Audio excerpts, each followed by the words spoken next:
Looks like we didn't explode. We're good. Guys, welcome. Thanks for hanging out today. I'm glad to have you here finally for the Mage episode. Didn't really know if this one was going to happen because I know you guys had your own, like, super secret Mage Society powwow, 2 months ago or something. So I was like, I don't know. No one's reached out or anything, but I'm glad you guys wanted to chat again. I mean, frankly, like, it's great, right? The more signal boosting we can get from anywhere about the issues, the better. But nonetheless, guys, welcome. Thanks for taking pretty much your entire afternoon to hang out here today. Why don't you introduce yourselves briefly for everybody? Let us know who you are, what you do for the community, etc. Whatever other notable things you might want. Preheat. I'm sure a lot of people know you, of course. Yeah, what's up? So I'm Preheat. I play in Complexity Limit. I'm an officer in that guild. We are currently the World First Guild. I play Mage and Hunter and Demon Hunter, but today I'm just going to be talking about Mage. And I stream most weekdays, so come check me out. All right. Yep, we got all the info down for you guys right below your cams. Dorovon? I'm Dorovon. I'm a mage in BDGG, currently the US #2 guild, and I'm also a contributor in the Altered Time Discord and a Simulation Craft developer. Awesome. And Bjartuur? I'm Bjartuur, BJ for short. I rate in pieces. I'm the EU representation for the day. Doesn't sound like it, but trust me. And I certainly do much less on the back end that these guys handle. I'm not as big into the Simcraft stuff like Dorovon does, but a lot of I test a lot of stuff and then I autistically screech at him and make him input things into the APL. A loving relationship has bloomed already on stream. Better than Twilight already. Guys, welcome. Great to have you here. So I know we talked a bit pre-show in terms of the general flow of the show. So let's kick it off as we usually do with the other shows, talking about the history of the Mage specs a bit. We'll start with Legion. The reason we start with Legion, like WoD to Legion, is because Legion was the expansion that had all the major redesigns, at least more recent major redesigns, attempted redesigns. Let's put them that way. I'm not sure where Mage stands on that totem pole. And then we'll get into the BFA stuff and really just try to paint a picture of where mages are now on the doorstep of Shadowlands, and if it's good or bad, why we're here, etc. Nonetheless, I know Preheat, we're gonna have you talking about Fire a bit more, Dorovon a bit more about Arcane, and Bjartuur a bit more about Frost, but obviously there's going to be cross-contamination. We just need somebody to chat about the specs, that's all, so we can not be here for 4 days, because I know you guys like to talk Mage. But were there anything notable for any of the Mage designs, Preheat? Anything for Fire in terms of Legion redesign? Anything significant, or was it pretty much the same thing from WoD to Legion? Yeah, so I mean, in Legion, obviously we had a lot of turmoil when it came to what Mage was back then versus even what it is now, or what it was before. Fire has gone through a lot of changes over the years. Originally, Combustion was just a buff that basically increased your chance to crit over time. And then that was subsequently changed to basically a dot that you were able to spread. It was like its own separate dot. And then that was then changed to a buff again that makes you crit, but this time it's like way stronger than obviously the vanilla version that was originally in the game. Legion came with, of course, the legendary weapons, right? So we got Phoenix Flames during that expansion, which was pretty cool. Definitely added some variety to our playstyle. And we also got other legendaries as well, right? I think probably the most notable one is the Hardcast Bracers. If you played Mage during Legion, you know all about hardcasting Power Blast, especially during Combustion. And that was something that was really neat. We also got a couple talent changes from WoD into Legion. Some of them actually didn't come right away, though. Like, for instance, we had Alexstrasza's Fury, right? Which was made to basically accompany the legendary hat, Darkly's DM. So, that's a talent that basically lets your Dragon's Breath be nice and strong instead of just a nice utility ability. So, yeah, lots of changes for Fire. It's been pretty good changes so far. I would say that the Legion playstyle is probably pretty solid. And in BFA, we are probably in about a same scenario where the playstyle feels pretty solid. And even in Shadowlands too, I'd argue that the toolkit's pretty complete still. Was there any substantial redesign to how Fire functioned, like resource building, anything like that between leading into Legion, or was it just the same old, but as you mentioned, legendaries, etc.? Yeah, Fire's well, actually all the mage specs, I'll just expand it out to this, are kind of weird in the sense that well, except for Arcane. That Arcane it has a mana thing, right? But like Fire and Frost technically do. Like technically our resource is mana, but is it really though? Right? Like is our resource really mana? It is for fantasy reasons, right? But obviously mana has become mostly irrelevant. There were times in Legion where mana was relevant because of accidents, where you could go during the fight if you just played normally. But in terms of like a big redesign, no, Mage has been pretty consistent, I would say, throughout the years. I mean, they've definitely changed things, but like overall, the core like aspects of it's not like Warlock where it gets changed every expansion, right? Like Mage stays pretty steady. All right, cool. Dorovon, anything notable for Arcane through Legion? So I didn't play much back in WoD, but of course in Legion, Arcane had the Kilt legendary that everyone really liked playing with, which went away moving into BFA, as well as the other legendaries.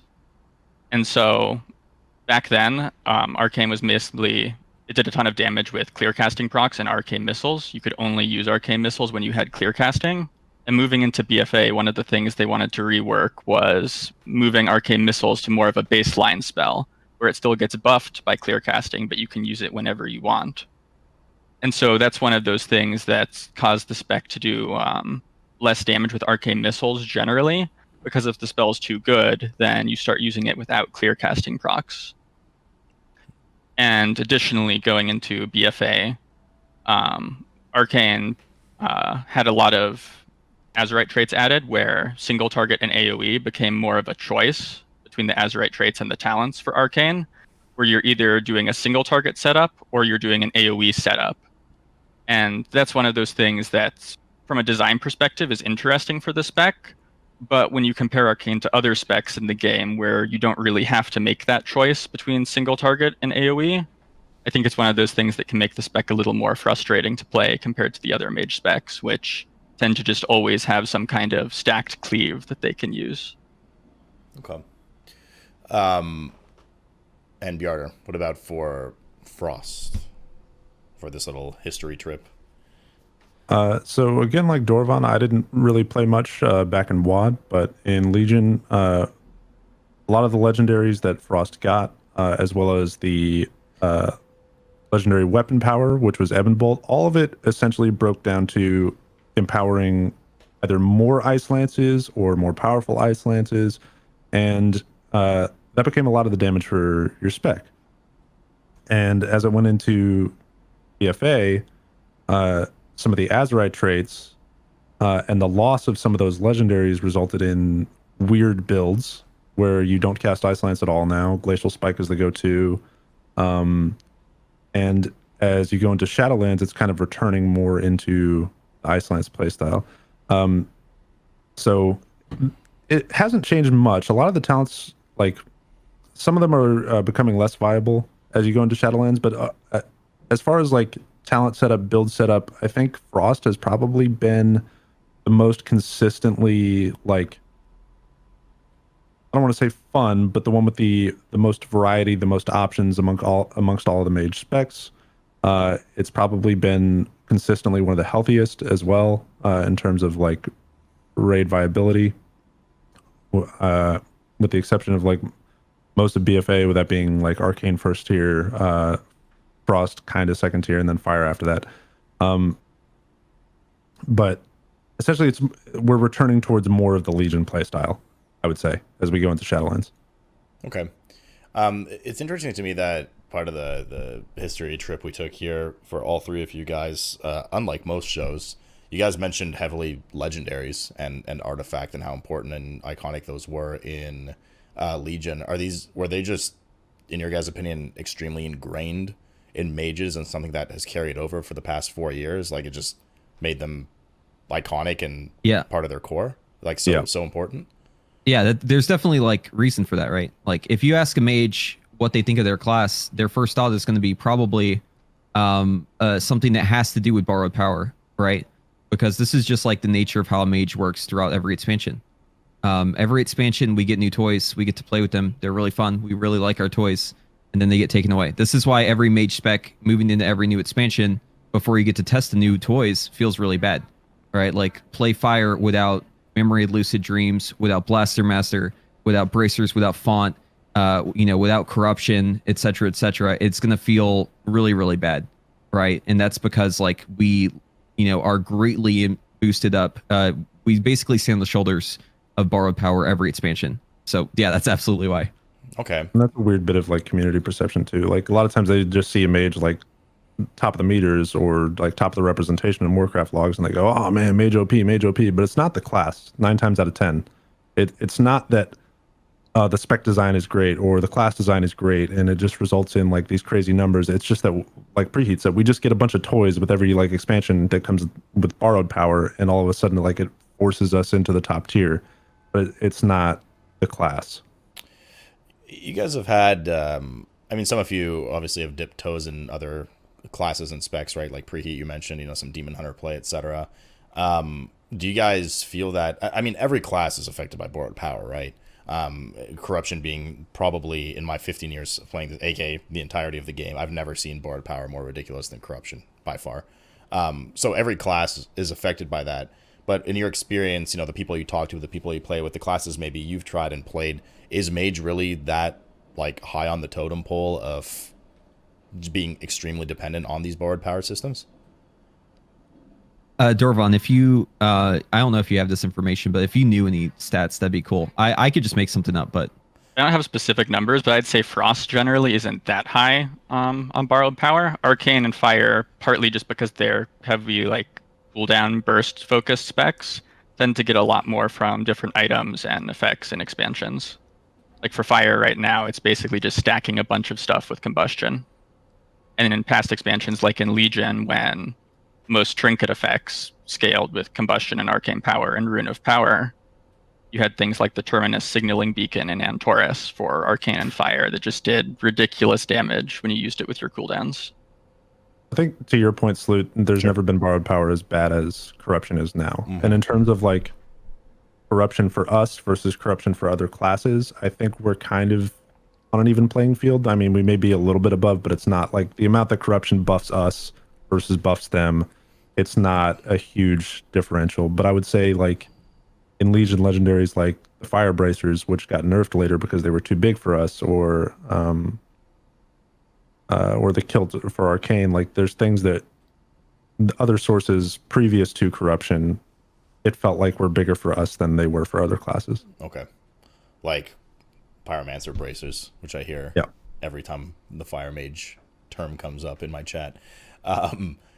In terms of performance over the course of M+ and raiding, from beginning of Legion to, well, now end of BFA, correct me if I'm wrong, there's definitely been a myriad and a lot of like speckled classes going in, specs going in and out for Mage. I don't really feel like you guys are like Warlock style where everybody's like, well, why bring a Mage when you could bring a Warlock? Like Warlocks are always referred to as being OP. You always want at least one of them, maybe two. Oftentimes you stack them. Do you guys feel like Mages are kind of peaks and valleys all over the place in the past 6-7 raid tiers we've had right now between the specs? And kind of an addendum to that, do you think there's one spec that's been generally better performing in M+ versus raid, etc.? So Arcane generally doesn't perform as well, mainly because it has to make that decision between single target and AoE. There were some points recently where it was like the best single target spec, but you just didn't play it because there was stack cleave that you could do with Fire or Arcane. And then I think the only raid tier, it was really recent that I can remember, where mages weren't good was like 8.1. And that was mainly because that was a spread cleave tier generally. Mm-hmm. And mages don't do spread cleave, and so it was just better to bring other ranged at that point, except for one mage to have an int buff. Yeah, from my perspective as someone who, looks at these comps for, our kills that we're trying to go into, the question of why mage usually gets answered pretty quickly by something that the fight demands. Like it might be a situation where, you need a certain amount of immunities. So you go, okay, well, what's the best immunity class, right? Usually it's mage. Or it might be a situation where you say, okay, we need execute. Which classes have execute that we can bring in? Obviously, warriors have very, very strong execute. Warlocks sometimes have execute, but Fire also does. And also Fire gets the privilege of getting to move while executing as well. Or the question might be, you know, we need a mobile class. Perfect example, right? Paranoia on the Zot. If you can untangle a couple people right away for Paranoia, it makes the rest of the untangling process exponentially easier. Now, at this point, it doesn't really matter because there's an ICD on how much you, like how quickly you lose your sanity. So Paranoia is, you know, people stack for it even now.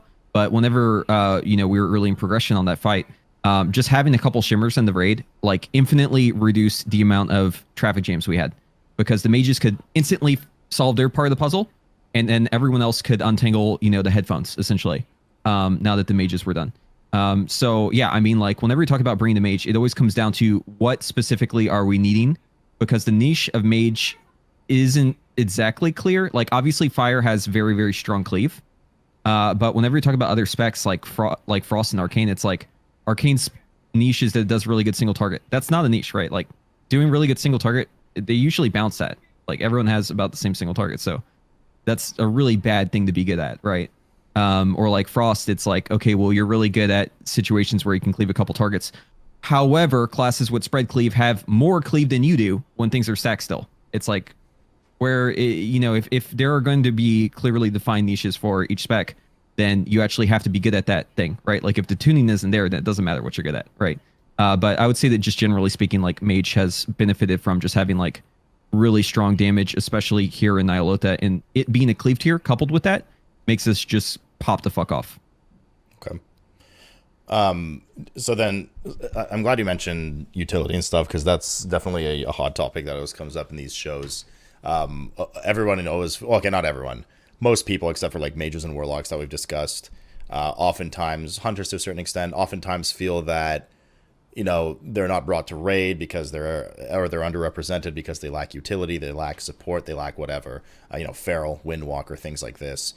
Mage has quite a bit, right? I mean, you just listed a bunch preheat. So we got mobility, we got immunity, we have an entire range of different damage profile types. We have arcane intellect, unique buff.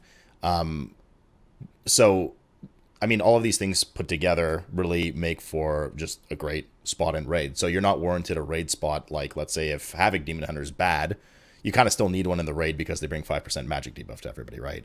But Mage brings a plethora of other tools that can really help progression in a sense. Do you guys feel in the world of like utility and debuffs that mages have too much, have too little? Like, is there anything you'd like to see added or maybe even spilt to other classes? I definitely don't think we need anything added. I think like we've always been on either like a strong to very strong set when it comes to utility. Like, I mean, we have mobility, we have CC, we have, you know, like we usually end up bringing the damage. The only thing that we don't have is spread cleave, and we don't need that because that's like Preheat was saying, that's not our niche. We just want to be good at our niche. I definitely feel like utility wise, we bring more than enough to the table. I'll pull the trigger on this early because I usually, now that we're on the utility subject, the meta discussion of utility, right?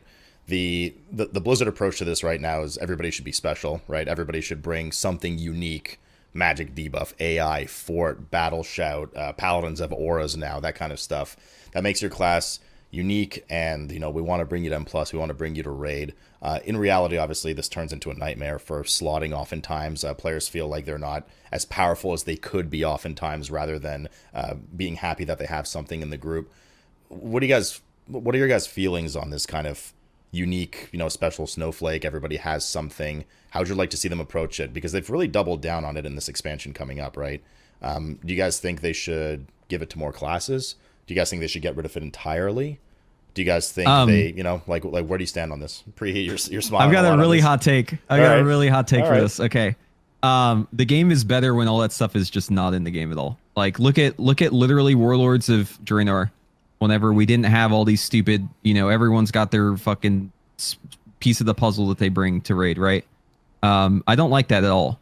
And like some people have them where it's like the more you have of them, you just increase the scaling factor. For instance, like gateways. Whereas other classes have, you know, arcane intellect. Some of them can be replaced by, you know, an item, which I guess is going away in Shadowlands, thankfully. At least they're consistent with that. But like in BFA, like you can bring a scroll to like have a shout, as opposed to, you know, what do you do for a monk or demon hunter? You just don't have it. I think that balancing around all this stuff is like it doesn't feel good. Like, and it's obviously made to be for like a raid setting, right? So whenever it comes to Mythic Plus, everything just kind of, I don't know, it just becomes a mess. I would rather be brought because like I can do sick things as opposed to the button I press every hour and then I don't press again. Okay. What do you think? Beyond just a class perspective, I think it's the same issue with like the Covenant specific buffs in Mythic Plus dungeons, where you're just looking at that and you're like, this isn't fun. I don't need this. I don't want this. Why is it here? I mean, I get it, but to a certain extent, you don't want to be, devil's advocate here for a moment. You don't want to be too stale, right? Like, you need to have some excitement and some differences, right? I guess just where do you draw the line? Dorovon, what do you think of kind of unique buffs and debuffs presented by classes? Where do you stand on that? So generally, I don't think they're that great for the game, but if they're not going to do tuning a lot during a tier, then I think at least at some point they can help, because like I mentioned in BOD, mages weren't very good and were only there because of Arcane Intellect. And so I think there's a lot of players who wouldn't have been able to have a raid spot at that point as a mage, and they would have been disappointed by that. Okay. So I think I can see why they do it, even if I think generally it's worse for the game, and they would be better if they just did more balancing and tuning to try to keep all the classes and niches competitive. Yeah. And also I think to add on to that point, I think it actually works both ways. Like, think about it this way, right? If a demon hunter provides a demon hunter buff and you're like, okay, cool, this is why we need a demon hunter. Also in your head, you're kind of thinking we need one demon hunter, right? You aren't thinking, oh, wait, if demon hunter is like actually good, we might want more than one, right? Like that thought is less likely to at least be in your head, at least in our guild. Like this is something that we've had to combat thinking about classes this way on, right? Like mages and demon hunters. I feel like it might actually encourage people to think about it as just you need one, as opposed to like this class brings these attributes and you might want more than one. So I think that in some ways it actually kind of makes the class seem worse than it might be, just because you're thinking about in terms of we need just one of this guy, and then we've reached our our allocation for that. Mm-hmm. Okay. Yeah, I guess for things like that, it might be better if they really want to go along this like special utility on each class route to come up with things for each class where you can stack it to some level. Like with warlocks, you can have multiple warlocks with gates, and even though there's a gate cooldown, having multiple gates is more useful than having one gate. Interesting. Not too many people have had that take of having some kind of compounding or stacking effect. If you have more of them, that's cool. What are your guys' thoughts on, let's call it passive utility? So things like AI fort, like Preheat, you said you press the button once, you're good to go. You hit the mob once, you're good to go. What do you think about those types of utilities versus, let's call them active utilities? So things like Gateway, like Roar, things that you skill shot, quote unquote, that you require player input at some point in the fight to counter a boss mechanic rather than generically like here's 5% AP. I mean, I don't think the 5% AP is good in any way, shape, or form. Because, just thinking about, whenever you're in a raid, I never sit there and go, I'm happy because I bring 5% extra intellect to my teammates. I just feel so good about my spot right now. No. I feel good because I can, on Zymaz, I can blink a seed away from the raid and make a good play and get into the portal and come back and do a movement utility that nobody else can do. I feel good because I can cleave Thought Harvesters on Azoth while losing no downtime on the boss. I feel good because I can do things that actually help us kill the fight rather than I earn my raids. I really earn my raid spot with that 5% hit buff. Okay. No one wants to be the token mage. It's just passive buffs are definitely just more boring than active ones. Okay. But I guess what I was getting at with this active versus passive is, like Preheat, you're very just get rid of them. They're bad for the game. But what about active ones? Like having things like Portal, having things like Roar, having things, that you have to input on. Yeah, if you don't have an immunity, you should absolutely have some form of active utility. Okay. I think. Because I would put immunities in that same boat. I think it's actually the same thing. Yeah. So, I mean, those are great. And they're great for the game, and they're fun, and they allow you to make strategies around them. Especially Warlock Gateways are probably one of the most fun things to design strategies around, especially when you've got 6 of them to play around with. So you can do some really cool stuff. Yeah, that stuff's great. I just don't like the passive stuff. Fair. Okay. Yeah, the one thing with active stuff is I'm not so sure about things like power infusion, though. utility that's used for Yeah. things other than damage, I think is interesting, but like power infusion, just figuring out who is the most optimal person in the raid to give my haste buff to is not as interesting, even if Yeah, it's not a super easy question to answer. Yeah, none of that simp stuff. We don't want to be simping for each other, but having the utility stuff is great. Power infusion, yeah, I'm glad you brought that up because You didn't like Simp Shaman? no, get that stuff away from me. All right. Let's get the mage train back on the tracks here, though. That we derailed a bit there for the utility stuff. So, leading through Legion and BFA, we kind of talked about. You guys mentioned more so the strength of mages throughout raiding. Do you guys have any comments about like M plus throughout Legion and BFA? Like a spec that was kind of the go-to a lot of the time. Like was Frost. I know Fire was a thing once in a while for sure because of just crazy burst damage, pull a big pack, blow it up with Combust, but. Was there, in your guys' opinion, a mage spec that was a bit more go-to for M plus over the past 2 expansions? I mean, it was definitely Fire for the majority of Legion, I think. There were like random niche uses for Frost, like specifically Upper Karazhan was like a niche use for Frost. Arcane could do competitive damage, but like the problem with Arcane is in order to do competitive damage on trash packs, you have to be in melee, and you don't have the same tools that they do to survive. So you'll just flop. And like that will be forever the issue if you want to push high keys as Arcane. So like Fire was the in between. It was the one that did all the AoE damage. It had a cheat death. It had survivability. And I don't know. That just seemed to be the best spec for the majority of Legion. Then like BFA came, Warlocks lost their slow. Frost Mage got a good amount of AoE, and also it was the new slow bot. So it was pretty good during the beginning of BFA. And now Fire's kind of taken over again later in the expansion. Okay. Yeah, the problem with Arcane generally, especially lately in Mythic Plus, is, as I mentioned earlier, you have to choose between single target and AoE, and that choice is a lot bigger than it is for a lot of classes that have like talents for AoE and talents for single target, to the point where you really, if you go AoE, you're really not doing single target priority damage. So like on bosses in the dungeon, you're just useless if you play an AoE build on Arcane. And that's maybe getting a little better than in Shadowlands, but it's still not. It's still more of a problem than it is for Fire and Frost. Okay, so then one thing. Yeah, go ahead.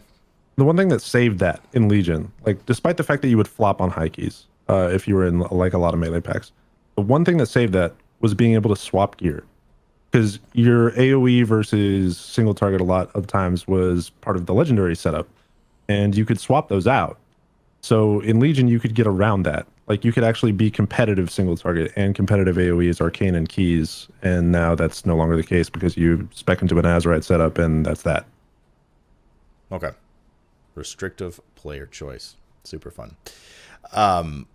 Okay, so end of BFA, doorstep of Shadowlands now. We've talked about utility. Certainly not something that mages are lacking, I would say. I think it's fair to say. We need to identify, in your guys' opinions, where the issues lie with these specs, especially now that you think they're such heavy proponents of borrowed power. Obviously, that's going away very soon. Corruption gone, Essence is gone, Azerite trait's gone. At the end of BFA, Preheat, what do you think the issues are with Fire right now as a spec? Like, what would you like to see identified? Fixed, rather. Well, yeah, Fire has a lot that I would like to see changed in just little ways. I mean, there are things for sure that could be fixed by systems that we can't even fathom yet, right? Like we had no idea that essences were going to come in BFA at the start of BFA. I think we're in a very similar situation right now, where we're kind of looking at, okay, well, we know this is going to be part of it. Like we know legendaries, we know conduits, all that stuff. The real issue is that Fire has been kind of nerfed because of its systems, because it's way too good, and it's even still like way too good right now. Like on live, Fire has no business being as good as it is right now. But they basically nerfed it since it has, you know, insane damage. Once you take away those systems, though, they don't give it anything in return, right? So it ends up just being kind of bad. Like I would say the main problem with Fire moving into Shadowlands is just tuning. It's as simple as that. Like, obviously, there are little things, right? Like, there are things with some talents. You know, for instance, I think that, you know, there are some quality of life things that could change in the talents. There are things when it comes to the legendaries and the imbalances there. You know, minor things. But, like, overall, though, One of the main things is just the overall balance of it, right? In like single target, just where the scaling is. And then there's obviously Ignite, right? Because they're changing Ignite. Ignite will no longer spread automatically. Ignite will spread whenever you hit an enemy with Phoenix Flame. And this change is just really bad for Ignite. It makes it so that basically everything's out of whack now when it comes to like what you actually want to do in a situation with more than one target. So like for instance, they've added traits in Shadowlands that reduce the cast time of Flame Strike. Why would you ever want to reduce the cast time of Flame Strike unless you're wanting us to hard cast it, right? So they've also increased the damage of it too. And if you go Flame Patch, there's synergy there as well. So it ends up in the situation where, you know, the most optimal way to play Fire is like 2 targets and more. You just hard cast Flame Strike the whole time. And you use your Fire Blast to generate more Flame Strikes, and you cast those Flame Strikes, right? Like situations like this are solely because of how tuning is. And it isn't just tuning across the spec. It's like tuning specifically like in AoE versus single target versus, you know, cleaving things with Phoenix Flame, right? Like there's more to balance for Fire than most classes because you've got more than 2 lanes, right? Most classes just have single target AoE, right? Fire also has a 3rd lane, which is like single target, but also AoE cleaving. And they haven't quite figured out how to balance all these things. And right now, Fire just kind of is a white blanket, essentially. Okay. You don't find any, like, at the end of BFA, well, obviously with some of the things you talked about SL, but specifically now with its design at the end of BFA, you don't have any issues with, like, core gameplay, how it works, you know, the fact that it's just all about combust, like anything you'd like to see changed from a more core rotational perspective, maybe? Or are you pretty happy? I'll be honest. Yeah, I'll be honest. It's really hard to be objective because we are literally gods right now. Like Fire Mage is actually god tier currently. I mean, yeah, there's problems, but like everything gets like you'll just kind of forget about them once you look at the damage meter. You know what I mean? Yeah. So it's one of those situations. Like obviously, Ignite spreading the way it does right now on live where it can like just fizzle out in certain situations is not ideal. I would like to see Ignite do better, but having it spread with Phoenix Flames is not the solution I would pick for it. In fact, it's kind of the opposite. I think it's really, really bad. Yeah, I mean, like Fire has a really solid toolkit. It's had a really solid toolkit for multiple expansions now. It has been, you know, fantastic to play in dungeons, in raid. The problem is that there's always tuning issues, right? Either you're too high or you're too low. They're never like finding that sweet spot. Okay. So inconsistent performance. Would that be fair to say? Yeah, I think it's fair to criticize the tuning as it is right now. Even though the class is like really insanely good, like that's still bad tuning, right? Yeah. It's just bad tuning in the other direction. Okay. Same question to you then, Dorovon, about Arcane. What do you identify as Arcane issues? And again, guys, feel free to like jump in on a per spec, you know, if you want to add. But nonetheless, for Arcane now at the end of BFA, before moving to SL, what do you? Arcane really seems to, and I asked you guys, you know, what's the bastard stepchild of the specs? You guys all agreed it was Arcane. So Arcane seems to really just constantly have issues. You know, everything we've talked about so far for the past 40 minutes has been, Frost was good in this situation. You know, Fire was good in this situation. You know, Arcane could have been good, but, like, there's always a but. So what's up with Arcane now? Like, what are the flaws with its design, in your guys' opinion, at the end of BFA? Yeah, so fundamentally with Arcane, first of all, Arcane's main resource is supposed to be mana. So you're supposed to like play with mana to use it to do damage. But sort of one of the problems is they always add systems that interact with Arcane's mana. So for example, in BFA, we have Equipoise, the Azurite trait, where if you're above 70% mana, you do more damage. And so that means you want to spend as much time as possible above 70% mana. And so that only gives you 30% mana to actually play with and use to try to like change your damage profile to do more damage on priority targets. And so that's definitely very limiting. Since then, once you have Evocate up, you just burn down to 0 and then go back above 70 and you stay there. And also, they tend to add mechanics and expansions and systems and talents even that sort of trivialize mana. So as an example of this, in Legion, we had the Kilt legendary, which everyone really liked, but it made Arcane Barrage restore a ton of mana and when you had that, you didn't really have to think about your mana very much. And Arcane has a talent Overpowered, which makes Arcane Power better, where instead of during Arcane Power, like, you're consuming mana quickly, you consume it really slowly. And so again, if you think about a trait like Equipoise, like I mentioned, now you'll always stay above 70% when you're in Arcane Power if you use that. And so that's one of Arcane's problems, is that the place of mana as its resource doesn't really work right now. And in addition to that, like the core rotation for Arcane, your main two spells are Arcane Blast and Arcane Missiles. And they even though Arcane Missiles is supposed to be the proc that you use with clear casting, the two spells sort of fill similar roles where both of them can be used to burn your mana quickly. And because you can use Arcane Missiles without clear casting, that's sort of a problem for tuning, where they have to make sure that because these spells are so similar that you're actually using Arcane Blast. And if they make too many systems that make Arcane Missiles better, then suddenly you can drop Arcane Blast from the rotation and just only press Arcane Missiles. And then your other resource of Arcane Charges is something that you're no longer using.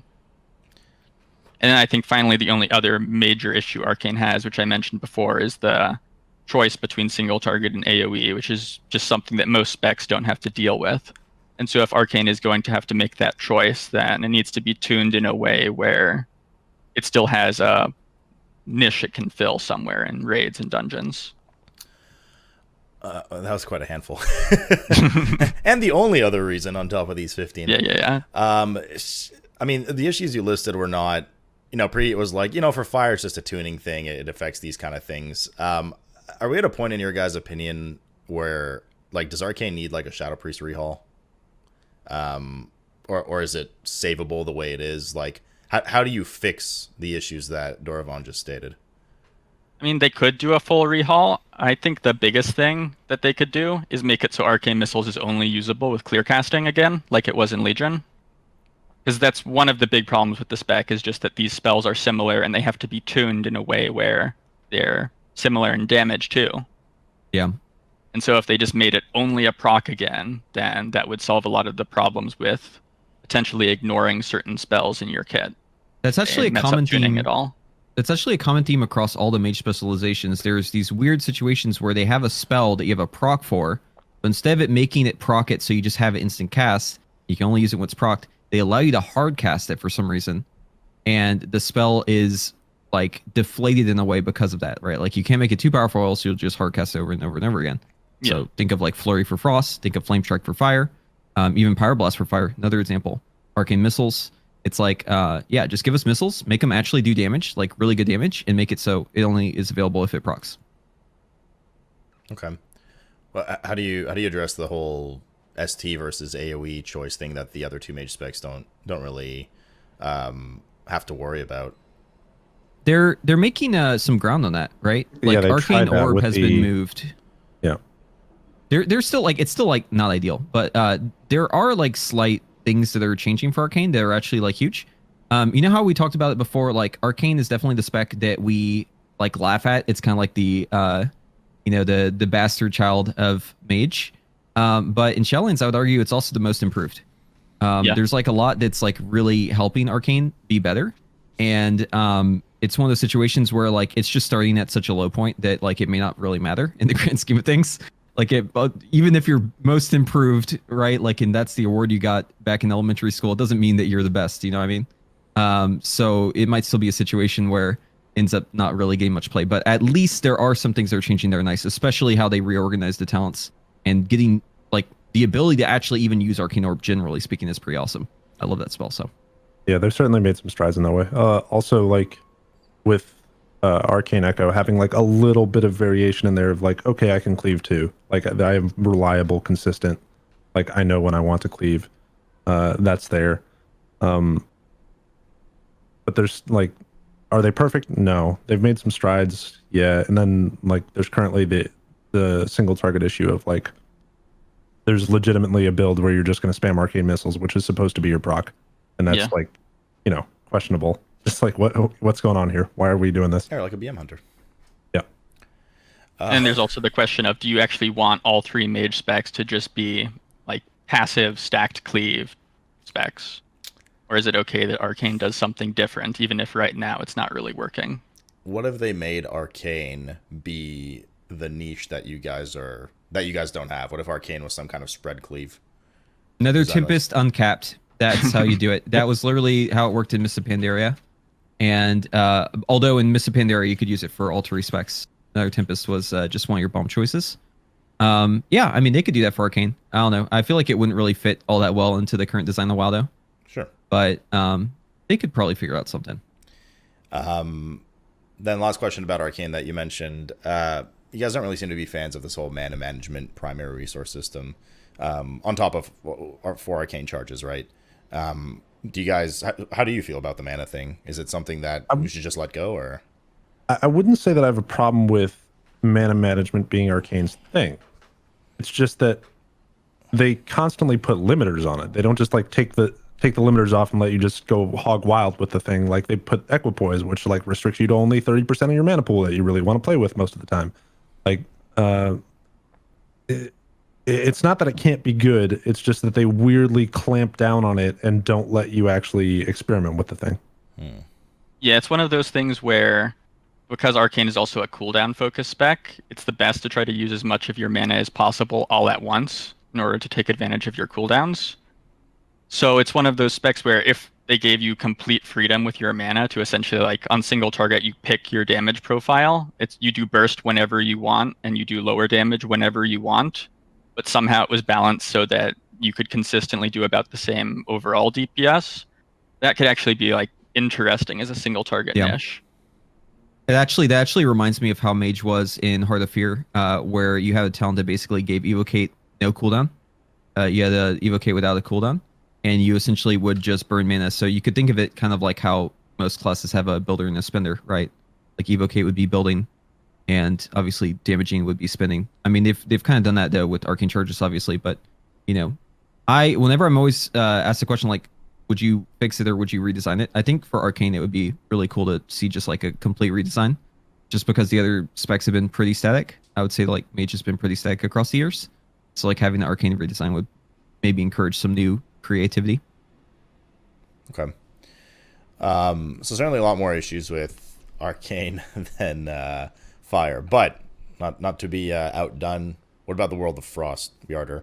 Now at the end of BFA leading into Shadowlands. So how do you see the spec issues with Frost? Like, what kind of issues do you have with Frost before we head into Shadowlands stuff that you'd like to see addressed there? Or does it play well in your opinion? It plays fantastic, in my opinion. I think almost any mage that really has been playing beta a lot would agree that Frost probably feels the best. Not only like the best in terms of raid performance, but it feels great to play. If I were to like throw it akin to any previous play style, it would be closest to Nighthold. I mean, you're supposed to have double Ice Lance back now. There's a little bit of a bug with that going on right now. Question if intended, but we'll save that for later. Like a lot of your legendaries are buffing Ice Lance or the amount of Ice Lances that you are going to proc in a fight, whether directly or indirectly through Frozen Orb or through your Frostbolt cast time. It's just a very machine gun, fast casting reaction to proc spec. Like, it's fun to play. It's reactive. You have two ice blocks, 2 immunities, like always. Like it feels great. There's nothing about it that I would say is really terrible. It's losing a little bit of its talent viability that it had in Shadowlands. You could have a little bit more variety with builds. That's kind of going away. It's looking like it's just going to be kind of like a chain Ice Lance build most of the time. So that's a little bit negative. But it's not that it feels bad to play. It does feel really good to play. Okay. So, all right. And I mean, interesting to hear, like, you guys don't really have any major issues with Fire and Frost at the end of BFA, outside of, well, obviously you mentioned, tuning and losing corruption, etc., that everyone's losing. It really just seems to be Arcane is the old struggle bus here. Yeah, there is a few things for Frost actually that are a little problematic generally. Mm-hmm. The first one is Frost's Mastery, Icicles. It's a mastery that's based entirely on like your builder spell, Frostbolt, where you get icicles from using Frostbolt. it doesn't interact with Ice Lance at all, except that Ice Lance actually launches your icicles, but that doesn't really matter. And so it tends to have issues where if you have a build that primarily does damage through Ice Lance, Mastery is just a useless stat to get. And if you have a build where, like with Glacial Spike, where most of your damage comes through icicles with Glacial Spike, then it potentially means that you don't cast Ice Lance at all. And right now in BFA, that's the dominant build due to Corruption and the Flash Freeze Azurite trait, where you just don't use Ice Lance and you sit on those procs and you don't use them ever, because it does more damage to use Glacial Spikes. It is weird that like your mastery is really only interactive with us with one talent. Like you have to pick a talent to have an actual like physical interaction with your mastery. Otherwise, it's just a completely passive thing and you don't care about it. Yeah, I would agree. Like Frost might feel good, but like there's definitely problems still, like underlying problems, and really they all just have to do with mastery. Like the Frost mastery should probably not be what it is. And then the only other problem that our Frost sort of has is it has 2 procs, Brain Freeze and Fingers of Frost. And because they both interact with Ice Lance in similar ways, you end up wasting a large number of your procs. I forget the exact percentage, but It's like 30, if you have both I think. procs at the same time, then if you use Flurry and then Ice Lance and you had Fingers of Frost, you wasted the Fingers of Frost. And there's lots of situations where that comes up where there's no like way to play around that. You have to waste a proc. Yeah, And so that's not necessarily a bad thing, but it definitely doesn't feel great. and it's funny too because your builder is such a terrible spell that does no damage. It's like ends up being a feast or famine situation, right? Like if you get procs, like let's say you're not playing Glacial Spike, if you get procs, you're munching. You can't even hold them all. Or like the guy with the lemon meme where you can't hold all the lemons, and then as soon as that stops, you're just casting 20 frostbolts in a row, right? And there's just like no in between because for some reason both of the spells are procs, which makes no sense. What would you change Frost Mastery to then? I think the best replacement for it would actually be going back to what we used to have. The old mastery for Frost was called Frostburn, which was a % increased damage to shattered spells. So anything that hits a frozen target, which is these days a lot of our damage. And so the problem back then, and why they removed it, was in PvE, a very small percentage of your damage was shattered. You really only had like your Fingers of Frost procs, I think, and that was about it for what would count as shattered on bosses. But now with Brain Freeze procs and Flurry, putting the Winter's Chill debuff on targets so that you can shatter, and Frozen Orb generating a ton of extra Fingers of Frost procs, a large percentage of our damage is shattered. And so that solves the old issue where it was too good in PvP, but terrible in PvE. They couldn't tune it so that it would be balanced in PvP, but work in PvE at all. But now that so much of our damage is shattered, it can be way lower, like a much lower percentage per mastery point than it used to be, and it would be balanced. Yeah, they would have to be careful with the balancing just because there's so many compounding things that are affecting like the shadow damage this expansion, especially the conduit that like can scale up to literally 50% increased damage on Ice Lance, like question mark. What about what would happen to Glacial Spike then? Well, you know, Glacial Spike doesn't have to change. I mean, they could have Icicles still be part of the class. If you remember, Shaman had a similar situation where their mastery was these like weird toenails that would come out of the ground and fly at the enemy, these like dirt spikes. Yeah, no one liked that, just like no one really likes Icicles for Mage. I believe there's like an official comment about Icicles where it was quoted as being quote unquote iconic. I refute that. I don't think that Icicles are iconic in any way. Fingers of Frost is. Ice Lance is. Icicles not so much. It could easily be worked into just a passive talent. It could just be part of Glacial Spike. Like literally, you just get Icicles with Glacial Spike and you also fire them. There's a lot of ways to fix it, but mainly I would just say like having mastery be the way it is kind of hinders the spec, and it is at odds with good design, right? Like no matter what, you can't really tune any one direction because you barely touch the Frostbolt knob, suddenly Glacial Spike's out of control. You barely touch, you know, the Glacial Spike knob or Mastery knob, and suddenly you don't cast Ice Lances anymore, like Dorovon was saying. So they have to find the solution that's better than their current implementation. So can we chalk it up then, at least as a general view, that Frost has synergy issues between its abilities? Is that a fair way to put it? Well, the mastery is just anti-synergy with the spec, with most playstyles. Like, it doesn't really, like, either you completely ignore it or you prioritize it so much that you ignore everything else, right? That's not like a healthy design. Okay. Yeah, it's more of a stat issue. Okay. than- So mastery of the root of all evil. Yeah, if you're going to talk like a synergy with a spec issue, like abilities not having synergy with each other, it would be Brain Freeze and Fingers of Frost. Because those two procs just like cancel out and you end up munching like a bunch of them. That would be like a synergy issue between them. Okay. Yeah, although generally I would say all of Frost's spells, they have like clear roles that they fill. So there's not really any spells that are fundamentally bad that Frost has. Okay. So then, gentlemen, moving into Shadowlands itself. I know we've kind of skirted around on a few topics already. Moving into Shadowlands, obviously we've seen a lot of beta. A lot of stuff's happened. We'll get to it all in order. From a core perspective, so we'll touch on talents in a bit and conduits and all that kind of stuff. Just core Mage and Mage specs perspective. What's changed? What are we looking at? Preheat, World of Fire.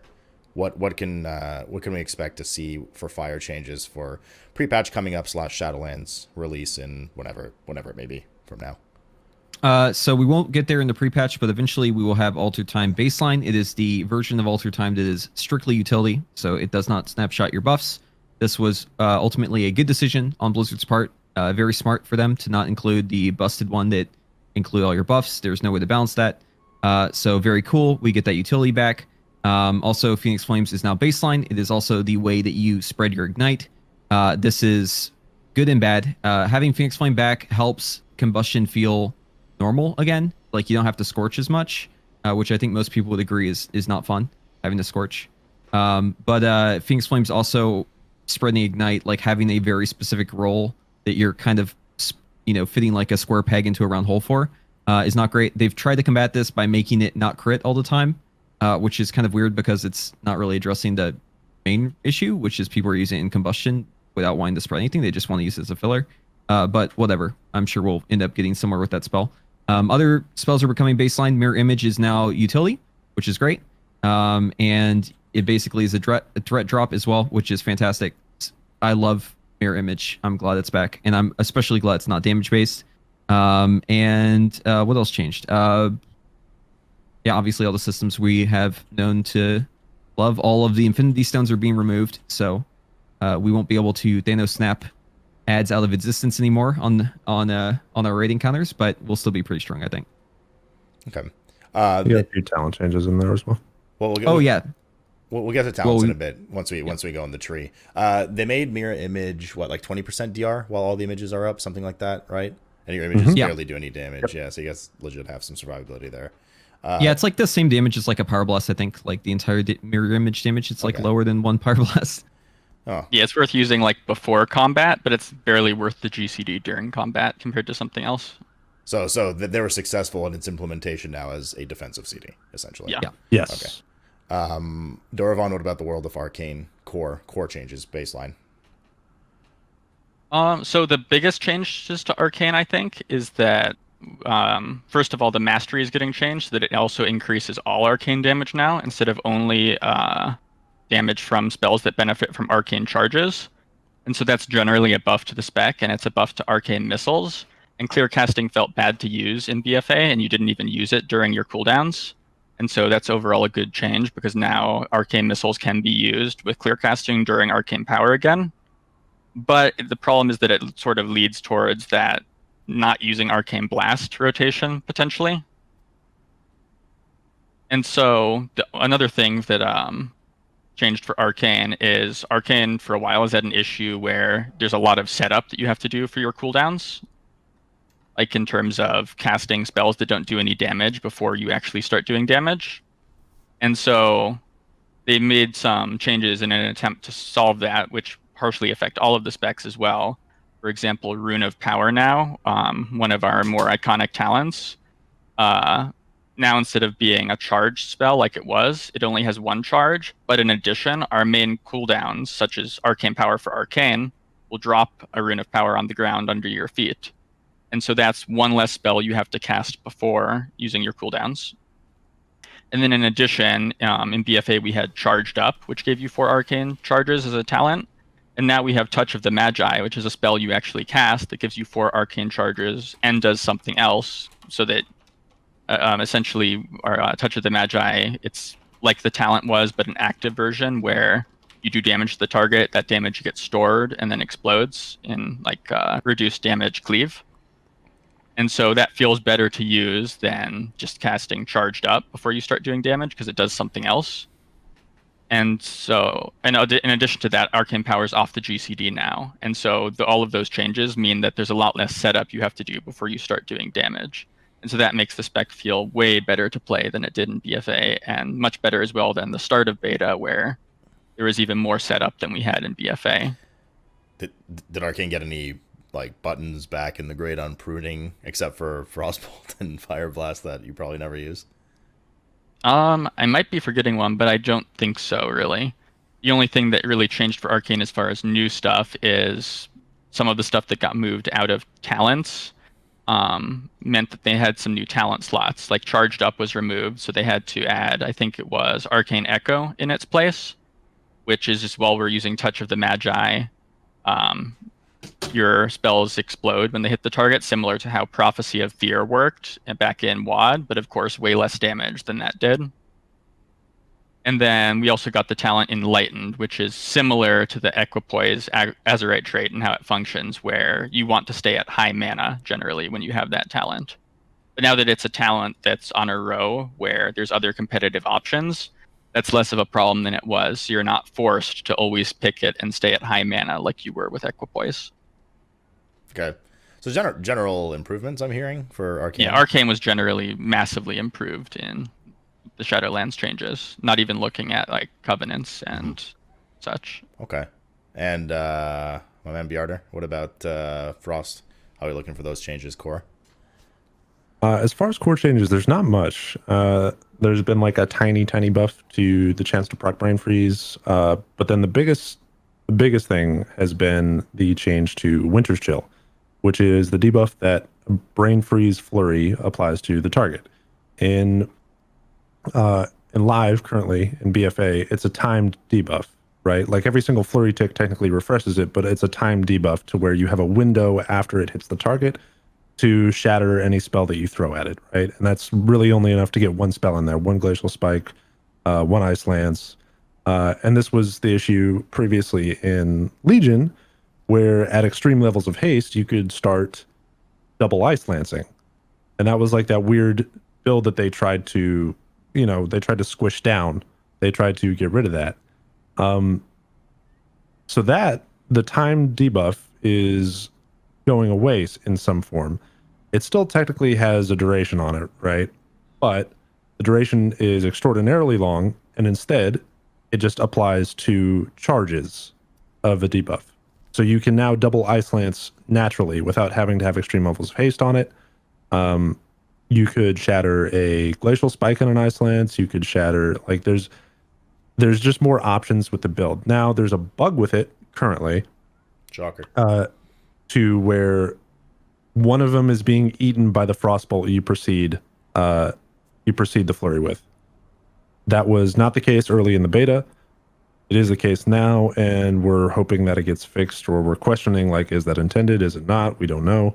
But it would seem that it's unintended, and the way it's supposed to work is every tick of a flurry, like, would refresh the debuff to a fresh 2 stacks, so the third tick of your flurry would then get you your opportune double shatter, like, option.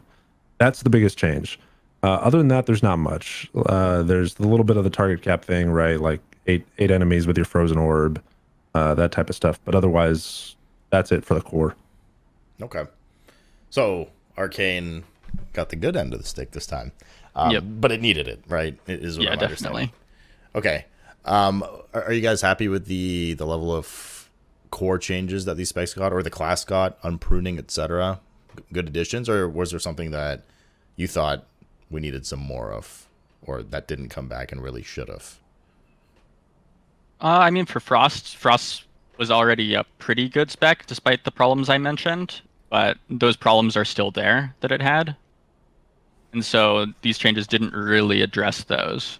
And so it would be good to see some of those problems addressed. But otherwise, the Mage changes overall seem like they're not really making the class worse than it was, not counting like systems, since with borrowed power and everything.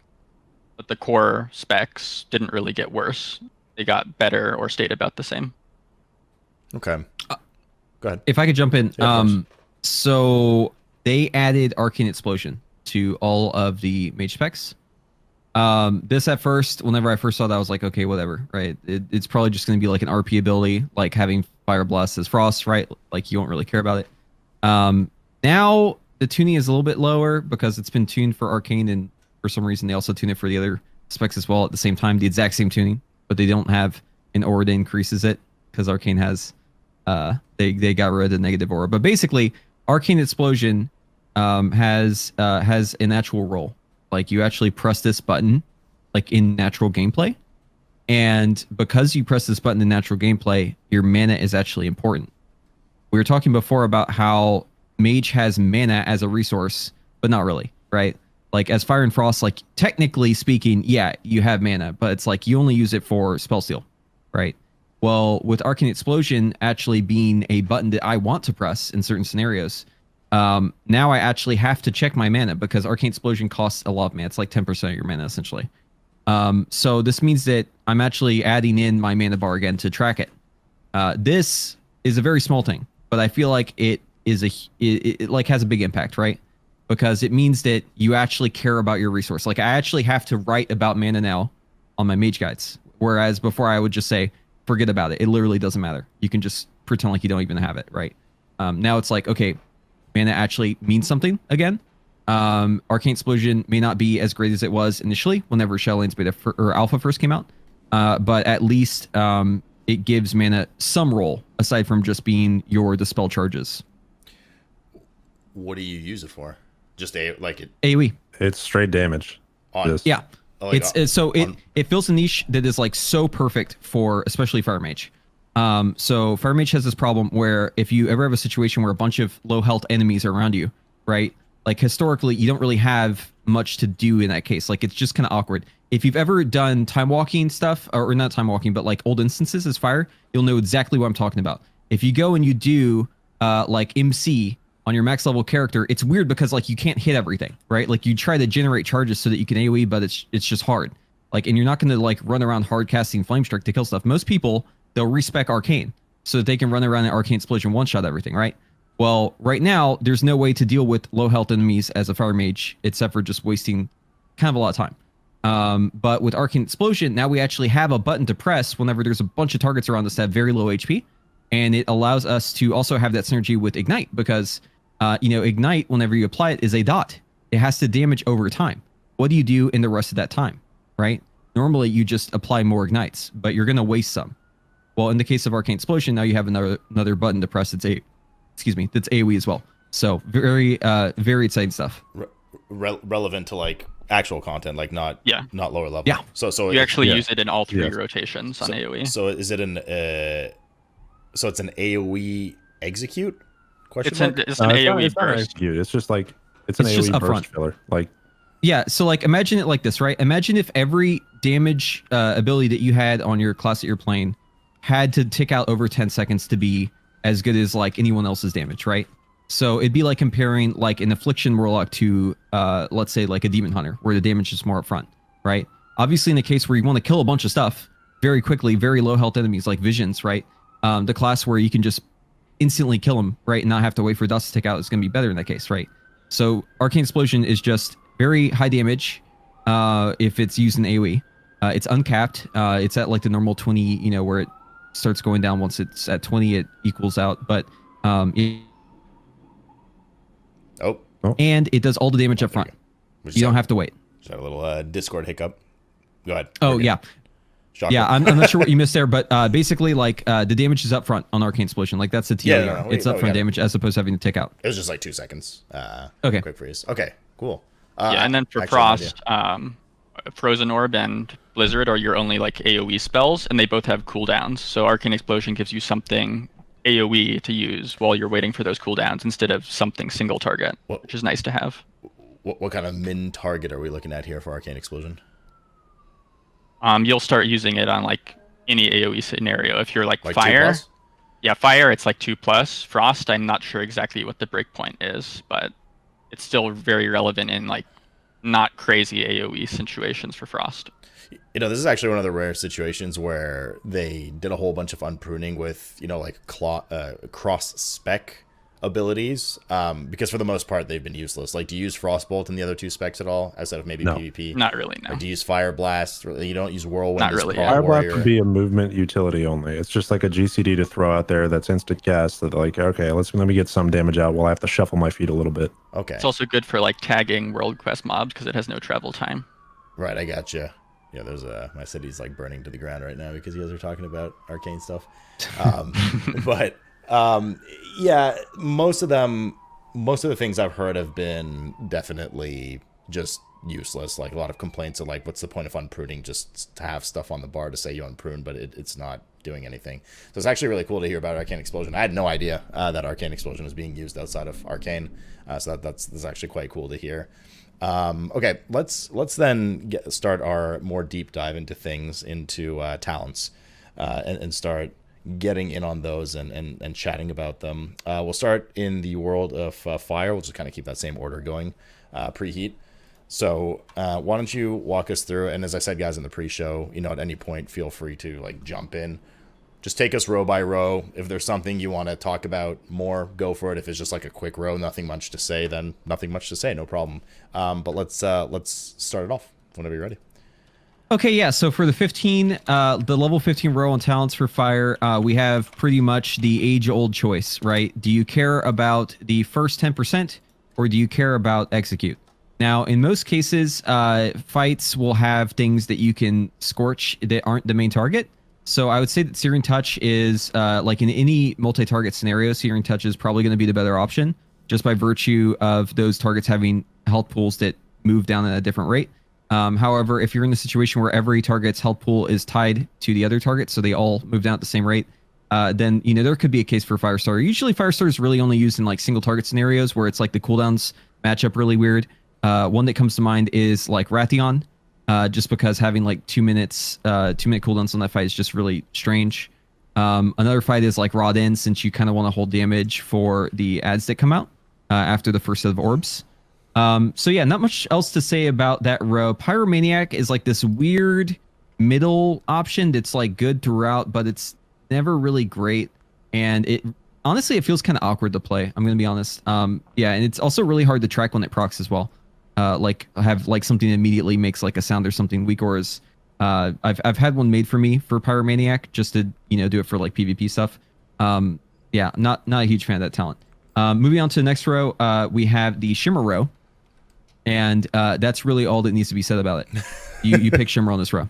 Is this a more or less like cross spec row, or no? Well, so like other mage specs have something else that they can choose on this row. Fire is just in a weird situation where there's nothing else to choose. So like for Frost, like that row is the best for them. Like for us and Frost, it's probably still just Shimmer. Well, even with Frost, like Ice Flows is at least like an alternative, right? Like Fire doesn't have an alternative. You've got Blast Wave, which had its damage increased. I was gonna say, didn't they buff it at some point? Yeah, they buffed it. No one is using that for damage. If you're using Blast Wave for damage, shame on you. Blazing Soul can be interesting. It's like whenever you blink, you get a barrier. That's especially good with the Tri-Rune Ward, like Legendary. But I mean, like, come on, you're picking Shimmer on this row, and you're picking a DPS Legendary. Let's not fool ourselves. So yeah, moving on to the next row. So row number 30 actually has some flavor added to it in Shadowlands. We've added a little spice to it. As Fire though, unfortunately it's not enough. Like you're gonna basically always play Rune of Power. There were cases for other specs where you maybe wouldn't choose Rune of Power. But you know, we're basically stuck with Rune. Now, that's not a bad thing though, because Rune of Power has been changed in this expansion. It no longer has 2 charges, it only has the 1 charge. And it lasts for 15 seconds, but it automatically drops whenever you use your main cooldown. So that's going to be Arcane Power, Combustion, and Icy Veins. which is a great change, and it basically eliminates the amount of setup that you normally have to go through whenever you are, going to go into your cooldowns. So great change there. Focus Magic is, obviously we'll have our Frost Mage talk about how great that is. Yeah, I mean, this row is just basically the Rune of Power row, essentially. Moving on. I should also mention that like going in Kenner's Fall in this row is not necessarily like terrible. It's just that, obviously from my perspective, I'm talking about what's optimal, right? And in the optimal case, obviously you're going to pick Rune of Power because it's good enough over the other two that it doesn't really make sense to go the other two ever. Assuming Canters is like the intro, like easier to learn talent. Yeah, I would say it's kind of like training wheels.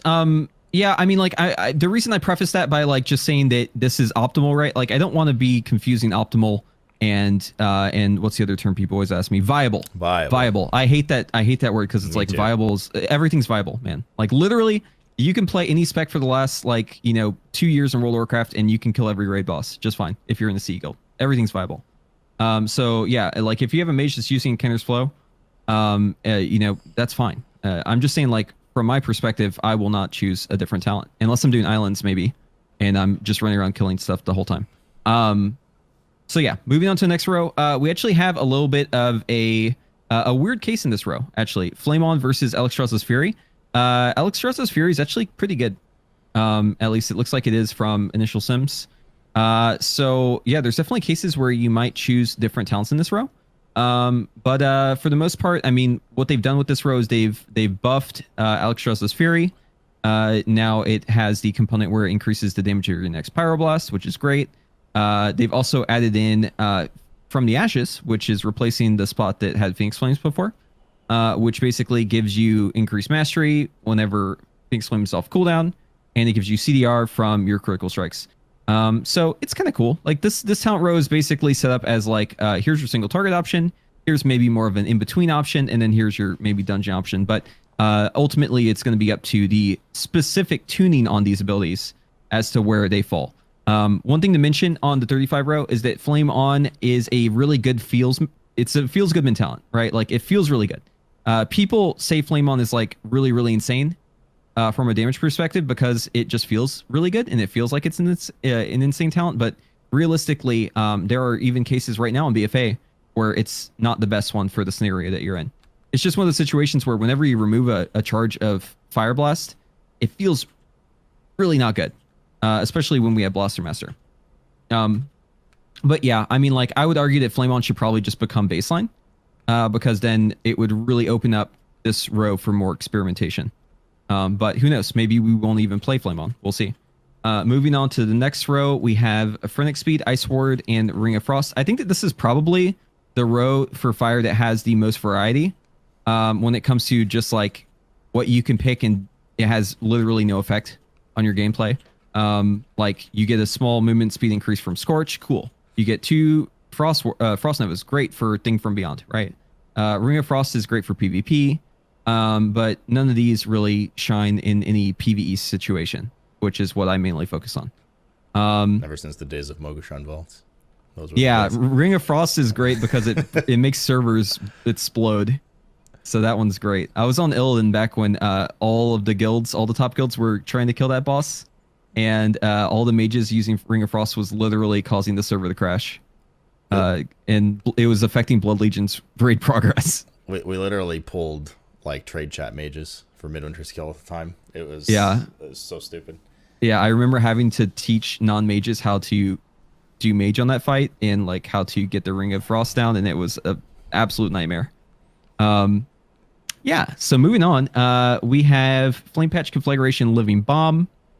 Like I mentioned before, in 2 target or higher scenarios for fire, it looks like hard casting Flame Strike is a thing. And Flame Patch has synergy with Flame Strike, obviously. So, I mean, that's going to be a pretty good talent. Conflagration is kind of a talent that you just take, and it is a very small damage increase, and you literally forget about it. It is completely irrelevant. And Living Bomb, for some reason, is getting nerfed. And I don't understand, like, why this spell is apparently so good. Like, it has been good in the past. Obviously, it's like, really good at very specific things, like one pulling islands, right? Really good for that.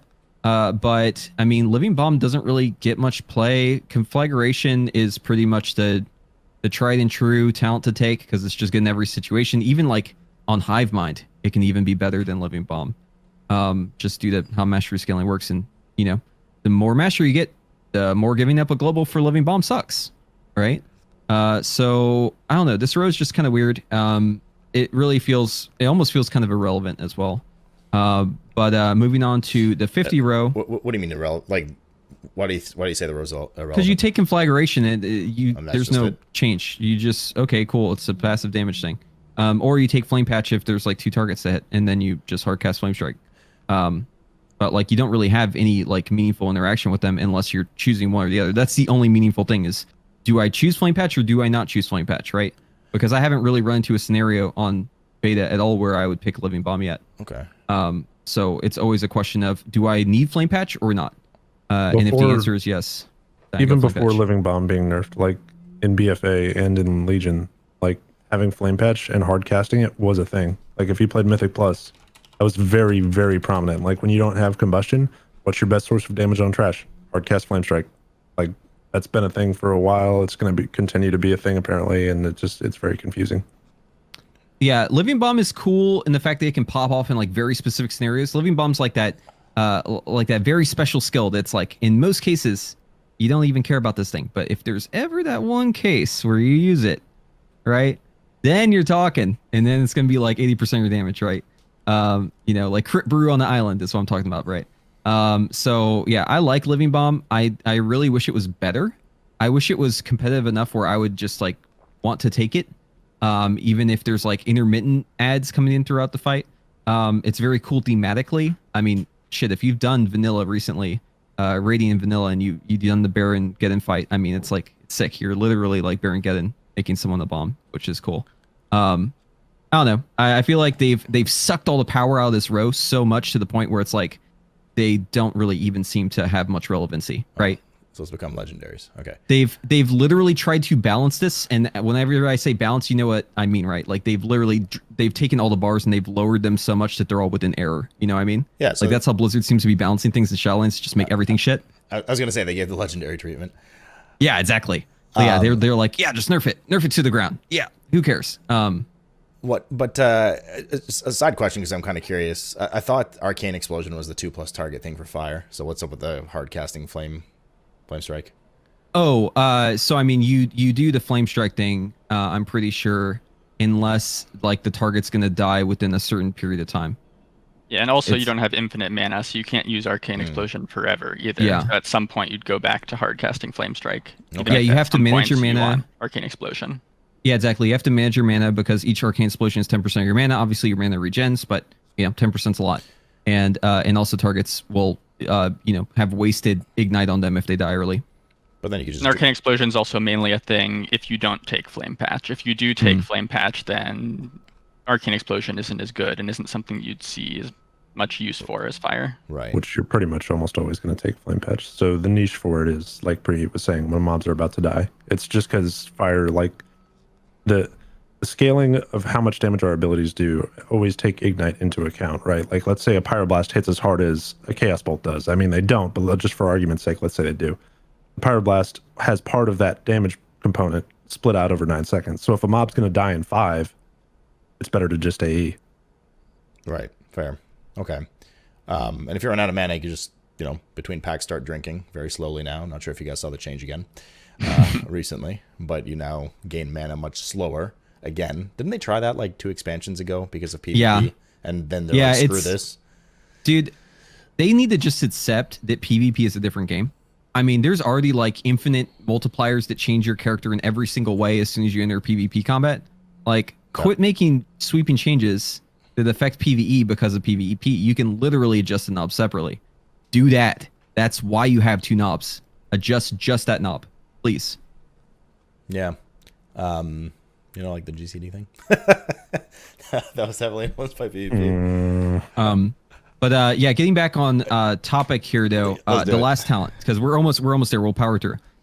So this last row, what they've done here is they have buffed Kindling, they have buffed Pyroclasm, which is really weird because Pyroclasm technically is the best talent in this row. It's just it's not worth to fuss over it. And then they've nerfed Meteor a little bit by association as well. But I mean, it's one of those situations where it's like, yes, Pyroclasm is technically the best simming talent, right? In a lot of scenarios. You may take Kindling in certain scenarios as well if you want to get your cooldowns lined up a certain way. But I mean, if you ever end up adding things that are also 2-minute cooldowns to stack with Combustion, then you no longer want to desync Combustion, right? So like having CDR on a move that you want to stack with other moves that you can't get CDR on, it doesn't make sense, right? Unless you can get it down to a multiple of 2 minutes. So like you basically need to get down to a minute, right? Like, so basically, unless you can get down to a minute, which you'll probably only be able to do in pre-patch, then it's kind of a wash, I guess. So yeah, it ends up being a situation where it's like, okay, well, Kindling can be good, but really there's no realistic scenario where we can use it. So instead, let's just look at Pyroclasm versus Meteor. All right, so what are we looking at here? Well, Pyroclasm is you have to hard cast a Pyroblast. It gives you additional damage. Cool. So let's say that I mess up one of those hard casts. I have now spent 3 seconds, if it was towards the end of it, AFKing in the middle of a fight, right? The opportunity cost of Pyroclasm is very high. It's a very high risk talent to take, but it's not high reward. It is just high risk. You know what I mean? Wait, what happened to ears? I'm hearing ears in chat. You guys okay, chat? Did you get the Twitch noise? There's like a Twitch noise that goes off sometimes, especially if you're on Discord. It's like this, it's like a loud squeak kind of thing. It's like a screech thing. All right. Well. Yeah. Shout out to everyone's ears that just got blown up. F for ears and Arcane. Yeah, but like basically the point is just the long and short of it is Pyroclasm is very high risk, very low reward, and Meteor is low risk, low reward. So obviously you pick Meteor. Okay. But Pyroclasm for those big high skill plays, right? Dorovon, Bjartuur, do you guys have anything you want to tag onto this fire talent analysis from Preheat? You're welcome to disagree with him completely. That's totally fine too. I think that was good overall. I don't think there's anything missing. The one other good change technically to talents is a PvP talent got renamed that was also called Fire Starter. So I'm really happy to see that change. PvP. Yeah, they had two.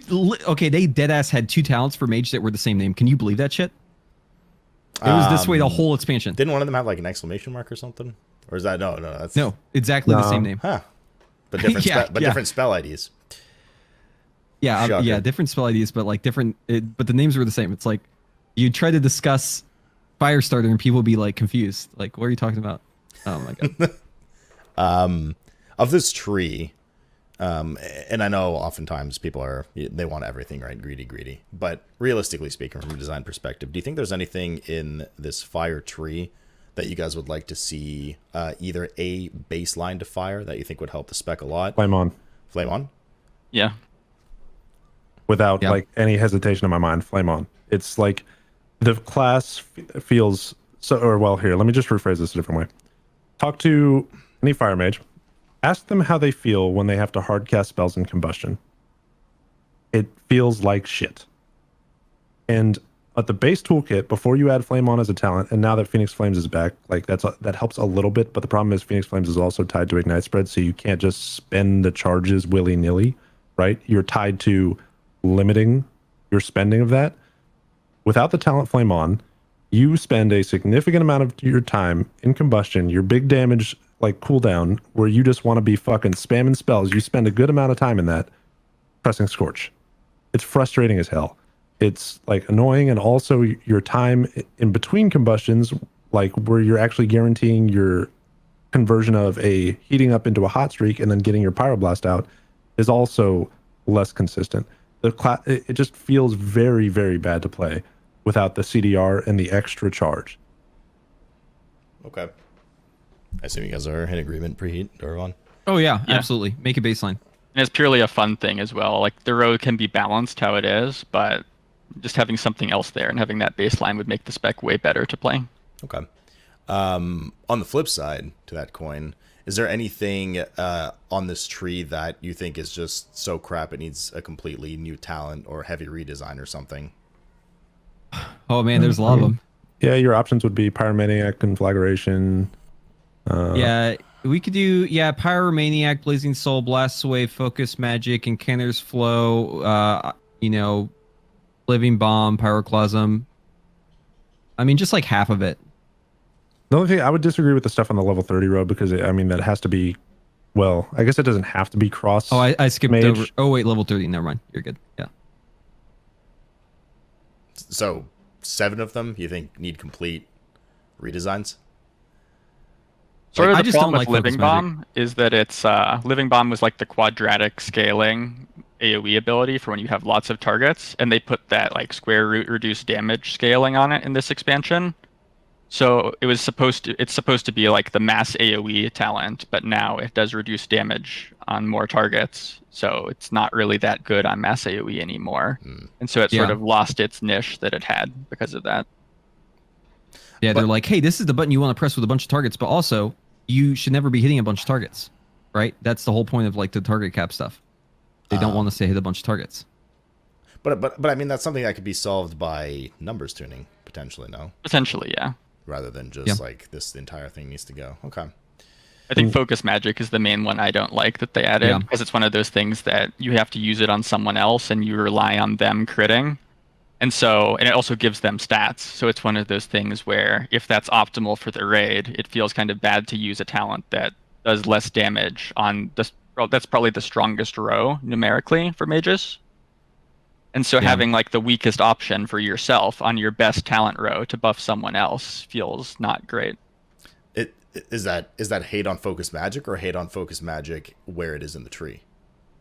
I think Focus Magic wherever it is in the tree is going to be a problem. That move has, or that talent has no business being in the game still. If it's baseline and not in the tree, I think it could be okay potentially if they really want to have buffs like that. But having it in the tree, I don't like. It's just like Dark Intent, right? Like it's one of those things where is this what we want, right? Like, do we want our game design to have classes have this extra utility button that buffs someone by a little bit, but only that one person, right? Because if that's what we want, then I guess we could have it in the game. I would disagree. I think it's lame. I don't like simp abilities. There's also a hilarious thing with Focus Magic right now where the tooltip literally just lies to you, by the way. There's a hidden 8% int buff there that's not on the tooltip. Yeah, when the target you use it on crits, you get a stacking int buff that stacks up to 8% int. On top And of so it's better than it sounds when you look at it. It's competitive with Encanter's Flow in terms of on overall top of damage. the crit that you get? on top of the crit, yeah. So 5% crit and 8% int. Yeah, it's intended. They just forgot to update the talent tooltip, but it's in the buff tooltip that you get when you're using it, just not in the talent tooltip. Yeah. I don't think it provides any sort of we're going to use a meme, meaningful choice. So I would like to see something else in this row that actually gives me an option for all of my specs. Focus Magic is definitely very good, especially if you're playing the Frost Mage and you have another mage who's trading Focus Magics with you. But I mean, it just, I don't know. I just don't like it. I don't like it at all. I would like to see, well, y'all are probably going to hard disagree with me on this, but I would love to see Prismatic Crystal come back and take that spot. Put Prismatic Crystal right in that spot. It's got a very clear niche that's different than Rune of Power because it allows you to simulate 2-target cleave in a single target scenario. It's a bursty talent, so it's unlike Encanter's Flow, and it has a distinctly different place than Rune of Power. If you were to add this in, you would actually have a choice between 2 different talents in most fights on this row. What did that talent used to do for us mage plebs? You like placed a crystal on the ground, and it would like blow up when you hit it, hit targets near it. More damage than you did to that target. You like charged it basically, right? With your yeah. I think Soul Capacitor, but like an actual like target that you create. I believe Warlocks also have a move that's very similar to this. Soul Effigy, is that what it's called? Any Warlocks in chat? I don't know. It's rolled after the recent note. I like I don't know. I like variety. This row is devoid of variety in my opinion, especially as a fire mage, because that's the context we're talking about, right? It's fire. So I mean, if you're a fire mage and you're picking anything other than Rune of Power here, and you're competitively rating, you're wrong. Okay. Generally, the problem with this row is Rune of Power is your burst option, and Encanter's Flow is your like passive damage option, and so that's just a flat constant damage, and so it's hard to make a third option in the row. Focus Magic is just another flat damage option that competes with Encanter's Flow, but doesn't directly compete with Rune of Power. And so while Rune of Power and Incanter's Flow on their own, looking across all 3 specs, they're fine as talents. I think it's just hard to design something to put in the middle. They had Mirror Image there in BFA and nobody used it because it was just worse. See, that's why If I were to suggest things that they could add to the talent tree, right? Like if they were going to make some baseline or remove some, like things that they could add. Fire right now suffers a little bit from the same dilemma that Frost has with its mastery, where you only have interaction with a single talent. Now, at least for Fire, Phoenix Flames is baseline. Thank God for that. I don't have to pick a talent to get my Phoenix Flames. But the interaction with mastery and the interaction with Ignite is all tied to one spell. So like an entire portion of your toolkit is tied to that one spell, and there's only one talent here from the Ashes that alters it, buffs it, does anything with it in any way. They could add more to that, like more to your ability to spread Ignite in the talent tree. Like I had a suggestion of adding a talent that increases the number of targets Ignite can spread to, because right now it only spreads to 8, right? Oof. That's a slippery slope. Right. Increasing AoE cap with talents, and then everyone's gonna want one. 8 is also already kind of a lot, where I don't think I'd ever pick that talent because you're almost never going to be fighting more than 8 targets at once, except for fights like Sun King, maybe. Or, not Sun King, that's the legendary. But the Kale fight. No, Sun it's King the fight Salvation. Kel'Thas. Oh, is Yeah. it? Okay. Yeah. I guess don't it is know, the legendary as well. I like always telling people my take on Prismatic Crystal here because it always evokes a strong reaction. But I think just anything really that fills a different niche than the other 2 talents on this row is fine to fill this to fill the 30 row with. Really, just anything other than Focus Magic. I think Focus Magic is probably one of the worst options they could put here. What do they just put Focus Magic baseline? No, just get rid of it. Yeah, no agreed. Focus just Magic. get rid of it. I don't want to have to press it on somebody. It's lame. Like I that don't want to interaction have is to just track lame. it either, because like you put it on somebody and then that person dies in the fight, and then you're like, oh crap, I have to Focus Magic somebody else again. And then there's like, oh, give me your Focus Magic. Oh no, you should give this other guy. And then I don't know. I just stuff like that, man. It's like, dude, I'm fine with giving out food, but don't ask me to give out Focus Magic, please. Okay, fair. Anything else you guys want to add to the fire tree, or are we moving along to Arcane now? Good? All right. Yeah, I think we're good. Yeah. Dorovon, hit us up, man. Okay. The world of Arcane. So, the first level 15 row for Arcane, we have Amplification, Rule of Threes, and Arcane Familiar. And so Amplification and Rule of Threes are more of your single target options on the row, whereas Arcane Familiar increases max mana, so it does something on AoE. So Amplification is just Arcane Missiles that it affects. So if you're using a build essentially where Arcane Missiles does a lot of your damage, then Amplification is good. And Rule of Threes is mostly for conserving mana when you're generating Arcane Charges, which is more related to Arcane Blast. So when Arcane Blast is the stronger spell, you generally take Rule of Threes, and if Arcane Missiles is good enough, you can take Amplification. And then, as I mentioned, Arcane Familiar is just mostly there as a passive boost that does something if you can't use either of the other talents.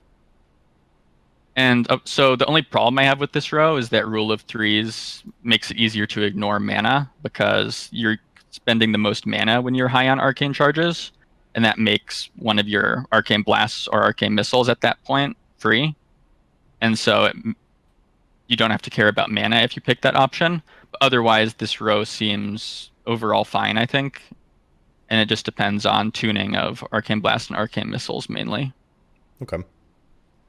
And so the Shimmer row for Arcane is a lot more interesting because we now have Master of Time, a new talent in Shadowlands, which works along with the Ultra Time spell that we now have baseline.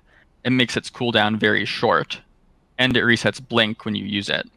And so that gives you a lot more mobility at the cost of you actually have to use Blink on the GCD, and you have to plan your movement a little more because you're going back to where you were all the time with Ultra Time. But this sort of gives us more of an option like Warlocks have with their teleport back to their circle, where you can return to where you were. And so sometimes that kind of movement is better than a regular Blink, and so it's nice to have that option. And then Shimmer, of course, it's off the GCD and usable while casting, so that's the general mobility while doing DPS option that's very flexible. And then Slipstream, now that Arcane Missiles clear casting has 3 stacks again, that gives you a lot of like smaller movement that you can do while doing your rotation, as long as you're getting procs. The only problem with it is clear casting's proc chance isn't particularly high, so you'll often find yourself wanting to move, and you can't move for free if you have that talent when you want necessarily. But otherwise, it generally provides a decent amount of mobility. So all 3 of the mobility row options here are viable for Arcane at least, and you can use them. And the level 30 row has exactly the same problems for Arcane as it has for Fire, where Arcane's more of a burst spec, and so Rune of Power is really the only option on this row that you can pick. And so we don't need to discuss that again because it's exactly the same issues, I think. I mean, you can pick the other 2. Yeah. You just won't. Yeah, it's just, in terms of competitive spells, Rune of Power is just way better than the other 2 for Arcane. And so then the 35 row is kind of an AoE, one of the AoE rows in the Arcane tree, where Resonance, your Arcane Barrage, you do more damage on more targets when you're cleaving. So this is also a slight single target buff in cleave situations if you take this. But Arcane Barrage does a ton of damage on AoE, but it's target capped at only 5 targets. So in those like lower target AoE scenarios, Resonance is really, really good. And then Arcane Echo is more of the pure single target option that does some cleave, where when you have Touch of the Magi up, you'll constantly cleave onto everything near the target. And so that just gives you a little extra passive cleave, which is something that, as I had mentioned earlier, Arcane is generally having to always choose between single target and AoE. So it's nice to have one of the single target options be passive cleave. And then Nether Tempest on this row is just a dot that you put on one target. And again, this is sort of just like a passive cleave option that you have. And so overall, this row, I think, I forget the specific tuning on this row, but depending on how they tune them, all 3 of these options can definitely be very viable. And so just to jump in real quick too, the effect of Arcane Echo is pretty similar to Prophecy of Fear. Obviously not as strong, but if you're kind of wondering like in your head how to visualize it, basically it's like how Prophecy of Fear worked in Legion. Yeah, and that's definitely something where a lot of Arcane mages were missing Prophecy of Fear from the last patch of WoD, and so it sort of brings some of that flavor back of how it was to play Arcane back then. And the level 40... Is Arcane Echo still proccing with every single missile? Yes. So that's a weird thing about it right now, is that you literally just want to spam missiles with it. Yeah, although it's not that bad necessarily to use Arcane Blast with it, but it's mostly dependent on tuning of those 2 spells. So the level 40 row, Ice Ward and Ring of Frost are the same talents we had for the Fire row, and those are in the Frost tree as well. And then there's always a third option for each spec. So here for Arcane, we get a mobility option, Chrono Shift, where when you use your Arcane Barrage, you get really fast and your target is slowed. And so generally Chrono Shift is like the default that everyone would pick, unless you need the utility from the other options, just because you're using Arcane Barrage a lot, and it lets you move a little bit more when you use it. And also, if you just need to run around without doing damage, you can spam Arcane Barrage and always have that speed buff. And so it's generally a nice option to have. It sounds like a nightmare in PvP. I would say in like basically any scenario where you want to move as an Arcane Mage, you're probably pressing Arcane Barrage anyways. So I mean, like, unless you're, Shimmer. So I mean, like, having that damage or having movement speed increase whenever you're trying to move effectively means that you just always travel at the speed, right? Like if you think about in terms of like how you move throughout a fight, if you're only moving with Arcane Barrage, then you're always going to be moving at 150% movement speed, which is pretty cool. Yep. Okay. And so then the level 45 row is the second AoE row that Arcane has. And so Reverberate, you generate more charges when you're using Arcane Explosion. And so the standard AoE like rotation for Arcane is to spam Arcane Explosion and then use Arcane Barrage when you have 4 charges and repeat that process. And so this just means you're using less Arcane Explosions and more Arcane Barrages, which is a lot more damage. And so this is generally a really strong option to have on the tree. And then Arcane Orb used to be on the level 50 row, but it got moved to this row during the beta. And so that's a good thing because previously it was an AoE option, not on an AoE row. And so it sort of forced you into that single target versus AoE decision a lot more. And so moving it here is better now that it's competing with Reverberate instead. And so it fills a similar role where you use Arcane Orb to get 4 Arcane charges instantly, and then you use Arcane Barrage to clear them. And you can often do like Arcane Barrage, Arcane Orb, Arcane Barrage to do a bunch of burst. And so that's a really fun talent to use generally because of that. And in terms of tuning, it competes pretty well with Reverberate. And then Supernova used to be more of a utility option, and now they're trying to make it an AoE spell that competes with these other talents. And I don't remember what the sims were on this, but I think it's a little bit behind generally. But it also has a knock-up on it, so it's also has some utility where you can interrupt in Mythic Plus with this if you really need it. But most of the time, I think you'd rather do more damage rather than having that interrupt. Well, I actually have a question about it being a little bit behind. Yeah. Is that taking into account the recent change of the execute legendary for barrage? Because the other two are actually going to interact with that, and this one doesn't. Yeah, that's not taking that into account. Another thing about Supernova that's really weird is they want to be the AoE option, but it also hits all of the targets around your primary target for 1/3 of the damage, or actually less than a third, since the scaling is 30% spell power for targets adjacent, and the primary target takes, or I guess, sorry, it's double. The primary target takes double, so it's 60%. Just really weird decisions, I think. Also, most mobs in Mythic Plus aren't really coded to have knockups interrupt them. So you end up with a lot of scenarios where you take this talent because you need a way to interrupt casts in a dungeon for like a big pull, and then you use it, and then the mob ships just keep casting while they're knocked into the air. So it's just, yeah, I don't really see much use for this talent as things are right now. PvP? Yeah, I suppose. I don't know. Arcane Orb Yeah, if it gets tuned PvP so it does good single target damage, it could be a good option on that row. But then, of course, you have more of the single target versus AoE decision in your talents, which is frustrating for Arcane. Yeah. I will say also, the choice between Reverberate and Arcane Orb is really interesting because it's like in single target, obviously Reverberate doesn't do anything for you, but Arcane Orb does in single target because it's another way to generate a quick charge or two. And then whenever it comes to like 2 targets, 3 targets, right, there's like a range where Reverberate, since it's at least 3 targets, where it's pretty good, but then it starts falling off again, right? Because you don't want to necessarily be Arcane Barraging if there are many targets, right? Like once there are a certain amount of targets, I don't remember exactly when, but there's a point at which Arcane Explosion becomes more favorable. So you would just continue to Arcane Explosion even if you have a barrage available. So it kind of has like a weird, a sweet spot, I guess, like a Goldilocks zone where it's the best. Whereas Arcane Orb is just generally like a great all-around tool. It's pretty much in use. It's pretty much useful in every scenario. Although it does get edged out slightly by Reverberate at certain targets. Okay. Why were you guys?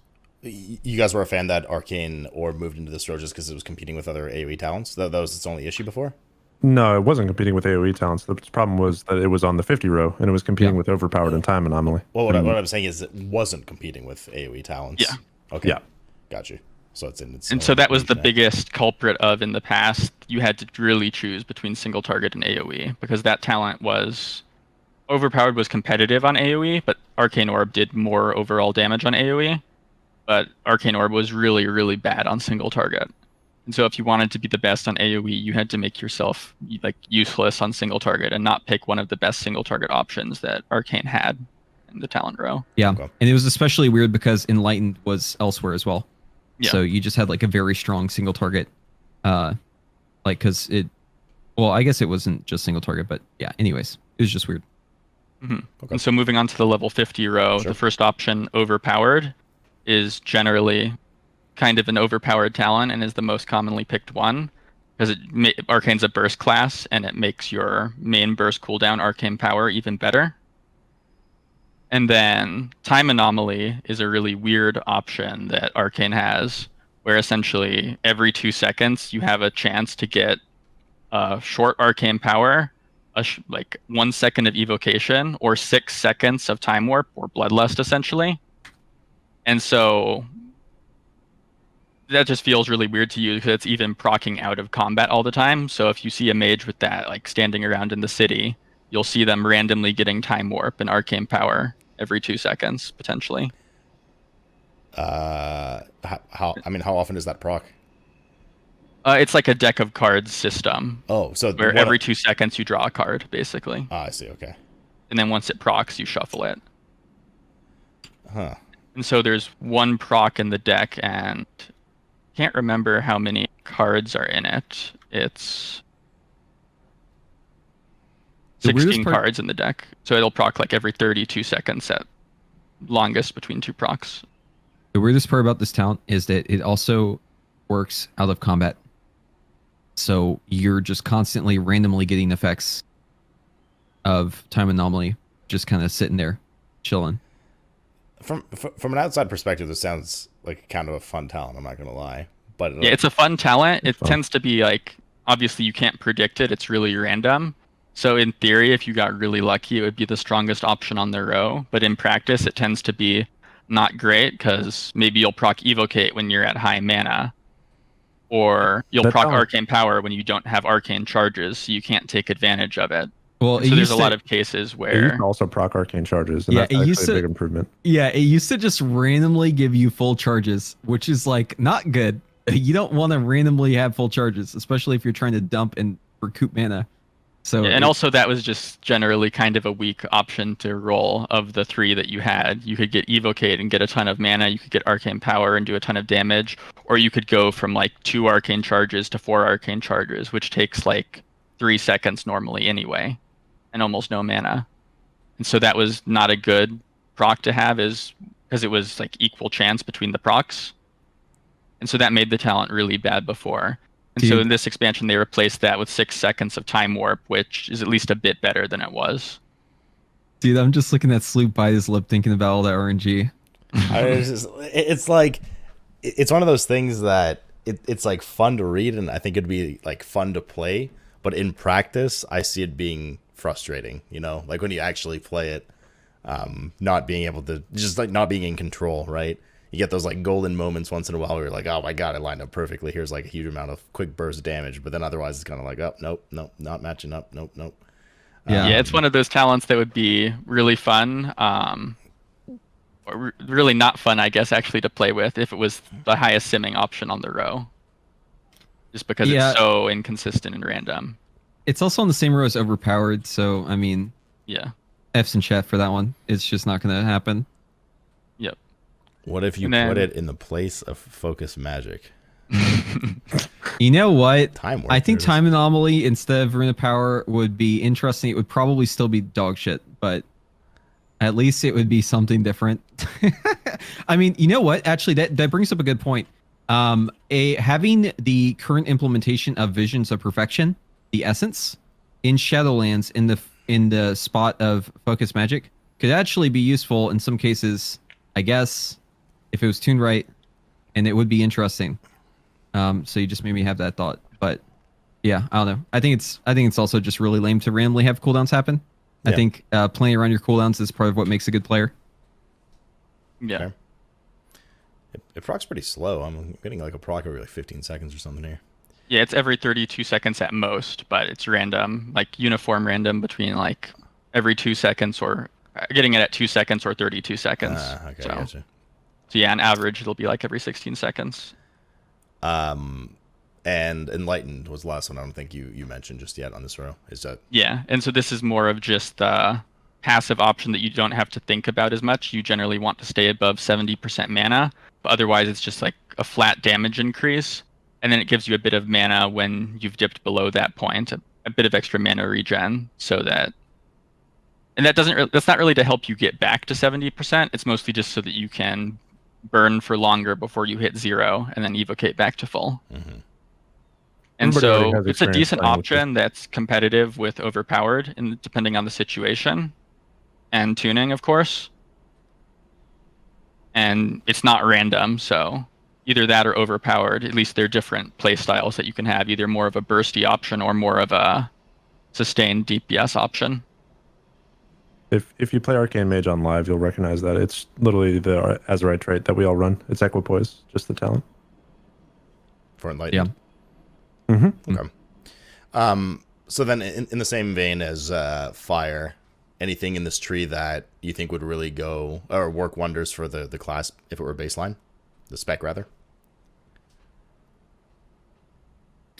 Well, I mean, the only thing that I feel like should really be baseline on this whole thing is probably Arcane Orb, just because I really love Arcane Orb. But I mean, it's kind of baseline, I guess, because you mainly just pick it. I can't really. I mean, I would never really pick Supernova. I've tried it out, don't like it.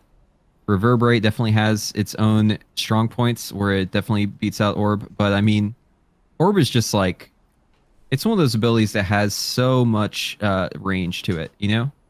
Like, it can be useful in so many different scenarios, and it's just a great all-around ability, I think. It's like one of my favorite abilities, especially like looking back on Legion, whenever we were able to pick 2 talents from what is now the 50 row, right? Whenever you could run Overpowered and Orb at the same time in dungeons, that was sick. And I'm really glad that we're able to do that again. Does Arcane Orb doesn't... It's not like Frost Orb where it stops at the target it hits, right? It just... No, it just pierces flies. So you can just Straight pull a bunch of crap in M+ if you're not careful?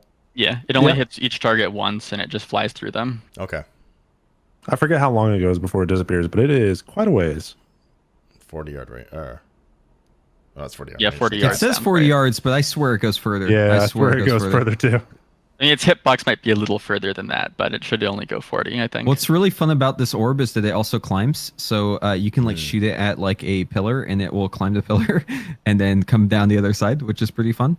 Unlike Frozen Orb, which will just climb and then shoot off into space. So yeah, it's a great talent. Arcane Orb is great. You should talent it and just fluff one out real quick. All right. As far as stuff that I'll fluff one out for you. As far as stuff that should be baseline, though, like, I don't think anything is nearly as bad. Like, you know, when I'm playing Fire and I don't have Flame on, I feel like, man, this really sucks.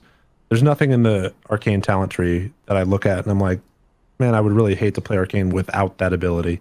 Like, Arcane Orb is nice to have, but I wouldn't put it on the same level of, like, feels bad, man, when you don't have it. Like, Yeah. like you guys did with Flame On? Yeah, no, it's not the Flame same on level should be of feel baseline. bad. Yeah, like we're reaching to like give you an answer on this one, but I think that Arcane doesn't really do anything baseline. I mean, sometimes the answer is just there isn't one, right? Like, Yeah. Yeah. The Yeah. closest thing I could find is Arcane Orb, but I mean, like Flame on should be baseline, whereas Arcane Orb, it'd be cool if it did, but it doesn't need to. Okay. What about on the flip side? Once again, anything that, like, outside of numbers tuning, right? Any ability that's just so dead, has been dead for so long that it just straight up needs a redesign at this point. For Arcane and Canter's Flow. In Counter's Flow. I think for things that are arcane only, maybe Supernova. Because it's Yeah. just one of those talents where, as Preheat mentioned, the knockup often doesn't really work well with like interrupting. I would like Supernova to actually do like a shit ton of damage. That would be sick. Where I would like actually be looking forward to pressing this ability, right? Because like now that they've added in other things that have synergy with Arcane Barrage, like BJ was saying, it makes Supernova even less competitive, right? Because Arcane Barrage now absolutely eviscerates mobs at low health value, right? Due to the new legendary change. So, Supernova should be like it used to be. It used to be a button that you would press and you'd be like, oh shit. The damage would just be nuts whenever you pressed it. It was like a natural explosion. And that's how it's themed. That's how it's marketed. And it just kind of flops. Very disappointing. So, somebody said turn Supernova into like a black hole AoE grip. It's just like a fart. It's like a small fart, right? Like you're expecting like this epic Right. explosion. It's just like a rude fart that the mob does and nothing really changes. What Blast Wave is to Fire, Supernova is to Arcane. But they buff Blast Wave. Where's the Supernova buff, man? Yeah, but do you take Blast They're Wave? going to have to No. buff it a lot. All right, fair. It only knocks up its primary target, right? Like it's not an AoE knockup. No, it knocks it's an up AoE all knockup. enemies Oh, it within does. 8 yards. Yeah, it's just that knockups don't really do Right, anything right. unless Blizzard goes in and hard codes mobs cast individually to be interrupted by displacement effects, which they often forget to do. Okay. All right. Anything else on Arcane that you guys want to comment on in the tree? Because you guys were saying this is the tree that most improved? Question mark of the 3 specs. Yeah. Yeah, I mean, really, all they did to the tree. Well, there's Arcane Echo. That's the new addition. Like, that's just an interesting cleave option. But then the flip of the Arcane Orb and Enlightened is just massive. Like, it opens up way more possibilities of like what you can do with the spec. Okay. So then, Bjartuur, why don't we move along to Frost?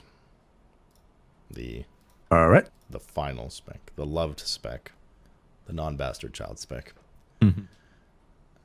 So starting off the 15 row, you have Bone Chilling, which is the talent that most people are taking on live with the Glacial Spike spec right now, and it's just the TLDR on it is it's a passive 5% increase on an Eve target that you are chilling, which is you're casting frost spells on. So whether that be Blizzard and AoE, Frozen Orb, or Frostbolt on single target. And that just works on pretty much any spell that you can throw at it. So that's why it's the default for Glacial Spike, because Glacial Spike's not buffed by the next talent in the row, which is Lonely Winter. You lose your pet, but a lot of your primary spells, Frostbolt, Ice Lance, and Flurry deal 25% increased damage. That's was previously the talent that you wanted to use a lot of times in Legion when you were just spamming Ice Lances at the wazoo, and it's probably going to be the talent again, especially with the conduits that are buffing Ice Lance to like crazy numbers. And then the third talent on the row is the Bastard Stepchild talent, which is Ice Nova. Don't take it. That's all I have to say. It just does damage and it freezes targets for like 2 seconds. It can sometimes be a PvP option at least. Yeah.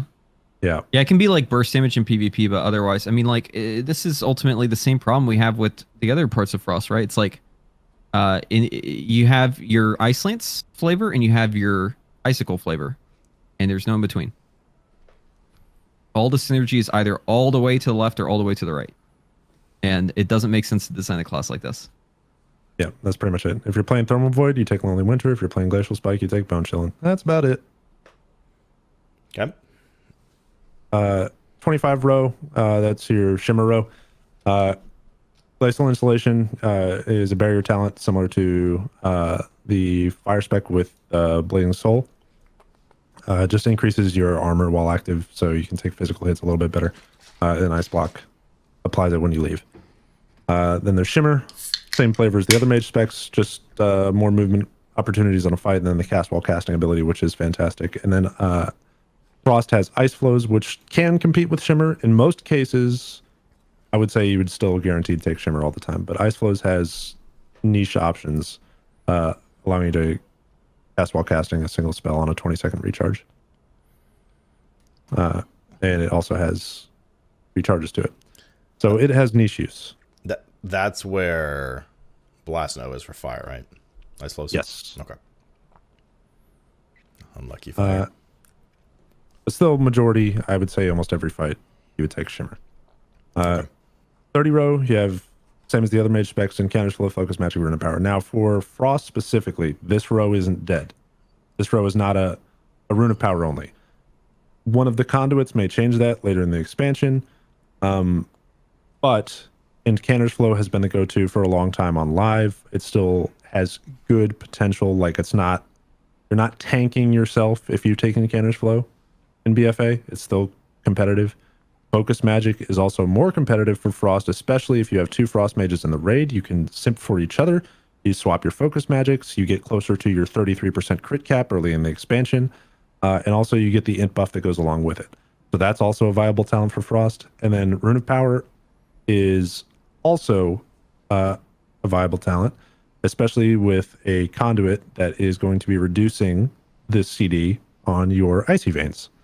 And since Rune of Power has been changed to now drop every time you activate your major cooldown, as well as you have the 45-second recharge on it that you can use it on your own, you can spend a large amount of the fight with uptime on Rune.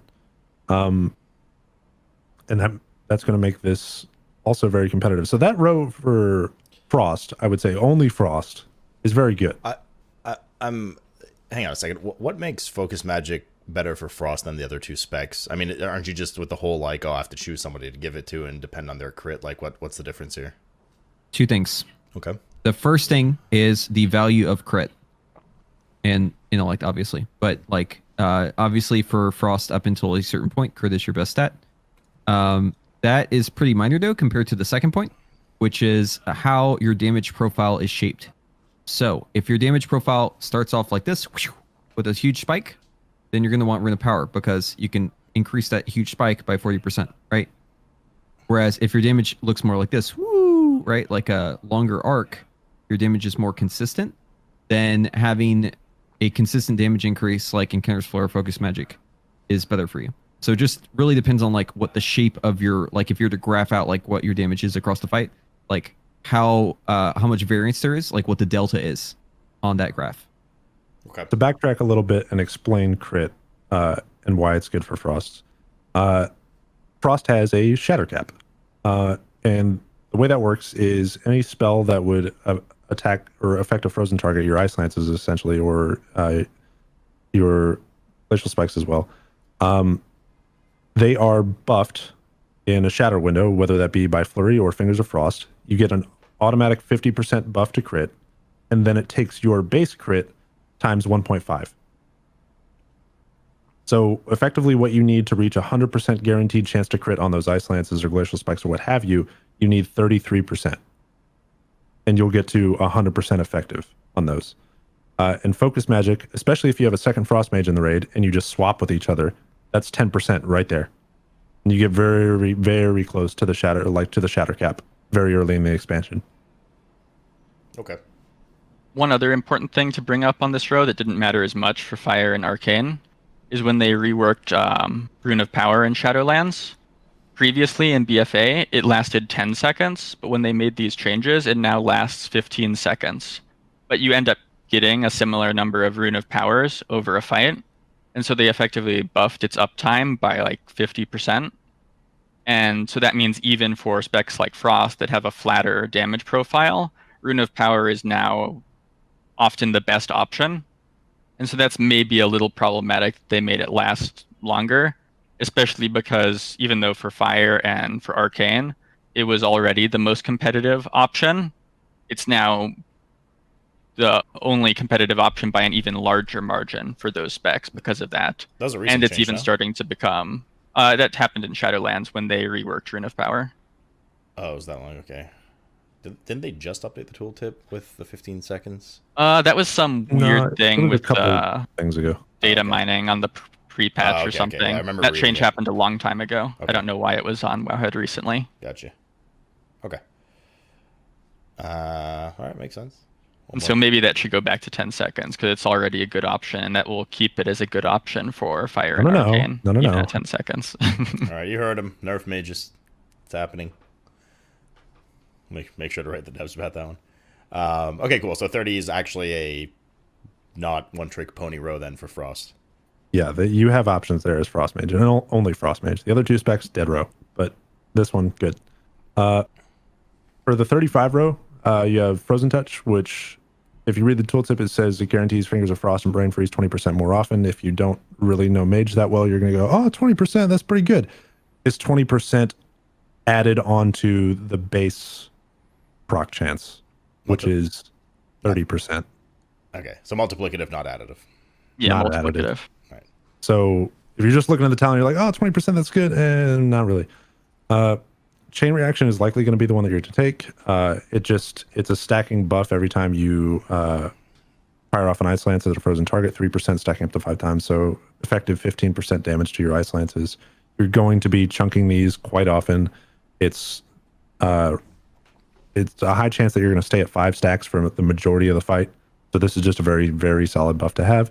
And then Ebon Bolt is the old Legion weapon ability that was taken out and put in the talent tree. It's been in the talent tree for all of BFA. It's a guaranteed Brain Freeze Flurry. it's consistent, but its cooldown is probably too long to be as powerful as the other talent or well as chain reaction on the row. That's pretty much it. For 40 frigid, this is your CC row. Frigid winds, which just increases the amount that you slow your targets by an additional 10%. So if you're in Mythic Plus and you just need a little bit more slow on your Blizzard, there's that. Ice Ward, Frost Nova has 2 charges. That has interesting interaction with the legendary.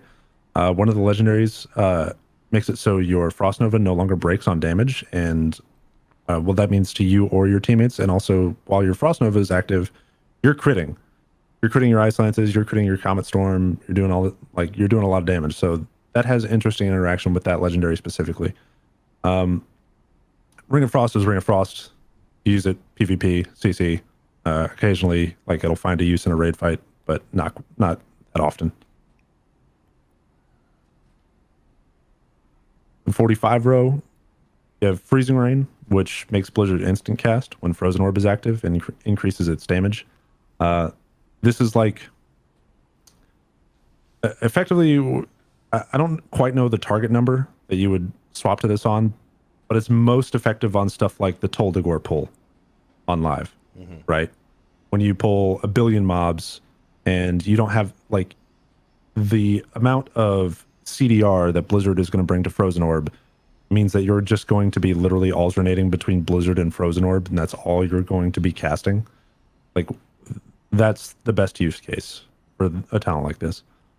Splitting Ice is your 2 target cleave. It just makes Ice Lance and Icicles deal 5% more flat, and it hits a second nearby target for 80% of their damage. It also does the same thing for Ebon Bolt and Glacial Spike, and this is very good on live for the Glacial Spike no Ice Lance build. It's also going to be good for cleaving with the Ice Lance spammy build that's currently happening in BFA. So overall, that's a good talent. Usually used more often. But like I said, Freezing Rain has a niche case. And Comet Storm, it's interesting, but not used that often. It's calls 7 comets to the ground that deal 4,000 or whatever damage to your target and all enemies within 6 yards.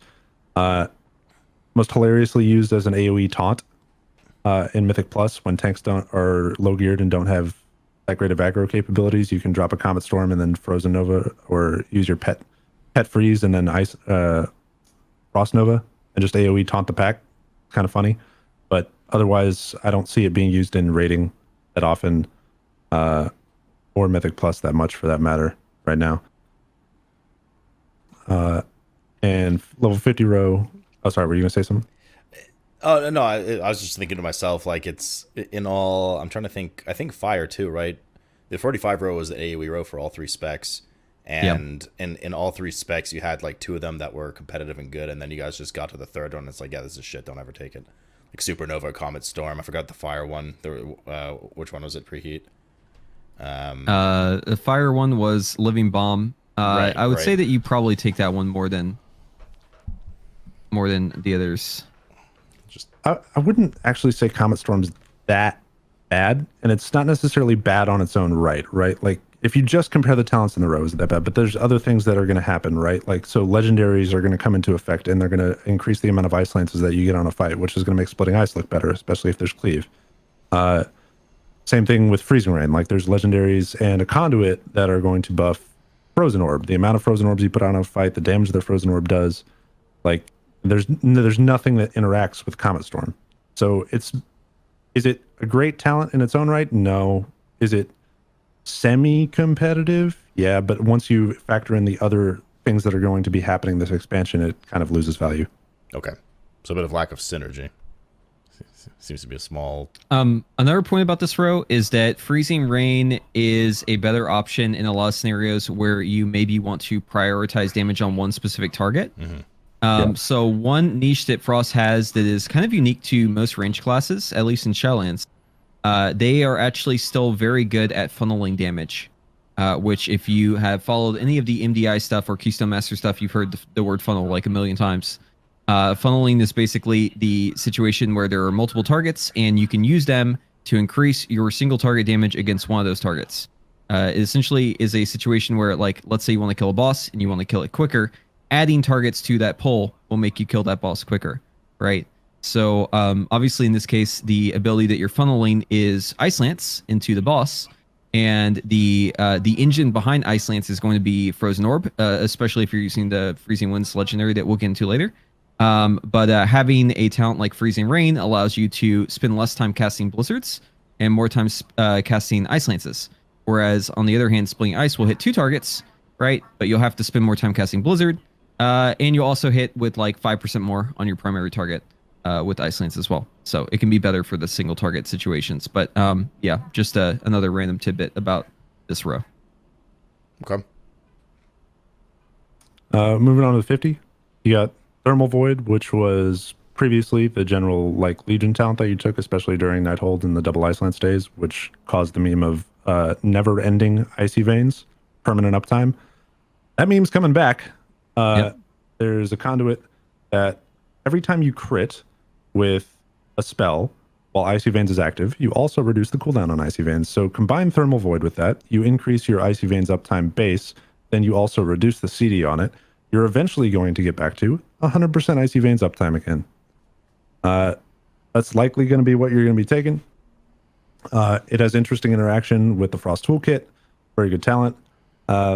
Ray of Frost, I know it had some meme uses in the past, but I don't think there's any real use for it in Shadowlands. Maybe Preheat or Doro, you can speak up to this, because I didn't play a lot of Frost at the time where Ray of Frost like ever got taken. Ray of Frost occasionally has some viability, but usually not that much. Like there was a brief period where you could use it with packed ice to generate Fingers of Frost charges during a Frozen Orb, and you just cancel the channel once you had 2 charges of Fingers of Frost, so you're using it not for damage, but for getting the Fingers of Frost procs. And then in PvP, it tends to have some options for doing more burst as well, because again, you can get a couple of charges and do a lot of slowing onto one target to do more burst to them. But yeah, generally the talent just numerically is worse than the others on the row. And then your third option is Glacial Spike, which is taken right now using the no Ice Lance build. And it's the only thing in the entire Frost toolkit that interacts with your mastery, which we all want to see reworked anyway. So I don't know what to make of that talent really anymore, because it's probably going to die based on the Ice Lance build that's going to be happening in Shadowlands, but it should just, in general, like mastery should be reworked and maybe baked into that. I'm not saying Glacial Spike has to die. I think it did, like a lot of people have fun with it. It's a good talent, but is either Ray of Frost or Glacial Spike going to be competitive going into Shadowlands? Probably not. Yeah, I think one important point to bring up is that throughout BFA, about like 2/3 of this Frost talent tree was not only like viable, but it was competitive choices to have. But now going into Shadowlands, they've overreacted to the no Ice Lance build and made Ice Lance really strong and added a lot of systems that buff Ice Lance. And so now there's really only like 1/3 of the talents, so one choice on each row that's viable now. Or not viable, but you know what I mean, like a competitive option. Don't use that evil word. You talked earlier about Bone Storm and Lonely Winter, the talents on the level 15 row being tied to your level 50 choice, and that's the same is true now. So the fact that Glacial Spike is Bone Chilling, sorry. You said Bone Storm. I was like, well, we're going DK. Bone Storm. But the fact that those are tied to your level 50 row, right? If you take Glacial Spike, you take Bone Chilling. If you take Thermal Void, you take Lonely Winter. The fact that Glacial Spike is going to be a dead talent, also means Bone Chilling is now dead. Okay. Yeah. It's Frost is just like weird hearing you guys talk about it, because or just hearing it generally in the community, right? Like everybody always says Frost is a lot of fun, and like I tried all the specs. Obviously, I don't play Mage to the same level you guys do. I enjoyed Frost the most, just in terms of generic button pushing. But there's so many like under the hood issues with its lack of synergy with like mastery and being pigeonholed into one build and all this kind of stuff that it's kind of sad to hear, I suppose, that's the case. It's so easy to fix Frost. It's like insanely easy. Literally change the mastery, make Flurry instant cast, and something that you have charges of, and make Brain Freeze restore a portion of your cooldown of each flurry. Agreed. Hard agree. Yeah. Poof. You now have not only a good spec damage-wise, you have a well-designed spec as well. It's that easy. 2 changes. Fair. 9.2 feature? Maybe. We'll see. Ooh, well, actually, hold on. We were talking about this before. There's a bug, like BJ mentioned, there's a bug with Winter's Chill. It's affecting every flurry you cast, even hard cast flurries.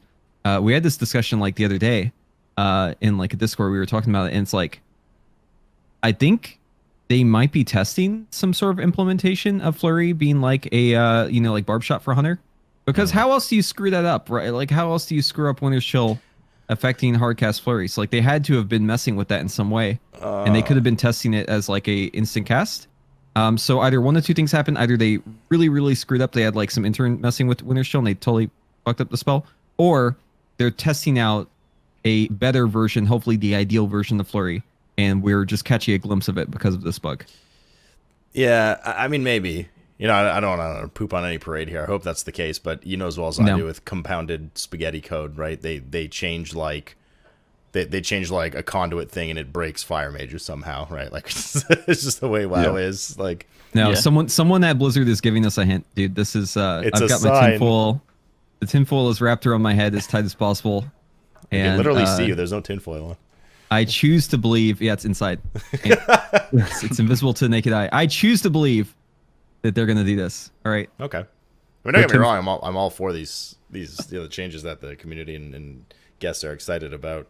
Some of them have come, some of them haven't. Hopefully, with this extra time, some of these things do come, right? Because I guess what you're asking, Preheat, just just from like a dev standpoint, I don't think it's out of the question. It's not like a Shadow Priest kind of thing where you're like, hey, just redesign the whole thing. Like, it's just not working. Mastery is like a tricky thing, though. I find they're very hesitant to redesign masteries often, and you guys are certainly not the first that have said that a mastery needs to be redesigned. I think they've gotten kind of watered down over the years, ever since mastery became a thing. A lot of them have just started becoming like, versatility 2.0, so to speak. Just like, here's X damage on Frost, here's X damage on Shadow, whatever. I mean, it's literally what it is right now, though. Right. I'm not saying that's a bad thing necessarily. I mean, maybe a bit monotonous with some of the other stats. Well, right now it's literally just a slight damage increase, but one specific spell. Right. Or like, I guess 2. But and it's less valuable than versus anyway. It's like it's a similar effect in that you have it and you don't care, and it's even worse than versus. Yeah. Kill it. I mean, kill first if you ask me too, but that's a discussion for another day. We could definitely use some new blood in the secondary stat department, in my opinion, right now in this game. It's been a while. Nonetheless, for this tree then, just like the others, baseline anything you guys want to see? I really loved when Ice Flows was baseline. I feel like that probably doesn't make sense anymore now that we have not Shimmer, and it is we actually have decisions to make on this road, but I did really like it. That was pretty cool. Okay. Yeah, it was maybe too good in terms of our mobility, like especially for Fire Mage and Emerald Nightmare when you had Shimmer and Ice Flows. Yeah. The only one I would really say that really just feels awkward not having it be baseline after so many years, Splitting Ice. Like, having Splitting Ice be specific to a talent, like whenever I throw an Ice Lance and I don't see 2, I'm always like, wait, what? That's weird. I just feel like Ice Lance should always hit 2 targets. Like, that's I really would say the only Splitting one Ice as well. The other thing they could do is have it be something like, because you're always using Blizzard on 2 targets anyway, if you cast Blizzard, it could make your Ice Lance cleave. So that way, if you really didn't want to cleave, you have a way not to. But I think they've mentioned in the past that 2 target cleave is supposed to be Frost's niche. And so it's weird that our niche is something we have to talent into. Yeah. Mm-hmm. And also, and if you're going to say, oh, well, PvP, dude, seriously, PvP, they can adjust those knobs independently. Literally, they can do whatever they want for PvP. So the other talent I would normally say on the I'd be interested in seeing baseline would be Ebon Bolt, but the niche that fills, right? It's like it's your guaranteed generator, right? So that row you have an increase to the proc chance to generate your spenders, your Fingers of Frost, and your Brain Freeze. You have an increase to the damage, and then you have your guaranteed builder, right? Your Ebon Bolt is your guaranteed. That felt really good to have baseline in Legion. You sometimes spend long times casting Frost Bolts without it, and that feels bad. But Legion Legendaries, good lord, Shadowlands Legendaries are somewhat fixing that problem that Ebon Bolt would then solve. So, does it need to be baseline this expansion? No. But if we don't have those legendary systems moving into the next, Ebon Bolt will, like, it will feel bad not having that guaranteed there. Right. Sounds like issues just compounded by the fact that you seem to be getting forced into like an Ice Lance build only. Question mark? Well, at least for the Ebon Bolt. Somewhat, yeah. Yeah, it's pretty fair. Ebon Bolt and Frozen Touch are both similar in that they give you a way to get extra Brain Freeze procs. Mm-hmm. And while those are good, Chain Reaction gives you a ton of Ice Lance damage. So for builds that cast a lot of Ice Lance, it's just better. Okay. Once again, flip side, what needs to go? Or slash redesigned? Focus magic. Again. Ray of Frost probably even could for use some. Frost, man. Yeah, I don't care. Look, I know it's great. It gets me closer to my shatter cap, but like, fuck that. Get it out. They should replace it with maybe a talent that instantly casts 90 Frost Bolts. Might have some interaction nice. with one of your legendaries. So just focus magic? Still the main I think culprit? Ray of Frost could use some kind of change.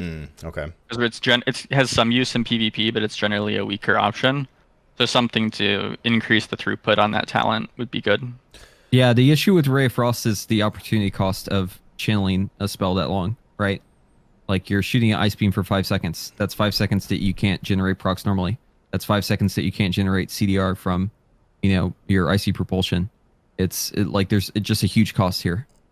What if they, I don't know, just like random nublet suggestion. What if they made Ray of Frost channel while you were still able to maintain your rotation? Like, just like a side channel, you know what I mean? It would probably be fine at that point. Yeah, it would It'd be a work. bit weird, but It would work better. I'm not sure if it would be better design, but I think it would feel better. Well, I mean, but then again, I'm not sure if it would be competitive still. Because it literally used to just be your Welly spell.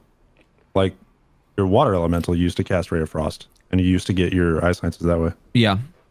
And so, like, if you take away your Welly, and you take Lonely Winter, and then you also want, like, Ray of Frost, well, you don't even have it if you take Bone Chilling anymore. But the point being, it would effectively be the same way it used to be with you having the Welly, but without. It's very similar to Water Jet. Yeah. Yeah. It took me a second, but Welly? Okay. Water Elemental. No, I got it. Yeah. Okay. No, that's fair. I mean, better than like Dave for Brewmaster statue and stuff. I don't know where they come up with that, but that one makes sense. What about Glacial Spike, though, right? I guess that one's troubled by extension of the Mastery, but then if they redesign the Mastery, then Glacial Spike's got to be completely redesigned. yeah. The other problem with Glacial Spike is there was a nerf in BFA to try to stop the no Ice Lance build that, due to some weird math, was actually a buff. And so now that Flash Freeze is gone, that's actually a nerf. And so now the talent actually is not only losing the traits that made it good, but it also has a nerf that didn't actually kick in until now.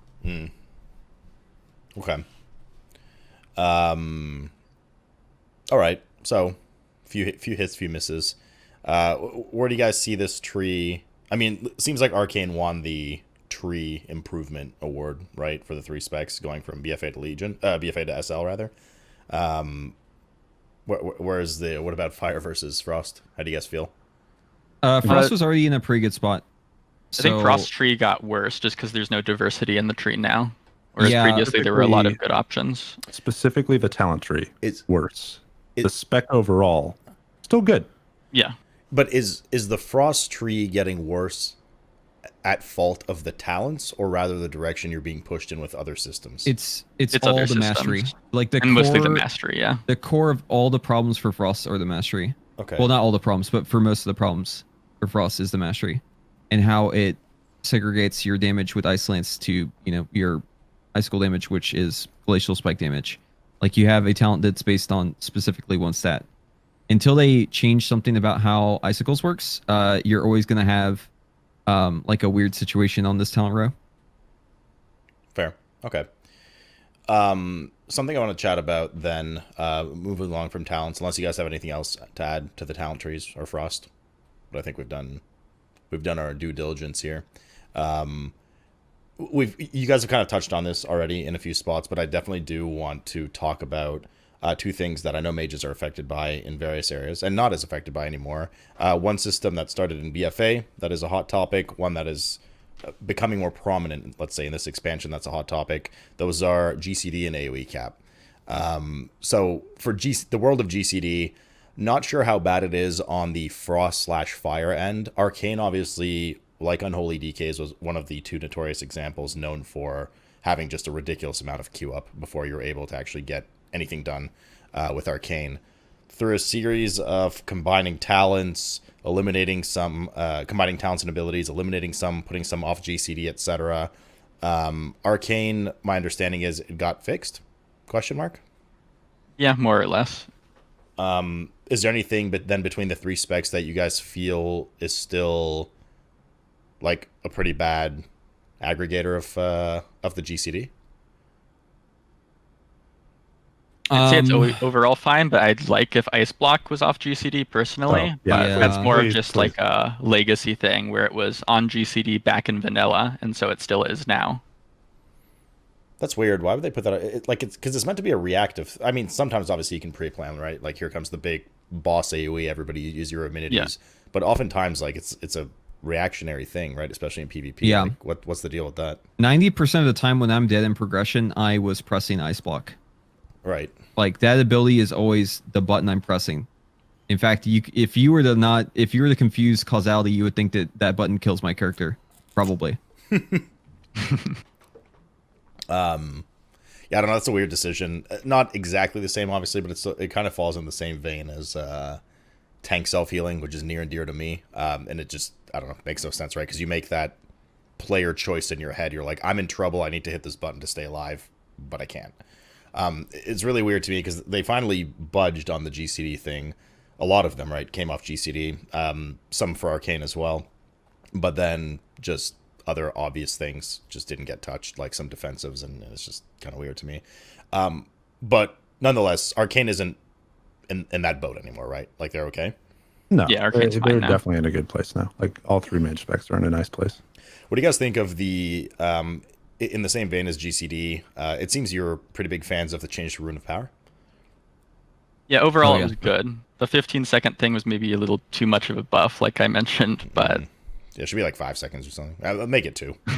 Screw it. The only thing about the 15-second thing that would be difficult to unlink it to other abilities is, right, like Arcane Power now is 15 seconds. Yeah, so like having Arcane Power be 15 seconds on a spec that you also want to spec Rune of Power, and then having a Rune of Power be 10 seconds is a little awkward. Now Fire isn't as bad. Fire's what? Combustion, is it 12 now? I think 12 sounds right, yeah. Yeah.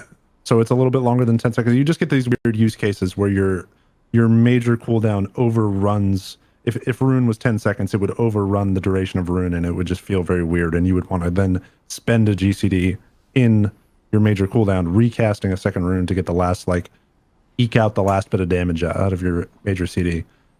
So I think the 15 seconds is okay, in my 15 opinion. seconds is right where it should be. If they're going to tune that ability, they should tune the damage increase portion. I think the damage duration portion is right where it should be. Okay. Yeah, maybe that would be a better way to tune it. It's just mostly one of those things where looking at the rest of the talent row and trying to make it competitive, buffing that talent overall in terms of its uptime and like average damage that you get over a whole fight probably wasn't a great thing for the talent row. And you guys are gonna, I mean, I guess Frost is already seeing it a bit. Fire to a certain extent, maybe. Like any CDR is just gonna give it even more scaling, right? As the expansion goes on, whenever they might add any CDR related things to your main CD, then Yeah. it starts to take over. Yeah, it's always weird with like Arcane and Fire though, just because they're so bursty and you want to line up all the 2 minutes with it. So unless there's like something really strong that you can line up with your 2 minute cooldown, it is like shorter than 2 minutes. Then usually you kind of want to like stick to 2 minutes because most things that you can line up with 2 minute cooldowns are like trinkets that are also 2 minute cooldown or like other things. They just really, Blizzard loves to make 2 minute cooldown things. So. and then they like to make 90-second things and 75-second things, and then not make them line up, and it drives you insane. That's actually part of it, though, right? Like some of the designs are like that. They want you to have different buckets so that you have different like things you can throw at different packs. The problem is, the experienced player mind wants to link all of those together rather than like, I'll use my 90-second CD on this pack and I'll use my 75-second CD on this pack. You just kind of wait to get them all together. Okay, so GCD not so bad. AoE cap though. I'm going to hide in my shelter, and then I'm going to ask Preheat, all of you guys, about the Ignite cap. Don't kill me. Doesn't matter. It's not bad. No, It doesn't You're matter. all right. Okay. Yeah. Because Okay. So let me just make complains about this all the time. Yeah. So for Mage, the AoE cap is, I mean, it doesn't really matter. I mean, obviously it matters to a certain extent, but I'm just saying like, the only spells that are changing is Ignite goes down to 8 targets. Ignite as it exists right now on live, I mean, you're lucky if you get 8 targets, right? So that's really not that big of a change. The biggest change I would probably say is the square root scaling on Living Bomb. That's not really talent we take much anyways, so who cares? That I and think, Frozen Orb, I think, are the two that are the slightly Frozen relevant. Orb is eight targets on Frozen Orb. But ultimately, I mean, like Frozen Orb is an engine to generate Fingers of Frost. Unless you have extremely high mastery levels, it's not your primary like engine for damage. So I think that's probably fine. I think hot take here as well, but I think target caps are good as long as you balance around them. So I'll give you an example. Arcane has Arcane Barrage, right? That scales up depending on how many Arcane charges you have. So at max charges, you hit 5 targets with Arcane Barrage.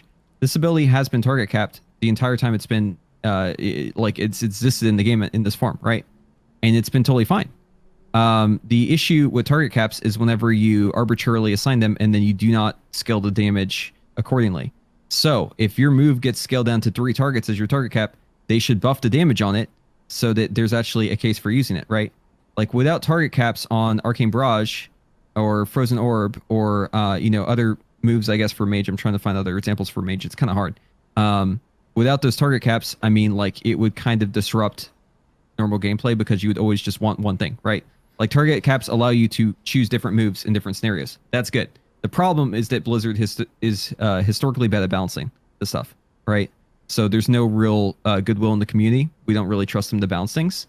But if they were better at balancing, I think that people wouldn't be necessarily upset about target caps.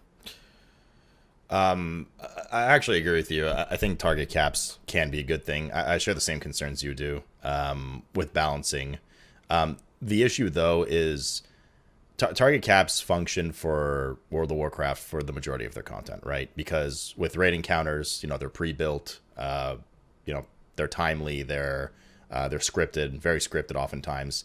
Where the system kind of breaks down, unfortunately, relative to other classes, is Mythic Plus, right? Because in Mythic Plus, you're facing a timer, and as long as you're facing the timer, the way to crank it and beat the timer faster is to pull more things. Mm-hmm. So, yes, each pull in Mythic Plus, I don't know if you guys, I'm sure you guys have noticed you've done a fair bit of Mythic Plus as well. Yes, each pull in Mythic Plus, you're not usually more than 5-8 targets, right? Like per pull, maybe per 2 pulls, it's pretty reasonable. You barely ever notice the cap. But once you start really cranking it and they're like, here's 4 pulls, here's 5 pulls, here's a big pull, that's where it starts to like fall off the map of, like that's something outside of the control of balance. So then it's, how do you balance it? Well, do we balance this 5 cap on Arcane Barrage for your typical group that is pulling sets of 5 mobs at once, but it completely falls off the map to like, Warlocks that are uncapped when they pull 20 mobs? Like, where's that middle line? It's easier to match in raiding, right? Because in raiding, it's like, here's Sun King Salvation, 8 mobs spawn, then 10 mobs spawn, then 6 mobs spawn, whatever. So I think that's where the problem is, but I completely agree with you that if they were somehow to magically balance it, that niche can provide health for the game. Preheat. Yeah, and as long as every class has like an option, if it's reasonable for them to have an option, right? Like if they aren't too unreasonably good at other things, they should have the ability to press a button that does very, very weak damage that's uncapped that would be a better solution than a strong damage that's capped at 10 or whatever, right? Mm-hmm. Like every class should have a button like that, unless they have such a strong potential in some other scenario that it wouldn't make sense for them to have it, right? Right, but balance is, I think you nailed it on the head. Like balance is the concern. Because right now, classes that specialize in 5-target cleave, like Fury Warrior, are still getting decimated by classes that don't specialize in 5-target cleave on Right. 5 targets with uncapped spells. So, what do you guys think, Dorovon and BJ, about like AoE capping in the game? And I mean, it could be for mages, but like just meta topic here. What do you guys think about that? I'm not opposed to it just because, like you were saying, what are the use cases and where we ever pull more than like 5 targets, 8 targets, or whatever? I mean, specifically Mythic Plus and like MDI Mythic Plus. There's not that many cases where I'm looking at it and I'm being like, man, this really hinders my gameplay. Like it doesn't. But at the same time, for those people that it does affect, for the people that do the type of content that it does affect, it's a balance thing.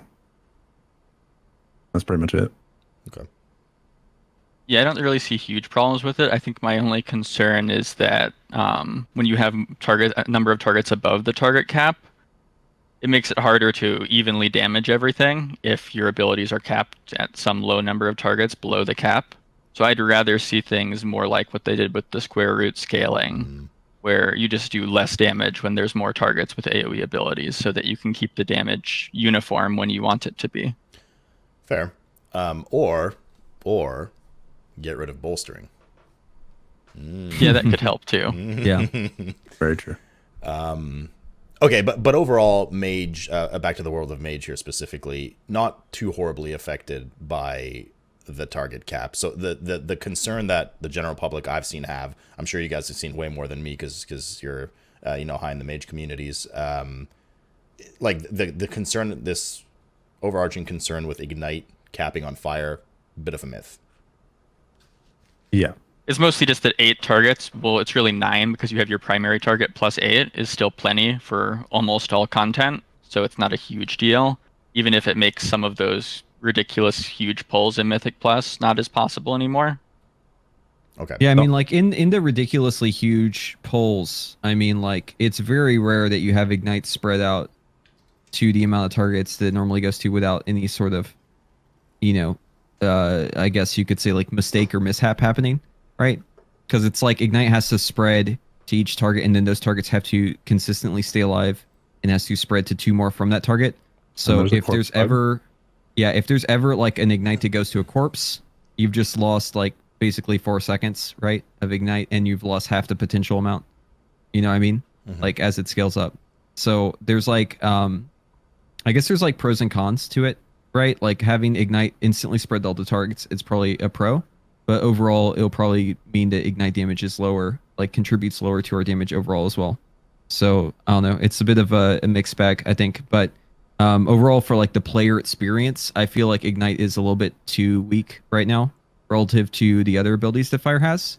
And I think that players won't really feel like spreading Ignite is meaningful, and they'll probably just forego it because it's just better to flame patch spam. From a tuning perspective, you mean? Yeah, Ignite's tuned too low. Like, and it makes sense, right? Ignite right now on live is like the most Chad of dots that's ever existed in all of World of Warcraft, and bringing it down even a step feels bad. But I mean, we're looking at it, being like significantly weaker. They've taken it way too far. And yeah. Part of it is the uptime issue, right? Because previously with auto spread, you can assume, right? Like let's just say 2 targets are next to each other. I can assume 100% uptime on Ignite on both of those targets because it's going to keep consistently like spreading the dot, and I'll have all that uptime. But in Shadowlands, it's only going to last the 9 seconds, and then I'm going to have to recast a Phoenix Flame. So you're going to have downtime with Ignite where it's not like if you have consistent cleave, there's going to be times where it's not on the target. And they haven't touched the stat scaling really. So mastery's just kind of gone from, well, I mean, part of it's the loss of corruption, but even like without corruption, without any of this other stuff, that's without Blaster Master that's buffing mastery, mastery's still a competitive stat. It's okay. It's not the best, but it's okay. And couple downtime on top of that, and you bring it from okay to like pretty bad. Okay. Are we getting any major stat changes or swaps or anything like that for any of the specs that people wouldn't expect in terms of stat prio? I mean, Mastery is gone for Frost now just because we're playing an Icelands build now instead of no Icelands. Okay. But Other than that, things are similar on single target at least. Okay. All right. So unless you guys have anything else to add on the GCD AoE thing, let's start diving into actual SL specific things, or slans. Gotta hate that term. SL specific things here. We'll start with covenants, general covenants. So we'll dive into soulbinds and conduits and all that a bit later. But talking just general covenants, so covenant ability and covenant, general ability like shapeshift, or soul. What is the Night Fae one called again? Soul Shape. Soul shape, yeah. Soul shape? Is it? Yep. Huh. Anyways, wasn't it? Okay. I'm confusing myself. But anyways, talking about these general covenant abilities, I know numbers is one thing, right? So obviously you guys are going to throw at me, what the best one is because it's just performing the best. But, we need to mention mechanics as well because, as well as I do, as we just saw with legendaries, for instance, it could just be 1 week and they just dumpster one of them, right? Or buff the crap out of one of them. So what are we looking at for, I suppose we'll start with fire. I don't know if it's all the same for them, but for fire preheat, what are we looking at for covenant, preferred covenant For covenants? choice right now? Just the covenant. Like not soulbinds and conduits. We'll talk about that. Just like core covenant ability. Just the abilities themselves. Well, for fire, you have a lot of small cooldowns, right? So like fire is probably the spec that has the most like tiny cooldowns, or like mid-range cooldowns, which is kind of the ideal situation for shifting power.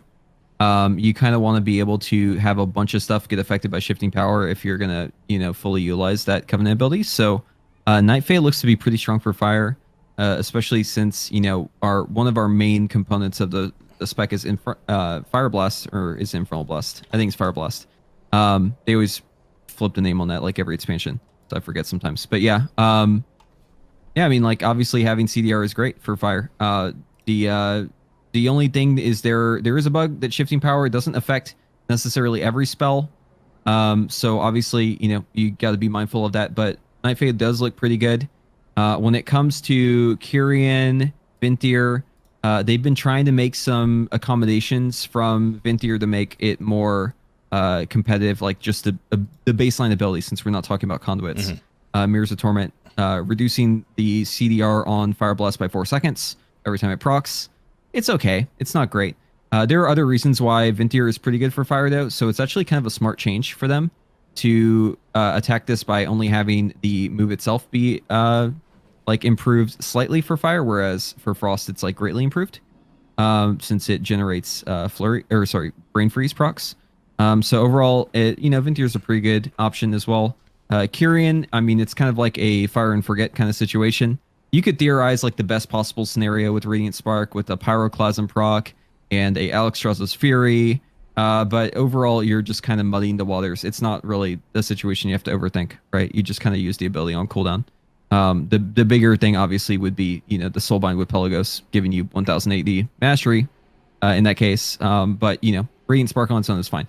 I think that fire, well, not just fire, actually, pretty much all the mage specs are in a situation where none of the covenant abilities really give them that much on their own, except for maybe like Frost with Venthyr. They're all like pretty mediocre. If you notice, I didn't even mention Necrolord. I was just gonna say. Yeah, that's intended. I meant to not mention it. What's wrong with the 3-minute CD? It's a 3-minute CD that buffs your fireball. Oh man, I love having my fireball hit other targets. That's great. Wow. You don't like the meteor legendary for fire? It's weird. It's really weird because if I read the Deathborn tooltip, it says, while in this form, your Frostbolt, Fireball, and Arcane Blast hit up to 2 additional nearby enemies. There's one of those spells is not quite like the other 2, but I can't quite put my finger on it. Yeah, I don't know. I mean, like Covenants on their own, like in a vacuum, if we aren't talking about legendaries, if we aren't talking about conduits, if we aren't talking about soulbinds, they're pretty lackluster for Mage. So, I mean, it really is a situation where, memes aside, you can kind of pick what you want to, especially if you're not in like a guild that's trying to do cutting edge progression. So, okay, is that just like low synergy compared to other classes? Like nothing just interacts very well for fire with them? Yeah, it's probably just the overall tuning. I mean, like Night Fae. Don't get me wrong, like Night Fae is like pretty fucking good for fire. But I'm just saying that like if you cut away all of the other stuff, like Conduit, Soulbinds, all the other stuff, it's not really fair, I guess, to compare them because a lot of the strengths of Covenants come from the other stuff, right? Like the way that they'll balance, for instance, Venthyr ability, right? Mirrors of Torment. The way that they balance Mirrors of Torment, since it's really good for Frost just by itself without any other conduits, but it's pretty mediocre for Fire and Arcane, is by having a conduit that has a damage component to it, right? That like stacks up. So like looking at them in a vacuum is maybe not like super productive because you kind of have to look at the whole scope. That's where like the balancing is actually done, is like in the full picture, I guess. Fair. Okay. So there's nothing that stands out then in a vacuum for Fire No. between any of these. Dorovon then for Arcane? Anything, are you in the same lane as Fire? So Necrolord's a bit better for Arcane just because, as Preheat alluded to, Arcane Blast is a much stronger spell in terms of how much damage it does than Fireball and Frostbolt. And so because of that, Necrolord, if you're doing like 2 or 3 target cleave as Arcane, you can do a lot of burst every 3 minutes, or more likely every 4 minutes because you're using it with Arcane power. But other than that, it's only a short cooldown and only for cleave, and so it doesn't make it like a good general option for Arcane. And so Night Fae then, shifting power reduces cooldowns, and Arcane doesn't have a lot of small cooldowns for it to help like Fire does. But it does mean there's a lot of time when you're channeling shifting power where you're not spending mana and you're reducing your cooldowns, which you can use to get mana back. And because of that, it ends up numerically being a decent Covenant for Arcane, even if standing still and channeling all the time feels pretty bad, especially when you're not seeing like much short-term damage from it or short-term cooldowns showing up again that you can use unless you're playing with Arcane Orb. And so overall, that's a decent option. And then Venthyr, it's okay, but it has spec-specific buffs that it has. And for Arcane, what it does is when one of the mirrors is consumed, it gives you 4% of your mana back. And that's just not really enough mana to be particularly significant or impactful. And so while the ability itself still does decent damage, it's a bit of a disappointing Covenant ability because of that right now. And then Kyrian is decent for Arcane just because you can actually get to max Arcane charges and use all like Arcane Blasts on Radiant Spark to get damage buff from each one of those. And yeah, numerically all the Covenants, none of them are that bad for Arcane, and none of them are that good either. Okay. I think Shifting Power was looking like the best, but... Fair. Okay. And so similar to Fire in that sense, where you can sort of pick what you want, but there will obviously be a best option for competitive content. Sure. Then I guess you guys have already kind of spoiled and ruined the answer, but nonetheless, BJ, what about for Frost? Venthyr all the way? Yeah, Venthyr, pretty much. Is it just because Brain Freeze? Yeah, I mean, Brain Freeze is huge. Like, your Eye Science is such a massive part of your damage, and assuming that, like, the bug happening with your Brain Freeze Flurry is indeed a bug and not them trying something like Preheat was saying, then your Venthyr ability is effectively giving you 6 Ice Lances, which is a massive portion of damage, as well as having the ability to crit and extend your Icy Veins, as well as bring it back faster with the CDR Conduit. So there's a lot of synergy with the ability beyond it just being a good damage ability. The only other one that really had decent synergy previously was Necrolord, because it combined with one of the legendaries, the Cold Front one, which now requires 90 Frostbolts to get your Frozen Orb. But previously it used to only be 15, and Necrolord counted as 3. So that had a use case there. But does Necrolord, like, does the actual damage of 3 Frostbolts hitting 3 targets, like, is that a lot? No, it's not the same as Arcane. Similarly, like Night Fae, the CDR from Night Fae isn't that useful because you just doing your basic rotation is going to result in a similar amount of CDR, like, on your ability. It has a use case in the fact that it is AoE damage as well, like just the upfront AoE damage, but that's really it. And then Kyrian, again, like Preheat was saying, there's ways you can potentially min-max. Mostly it would be like if for some reason Glacial Spike would come back later in the expansion or something, you could like min-max it to hit your Glacial Spike at the 40% extra damage portion of the Kyrian ability, but otherwise it's not that interesting. And it would really just depend on like the Soulbind scaling to see what we pick. Like Venthyr is the best right now, just specific Covenant ability. And then if like Pelagos or something overpowers it later, then unfortunate, but that's what it is. Okay. So then let's add Soulbinds to the mix. We'll get into Conduits right after, and we'll go through them on a per spec basis and all that. But let's throw Soulbinds into the mix because I know you really wanted to. How does the story change for Fire then with Soulbinds in the picture? Well, with Soulbinds, like it's all over the place, man. Like, and they seem to be changing this stuff every day. It's hard to keep up, honestly. Like recently we had the Pelagos change that I alluded to before. It's the final one, so we won't see it during progression. It's Renown 39, but Combat Meditation is currently giving you 1,080 mastery. That's gotta be bugged. This is roughly equivalent to like 30 something mastery. I think someone had an extra zero on accident. Yeah, I think so. But I mean, like, so when it comes to Soulbinds, though, like it's all it's kind of all over the place, right? Like there's one for Night Fade that's really good because the what's her name, Dreamweaver, the Field of Blossoms, you know, it allows you to have a haste buff whenever you're standing there. There's a different one that has to do with if you interrupt a target. I think it's Naya's Tools Poison. Yep. Interrupt a target applies a poison, so that assumes that you're interrupting. You know, just generally speaking, the Soulbinds kind of just give you like random doodads and stuff, but it does kind of seem to balance out a lot of the Covenant abilities in a way because, well, I guess it's partially due to the fact that the Covenant abilities for Mage just don't really affect us all that much, right? Like it's not hard to, I guess, like bring things in line with these abilities because they're pretty minute anyways. But yeah, I mean, like, and then on the other side of that, you've got conduits like 50% damage to your Ice Lance, right? I don't know. I feel like the balancing when it comes to this stuff is probably all just made up at this point. And Blizzard is literally making it up as they go. I think like every single time a change comes out, it's like it seems even more perplexing to look at.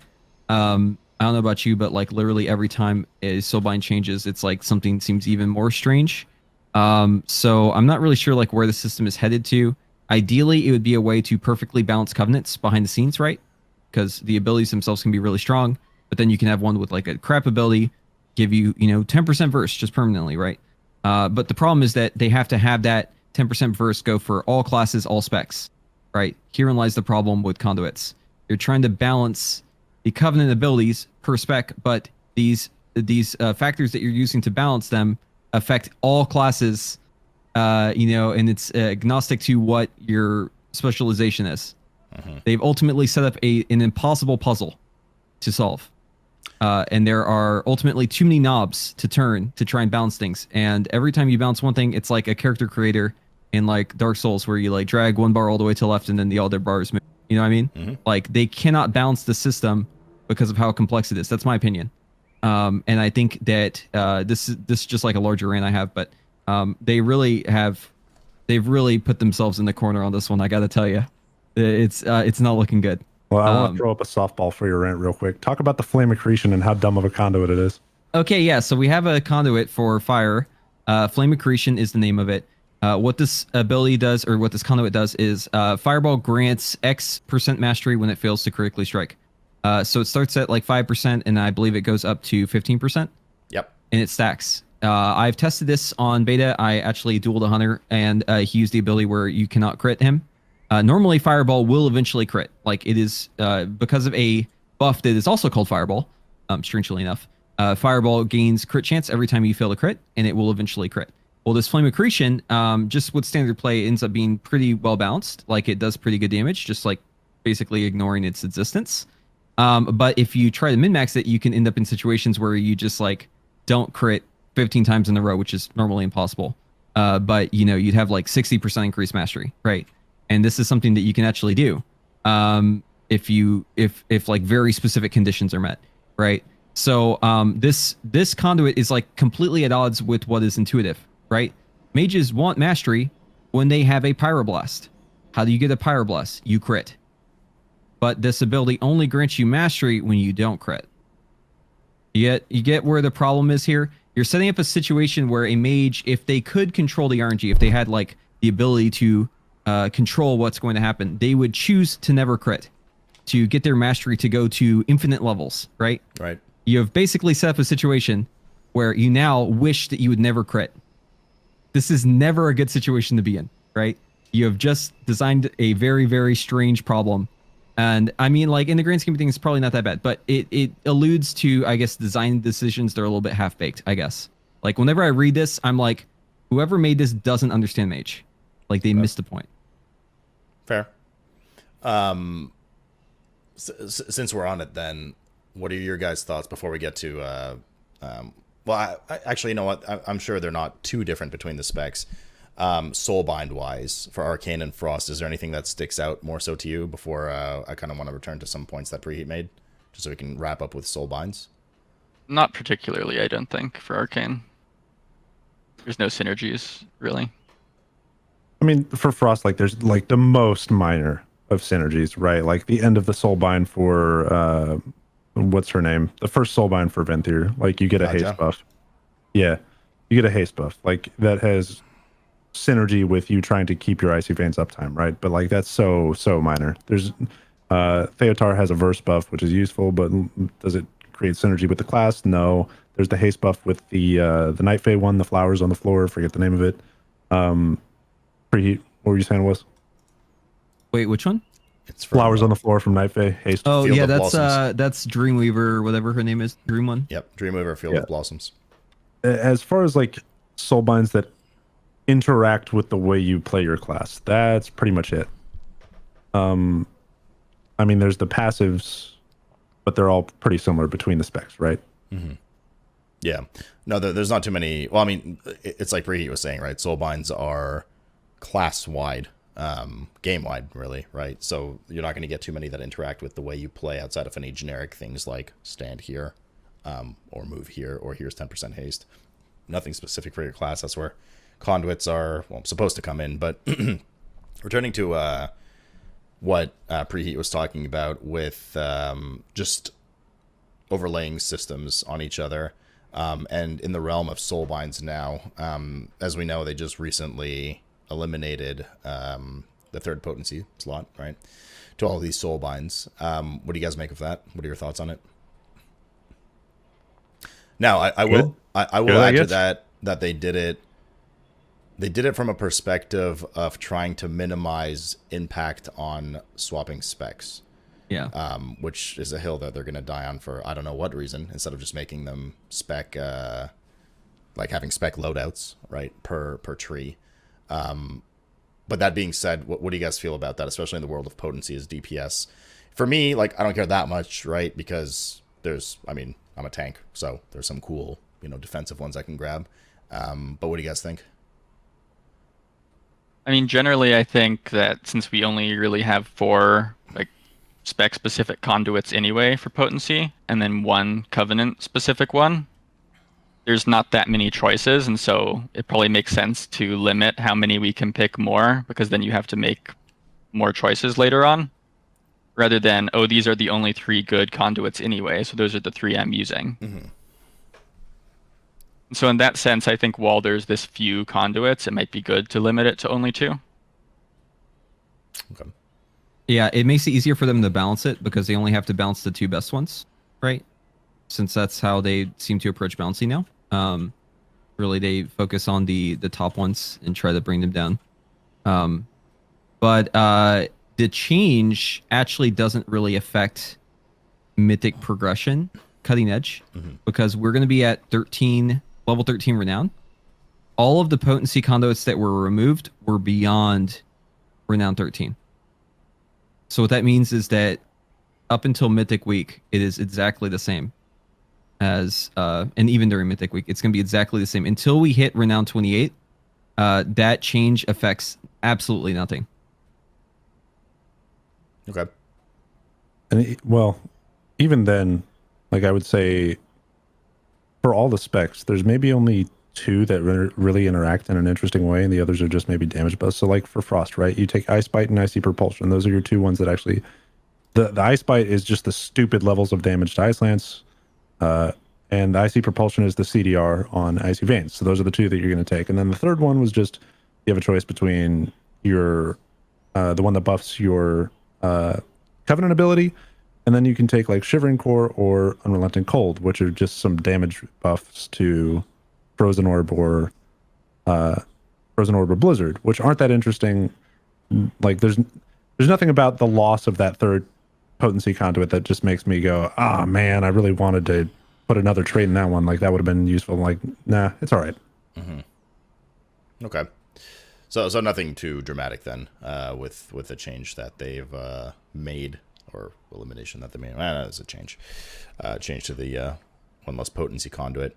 Yeah, I would say that it disproportionately affects Vintir though, because Vintir is the only covenant with a conduit that is specific to it, that actually has like an actual use case. Since pre-nerf or post-nerf? I'm talking post-nerf. Okay. It's still quite good. So Siphon Malice, even post 93% nerf or whatever it was, it's like over 90% nerf, is still like pretty decent. And like as an option for like the third slot, it like seemed like it might be good still in some cases. So basically Vintir is like the only like covenant that I guess might have this affect them in some way. Whereas the other two, it's basically irrelevant. Or other three. So the other three potency slots are crap, basically, for the Covenant ones? That's what I'm understanding. Well, it's just the other covenants don't have a potency that is specific to them. That's good. Okay, I got you. Yeah, Siphon Malice is... So the Venthir one, like previously, or well, still, what it does is every time you put Mirrors of Torment on a boss, when you use your target, when you use your Covenant ability, every 6 seconds, an auto attack or an ability from that target will trigger one of the mirrors, and when that mirror gets triggered, it will put a 10-second debuff on that target stacking for a percentage damage amp. Now, before the nerf, it was 30% per stack, so up to a 90% damage amp on the target. And then post nerf, it's what now? 6% at cap, so 2% each. 2.4%. I believe it's actually it's spell damage specifically. So like the way the calculations, it may seem very, very minor because it's just like 1%. But I believe it sims out to be much more, even though it stacks only 3 times. Okay. But yeah, it's like a multiplicative increase on all of your damage. So even though it's not a high percentage, it's decent. It's not like the best conduit, but it's a decent conduit. That's still the only conduit covenant specific, like one that affects a covenant ability that you're like, oh, I might take that. Mm-hmm. Yeah. And also, it's specifically good for fire and for arcane, since like we mentioned before, their damage profile is more, there's more delta in the high highs and the low lows, right? So the higher highs you have, the more bursty you are, the more you like Siphon Malice. And because it has this multiplicative aspect to it, if you play PoE, it's like a more multiplier as opposed to, adds, or I guess whatever the other terminology is. But basically, yeah, it definitely is a very, very good conduit. And this is disproportionately affected by the 2 potency change. Okay. More versus increase. That's it. Okay. Since we're on the subject, then are there? Let's just get into the potency fire conduits preheat, since we're talking about that. What are we looking at for the fire ones? To be honest, I'm not 100% up to date on the current ones. I know that flame accretion is pretty good, just playing it normally. Obviously, controlled destruction, you want pyroblast damage, right? I don't know exactly what like the nitty gritty on it is, like specifically. I know that, obviously, if you just read the tooltips, Infernal Cascade, combustion, while combustion is active, your fire blast grants you increased fire damage. This is very similar to PI, if you're familiar with Legion Mage. Essentially, it's the same concept there, but it's, or sorry, not PI, Blaster Master in the current expansion. It's basically the same as Blaster Master. Yeah, I mean, we have 3 pretty strong picks. I think it's, is pretty much set that we were going to go with the Pyroblast one, Controlled Destruction. I believe Infernal Cascade is better than Flame Accretion, but I might be wrong about that. On the latest sims, like I was saying, it's one of those things where there probably are cases that you could really milk Flame Accretion that we haven't even been able to like put into an APL yet. That might make it like really crazy good in like some weird unforeseen scenario. But ultimately they're pretty bland. I mean, like Power Blast damage, okay.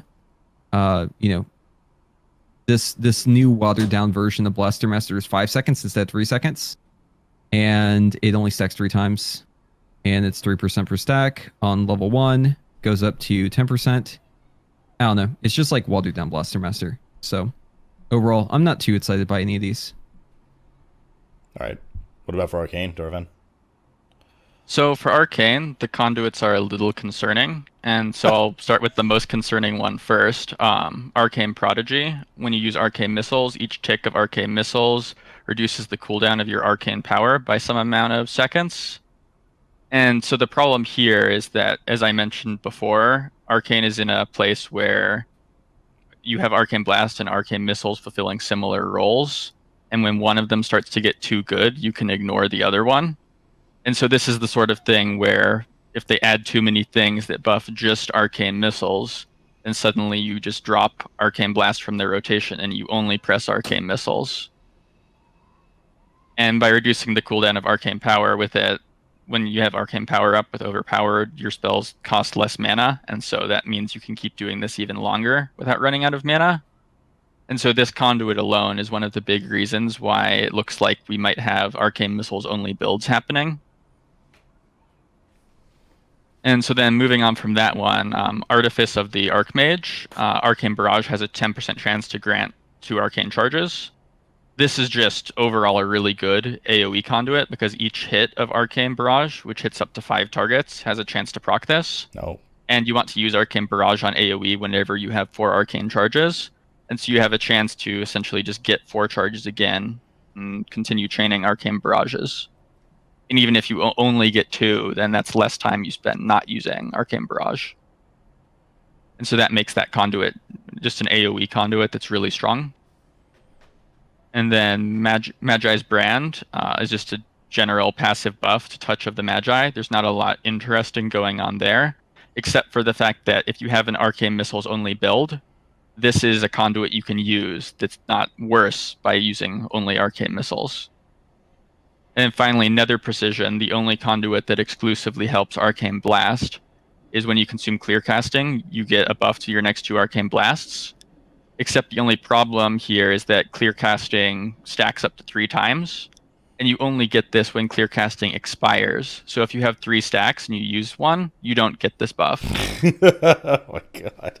The other hilarious thing with that is cancel Oring your Clear Casting stacks also counts as spending it. So if you're in a situation where Arcane Blast is a high damage percentage, like more than Arcane Missiles is to be pressing on the fight at this point in time, like let's say you're an Arcane Power or whatever the case may be, where Blast is doing more damage, it is beneficial for you to have 2 keymines, one for regular Arcane Blast and one for cancel Aura, Clear Casting, or cast Arcane Blast. Yep.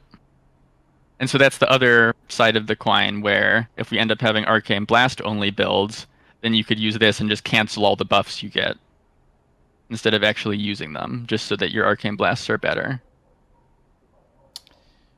And so for both the Arcane Missiles only builds and Arcane Blast only builds, these conduits could be problematic. I'm gonna, Nether Precision will probably be fixed, hopefully. Yeah, I was gonna say. It's bug all of beta and all of alpha, but that one will hopefully get fixed. Yeah. Soon TM. It seems like an oversight. I'm gonna go out on a limb, but that's kind of silly. I mean, it's kind of in the same vein as Flame Recreation. It's just harder to produce the situation for fire because it's harder to just choose not to crit, right? How would you game that though for fire? Like you keep talking about, like there are these situations, but how do you like not crit? If you don't want to. If you're about to combust. If you're about to combust, I'm sure that there's a mathematically sound average amount of fireballs that you want to cast before, or like amount of buffs you want to get, kind of like a rogue rolling their dice. I don't think it'll probably be worth gaming it at like level 1, but it might be worth it once we reach like higher ranks. Yeah. I mean, I could definitely see a scenario where it's like you're rolling for your 5 buff. You've got literally the minimum amount of crit possible.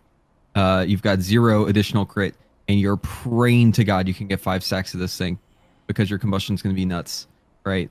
And so you're basically just hoping and praying that you don't crit. That's never a good situation. Or there may be situations too where like a boss may have a mechanic that has some sort of crit suppression aspect to it. If that ever happens, you're gonna see some shit. Because if we can generate a hot streak from something else, you will see the most broken shit. Just imagine the mage with this. I don't know what it stacks up to, but maximum stacks of this, whatever that theoretically is, there has to be a maximum. Would be pretty crazy, I think. Yeah, right. When you're in execute, you would just keep casting fireball until you get like your desired number of stacks, and then be like, all right, well, I'm done now. Yeah. Now I just scorch. In execute, you don't have to cast fireball, right? Because you can use scorch due to searing touch. So this essentially means that if you aren't using fireball to get a buff, you're essentially wasting uptime you could have on this buff, right? This free mastery. You're just missing out on it. The thing is, like, you're going to have an amount of buff stacks in your head that you want to get to. So when you reach execute and you no longer have to cast fireball, you're going to go, okay, so I want this number of buff stacks before I start doing my rotation. So you're going to go fireball, fuck, third one crit. Let me go fireball. Like you're praying to not crit as long as possible. And then you're like, you get to the ideal one. You're like, what if I just got one more? Yeah, I mean, don't like, go to it's Vegas, dude. it's a funny thing to talk about. I think in the grand scheme of things, like, it won't really have that big of an impact. Obviously, we're like playing it up because it's funny to talk about. But I definitely think that this will be a thing that we talk about more. If it does not get changed, this will be a topic of discussion later on. I fucking guarantee it. Okay, fair. Part of the problem is it just gives too much mastery. Like, Yeah, way too much. Mechanics of it is not good as well, but it's too much mastery right now. I mean, hey, look, at least this is, causing some gameplay and some drama llama and some discussion rather than a bunch of the other ones that I've seen in other classes that are just like, here's 2% damage to your like shitty builder, and like that's all they get. I know you already kind of touched on it, BJ, but what about for Frost? Was there anything else you wanted to add to the ones you discussed, or? I mean, pretty much it's just year 2 that are, one is just God tier, which is it's buffing your Ice Lance damage by 15% at rank 15. What's the rank that we're getting to Mythic Week? Is 7? Yeah, so 27%. 27%, which is still a ridiculous number, because like you think about the other like facets of the class that are all stacking, just buffing Ice Lance. So you have your Lonely Winter? I'm forgetting the name of the goddamn talent. Yeah, which is just 25% flat. And you have your Chain Reaction, which is an additional 15% buff to your Ice Lances as long as you're like continually stacking that. And then you have this, which is 20, what did we just say, 27% at Mythic Week? Yep. Up to 50. And Splitting Ice as well.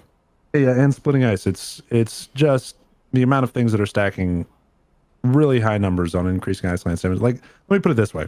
When you look at a damage graph of Fire currently on live and you look at it and you're like, oh, wow, 70% of damage from your Ignite. That's a crazy amount of damage from one spell. Or, well, not even a spell, just one facet of your class. That's the Frost damage graph right now on beta. It's like 70% of your damage is Ice Lance. That's it. I've seen it. It's true. It's disgusting. I mean, that's kind of scary though, right? Because, one Thanos snap and you guys are shit if they just nerf your Ice Lance. Yeah. Yeah, that's a bit scary. I think the crappiest feeling, the more you guys keep talking about Frost, is just this feeling that you get.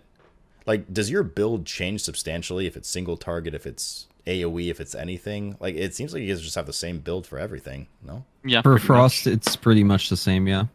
The only change, which Preheat talked about earlier, is do I want a funnel? Mm-hmm. If I want a funnel, I can make a little bit of a change. But otherwise, no.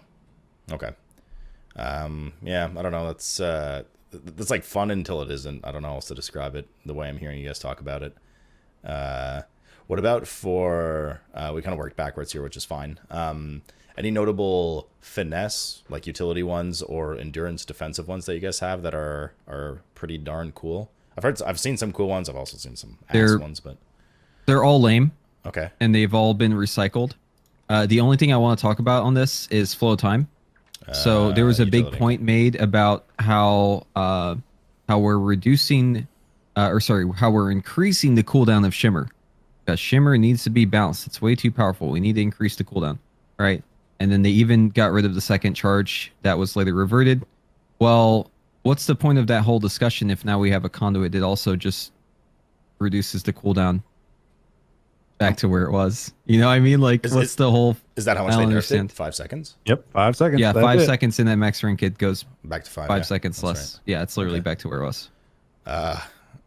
Well, I mean, to answer your question, I don't know. I just I feel like whoever designed this conduit and whoever made the change are probably not friends. Because they don't talk to each other, so they can't be friends. No other notable interesting ones, like Grounding Surge, 8 seconds off counterspell, might be good in Mythic Plus, etc. Yeah, maybe. I guess that would be kind of nice because you could be in like a melee kick rotation at that point. Ice Block reduced up to 90 seconds. I'm just kind of like skimming through them here. I'm just wondering if there's anything OP. Some of them are decent. They're just not particularly exciting. Right, okay. Like they're all just defensive throughput or utility, like shorter cooldowns. I don't see a great use for the Ice Block reduced 90 seconds. Like the amount of times where you're immuning things on a fight usually is once, maybe twice. And I mean, Frost already brings 2. And like even in like, let's say N'Zoth, right? And if you're in the double immune set, like you're playing fire, you're in immune 1 and immune 3 on prog. Like you can get both without that conduit being there. Like it would be a very niche case where you would be like, all right, let me go respec conduit specifically for this boss, specifically for Ice Block. Like it'd be weird. It's funny to hear you say that, because when we were doing the Hunter show, they have a bunch of conduits and multipliers and stuff where they were very happy that they can get their turtle down to like, 1.2 minutes, things like that. Actually, I think they just buffed the legendary for aspects, so they could probably even get to that 1 minute range. And they were saying how useful that is. So it's interesting to hear you like downplay that a bit, to say like it's not really that important to have the more frequent access to immunities. Niche, I think everyone's on the same page that it's niche for sure, right? Like some fights you might want it, some fights not, but it's just interesting to see where that value lies, like with the different classes, I suppose. I feel like 9 times out of 10 I'd take the shield talent on Blink. Yeah. And then just on the rare occasion that for some reason, like I said, you just need the extra immunes on the fight, then you could be like, all right, hold on, let me go respec that. But one's is different conduit types though, right? One's defense and one's finesse. Oh, I'm sorry. I'm looking at the wrong thing, but yeah. Yeah, no, fair. I think you're thinking about the barrier. Or sorry, the healing on Ice Block. I'm thinking about the healing on Ice Block. That's right. Okay. So, I guess like, I don't know, you guys have like some interesting potency conduits. I don't want to use the word good or bad. I mean, some are bad, obviously, like you said, but at least some of them cause of discussion and might change a bit the way you play things, etc. I don't know. Do you guys feel like that's better than just having a bunch of flat damage? Like here's 10% damage on Arcane Blast, here's 10% damage on Ice Lance, blah, blah, blah. I mean, obviously that's one of them, but would you rather just see all passives, or is it good to have these kind of mix of actives or reactionary ones? It's nice to have Infernal Cascade because Blaster Master is just a nice Azerite trait in BFA. So it's a good place to add some of those traits back that were nice. But otherwise, I don't think, even though some of these are more interesting, they're still pretty close to passives, I think. Fair. And so... Yeah, I mean, you're not going to get any, I don't think conduits are ever meant to be in the scope of like, tier set bonus where it can completely change the way you play when you equip it or slot it, whatever it may be. But yeah, fair. Any other notes from you guys? I don't know if Preheat had any. I'm sure he'll be back in a sec. I'm back. Oh, you're back. Okay. Any other notes from you guys on conduits, soulbinds, or like to the more meta subject, conduits, soulbinds, like as a system? Feel free to speak your mind. Obviously, like Preheat did. Anything else you guys want to touch on before I move on to legendaries? This is more related to Covenants as well as Soulbinds, but just Sure. one thing that we Absolutely. didn't mention that I wanted to talk about for Frost is so Shifting Power, the Night Fae ability, unless you have the Soulbinds that activate when you use it, it's actually not worth using on single target. You just don't cast the ability. What And is that's it? because Which one? Sorry. Shifting Power, the Night Fae one, its Oh, there it main is, yeah. it doesn't really do a lot of damage. The main thing Shifting Power does is give you CDR, and that's not really useful for Frost. I'd mentioned that a little bit because I was like, Yeah. doing your basic rotation as Frost is going to grant you CDR on your ability anyway, like the one that you need. So like the shifting power is just useless outside of the AoE damage it does. Yeah, but I just wanted to mention specifically the fact that it like sims lower to cast it than not to cast it.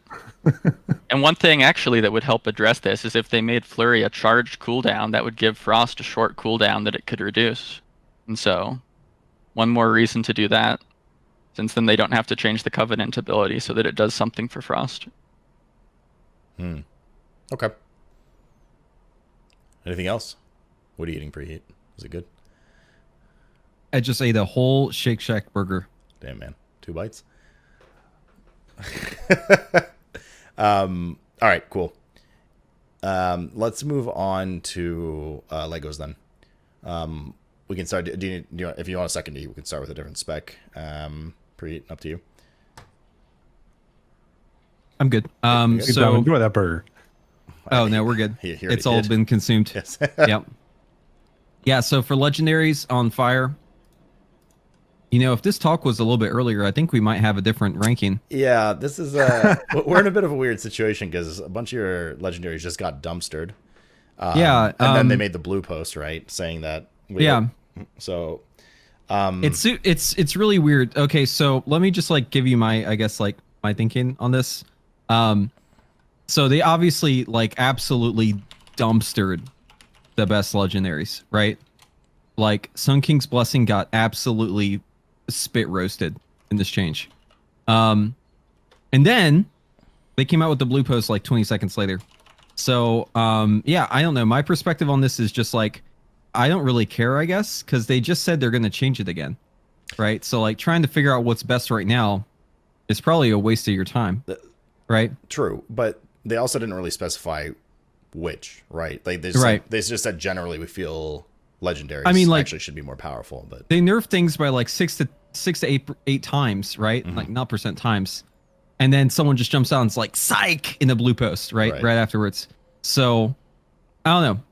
But I mean, in the generals, in the big picture, right? So Sun King Blessing in theory should be the best one because it allows you to play around it. It's actually a really cool concept. So this is the legendary that allows you to have combustion on demand if you cast enough pyroblasts, if you get enough hot streaks, since it's specific to getting the hot streak proc. Really, really cool idea. I think having it be 16 is far too high. But it's neat that it basically allows you to... What were you going to ask? Oh, what did it get nerfed from? Wasn't it lower? The hot streak number? Was 6. Oh, so Yeah, it was lower. it was a fair bit lower. Okay. Yeah, it was a bit lower. Yeah, so I mean, the original version of that legend was I think it was 4 or 6 or something like that. Hold on, let me look it up real quick. Yeah, I mean, it's crazy how much this thing got nerfed. Because not only did they nerf the they increased the amount of spells you have to cast to activate it, they also decreased the potency of the effect that follows. So it used to be let's click this right here. Yeah, it used to be 6 seconds on the combustion. I remember that part. It used to be 6 seconds on the buff that it would grant you, and then it was 6 casts to get it going. Now it's 16 casts and it's 4 seconds duration, right? So obviously it's not going to be good anymore. But yeah, I mean it was a huge outlier though. This legendary was probably too strong, or I guess the better way of putting it is the other legendaries are far too weak. None of the legendaries for fire, aside from the super top ones, really have any impact. This is kind of going back to the same Covenant problem we were talking about before. It's seems like everything's just kind of weak. There's a couple outliers, but everything's just really weak.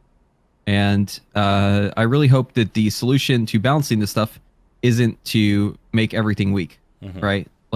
let's not give it the legendary treatment. I know we're talking about legendaries, but you know, maybe buff things as well as just flat out nerfing them. But yeah, enough talk about Sun King's Blessing. Moving on.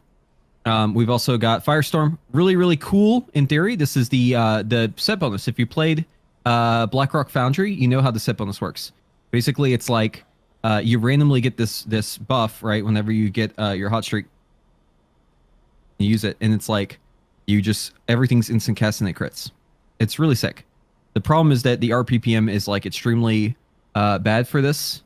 Dorovon can probably explain more on the RPPM side, but basically the conditions for the RPPM on this basically mean that like it's not ever going to be consistent to generate this unless you're an execute. So ultimately the amount of procs that you get on the spell are so low that it's basically irrelevant.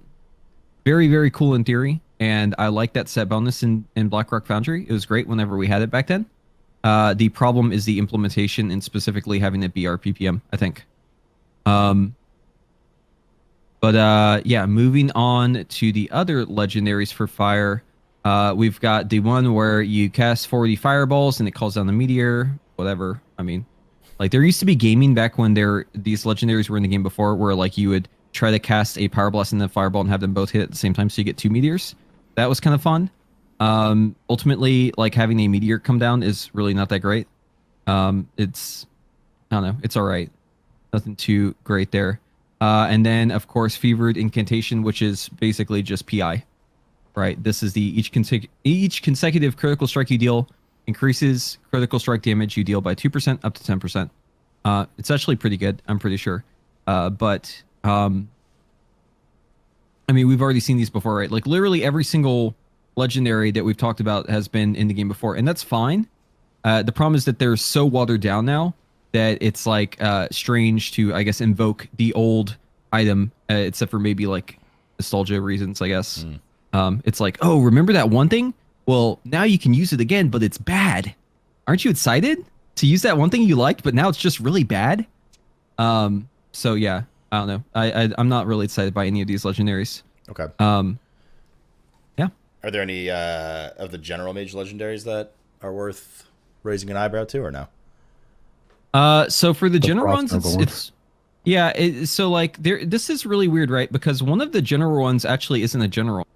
In fact, probably one of the most important general ones isn't. It's listed as an arcane legendary. The Temporal Warp. Basically, this is the Shard of Exodar. For whatever reason, they decided that they were going to screw Arcane over by giving this general legendary to Arcane specifically. Couldn't tell you why. But it's basically the Shard of Exodar, but just worse now. So it follows the same theme, right? Legendaries are just old set bonuses and effects and legendaries, but they're watered down in Shadowlands. But it's okay.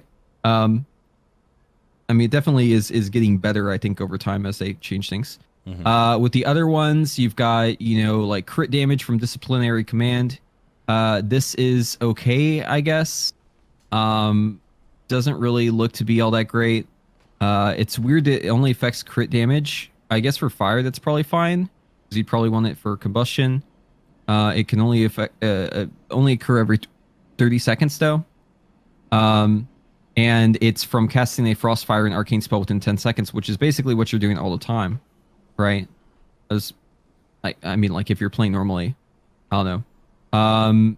Well, you have to do one of Icicle? each, so Right. like you have to do a Frostbolt as fire, and then an Arcane Explosion or something, or a counter spell to trigger Yeah, it. I get that. I'm just saying, like, if I'm playing normally, like, I'm blinking around, I'm casting Frost Novas. Yeah, right? I guess. These are, like, different schools, I guess. Like, for Mage, I don't know. I guess it's a little weird for Mage, because I just feel like that's just, like, natural gameplay. That you're, like, pressing moves from other specs. But, and then the thing that you get from the trigger, the crit damage, I don't understand why it's crit damage. It's weird. Grizzly Icicle is probably the most interesting of all of them. Because it gives you a Frost Nova that does not break.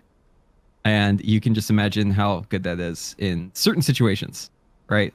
Like, obviously, it won't be great in every situation, but in the situations that it is good, it's great, right? Because you can especially go, like BJ was mentioning before, you can go the talent that gives you 2 charges of Frost Nova. And now you have 2 charges of Frost Nova that will never break. And as fire, it also increases the damage you do to those targets by 10% as well. So that is nice. Looking The last forward one I to want seeing to talk clips about. of that one with Sanguine and Mythic Plus, where some Yeah. mage roots them and no one can break it out, and all the Oh, mobs just heal to God. full. Oh, This- it makes me this- mad hearing about it. This legendary has the biggest troll potential. It also has some of the best potential when it comes to like solo content. Because if you do like Torghast runs or you're just like leveling out in the world, watching mobs helplessly stand there staring at you right outside your melee range for a full 30 seconds, because you can do like 2 Frost Novas into a third one, is hilarious. And it really feels like very overpowered, I guess. I mean, like, you can probably imagine that for Frost this is way better, right? Because you just permanently shatter on the target. But it's still pretty fun this fire. The last one I want to talk about for fire, because I mean, I'm not talking about all of them just because they aren't all relevant, I guess. But Trirune Ward is pretty cool. It grants you the effects of all of the barriers. So that's Blazing Barrier, Ice Barrier, Prismatic Barrier. If you aren't aware, they are more than just absorbs. They also do things like reduce your physical damage taken, give you increased armor, and reduce the harmful magic effects against you, the duration of harmful magic effects. So this can definitely be like situationally useful. I think probably one of the most useful use cases for this would be on what's the name of that boss? It's the giant Hungering Devourer. Hungering. Yeah, thank you. Yeah, the blue boy. Because this like basically would negate the debuff that you have to use. You suck HP around from other people and you can't be healed. Yeah, basically the Unat mechanic can be countered by this, which is pretty cool. Especially that magic duration one is pretty nice for it. But yeah, I mean, ultimately though, I mean, let's not kid ourselves. We're gonna go for damage in our legendaries, right? Like that's just how it goes. And for fire, I mean, they're okay. I'm not excited though. Okay. I assume a lot of it's just a numbers thing that you're not excited about, but like Yeah, it's the tuning. But some of the designs are pretty fun. I mean, I don't know if the designs are all that fun. The problem is like the only like one that really jumps out to me as like being fun is like so poorly tuned it just like never happens. It's just frustrating. Like I really like the idea of Firestorm. Yeah, I really love the idea of Firestorm. It's just that you play it and then you're like, okay, where's my Firestorm? Hello. And it just feels like it never procs. So that frustrates me.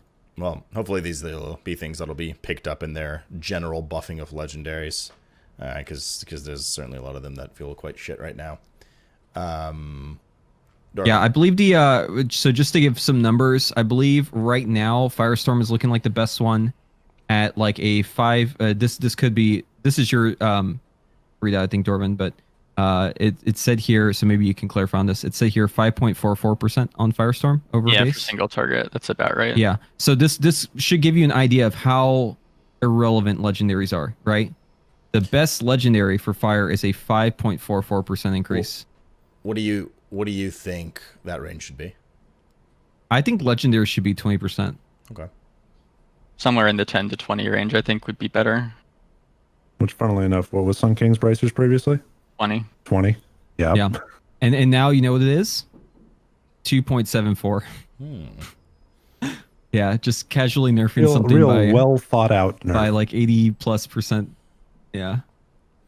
And I'm okay. Sun King's Blessing is actually kind of exciting too. Now that we're talking about it, because it allows you the ability to just like choose additional combustions in kind of a rhythm, almost like a metronome kind of thing. And that was especially fun in Mythic Plus because you could like set up a scenario, since Arcane Explosion benefits from combustion as well. Like you could set up scenarios where like maybe you just get a small combustion right at the very end as you're running to like an ad pack and you just blow them all up with a bunch of Arcane Explosions. They always crit every hit, right? Like, I don't know. There's like a lot of versatility to it, and it was kind of fun to play around with like different scenarios in your head. Cool. Well, not cool, but cool. Okay. Dorovon, what about Arcane? Legos. Okay, so to start with, we have Arcane Bombardment, which is essentially Arcane Pressure, the Azurite trait from BFA, recreated as a legendary that instead gives a % damage execute to Arcane Barrage instead of a flat damage. And so this is a good effect generally, but the one issue with it is if it's tuned to be good on single target, it's just ridiculous on AoE because Arcane Barrage is really strong on AoE. And so with the latest buff to it, I think they increased it to 80% or something like From that. 40, right? Yeah. And so now it probably is just ridiculous on AoE. And I saw people were hitting Arcane Barrages, or that was with the next legendary actually for very large numbers, but there's a bug where you could combine them to get an even bigger hit with this legendary. But regardless, this is just a really good AoE legendary, but unfortunately it can't ever really be a good single target legendary or it would be overpowered. Okay. And so then the next legendary, Arcane Harmony, it might also be called Arcane Infinity in some places because they have 2 names for it. But so it doesn't really affect the rotation much. You can't really conserve mana without Arcane Barrage. So unless you're just not only using Arcane Missiles or something, then eventually you'll have to use Arcane Barrage to use those stacks. You can't really reach the 100 stack max in normal situations. But with the current tuning on this, you can hit Arcane Barrages for like over 100k easily without even critting if you stack it up fully. So that's potentially really weird in world PvP situations or for a specific burst. Yeah, I was gonna say, how's this work in PvP? Can't you just spam missiles on a dude and then just one-shot him? Potentially, yeah. Okay. So they probably need to do something with this. And this is also coming back to what I was talking about where they're making all these effects that work with just arcane missiles. And so builds that only use arcane missiles are pretty good because of that. Okay. And then the next legendary, Siphon Storm. This is just the Brainstorm Azurite trait, but again in percent based now instead of a flat increase to intellect. And so this legendary, if it gets tuned too high, then you'll cast Evocation before combat so that your burst on the pole can be higher. And so this similarly has an issue where it's hard for them to tune it up to be good enough to be actually a good legendary without some kind of weird rotation breaking thing happening with that pre-combat evocation, which happened at the beginning of Uldir and then was removed because they didn't like it. That was actually great, by the way. I don't know if you did PvP at that point, but I had to do PvP for raid for the cache, and it was so fun. That was like the most fun PvP week I've ever had.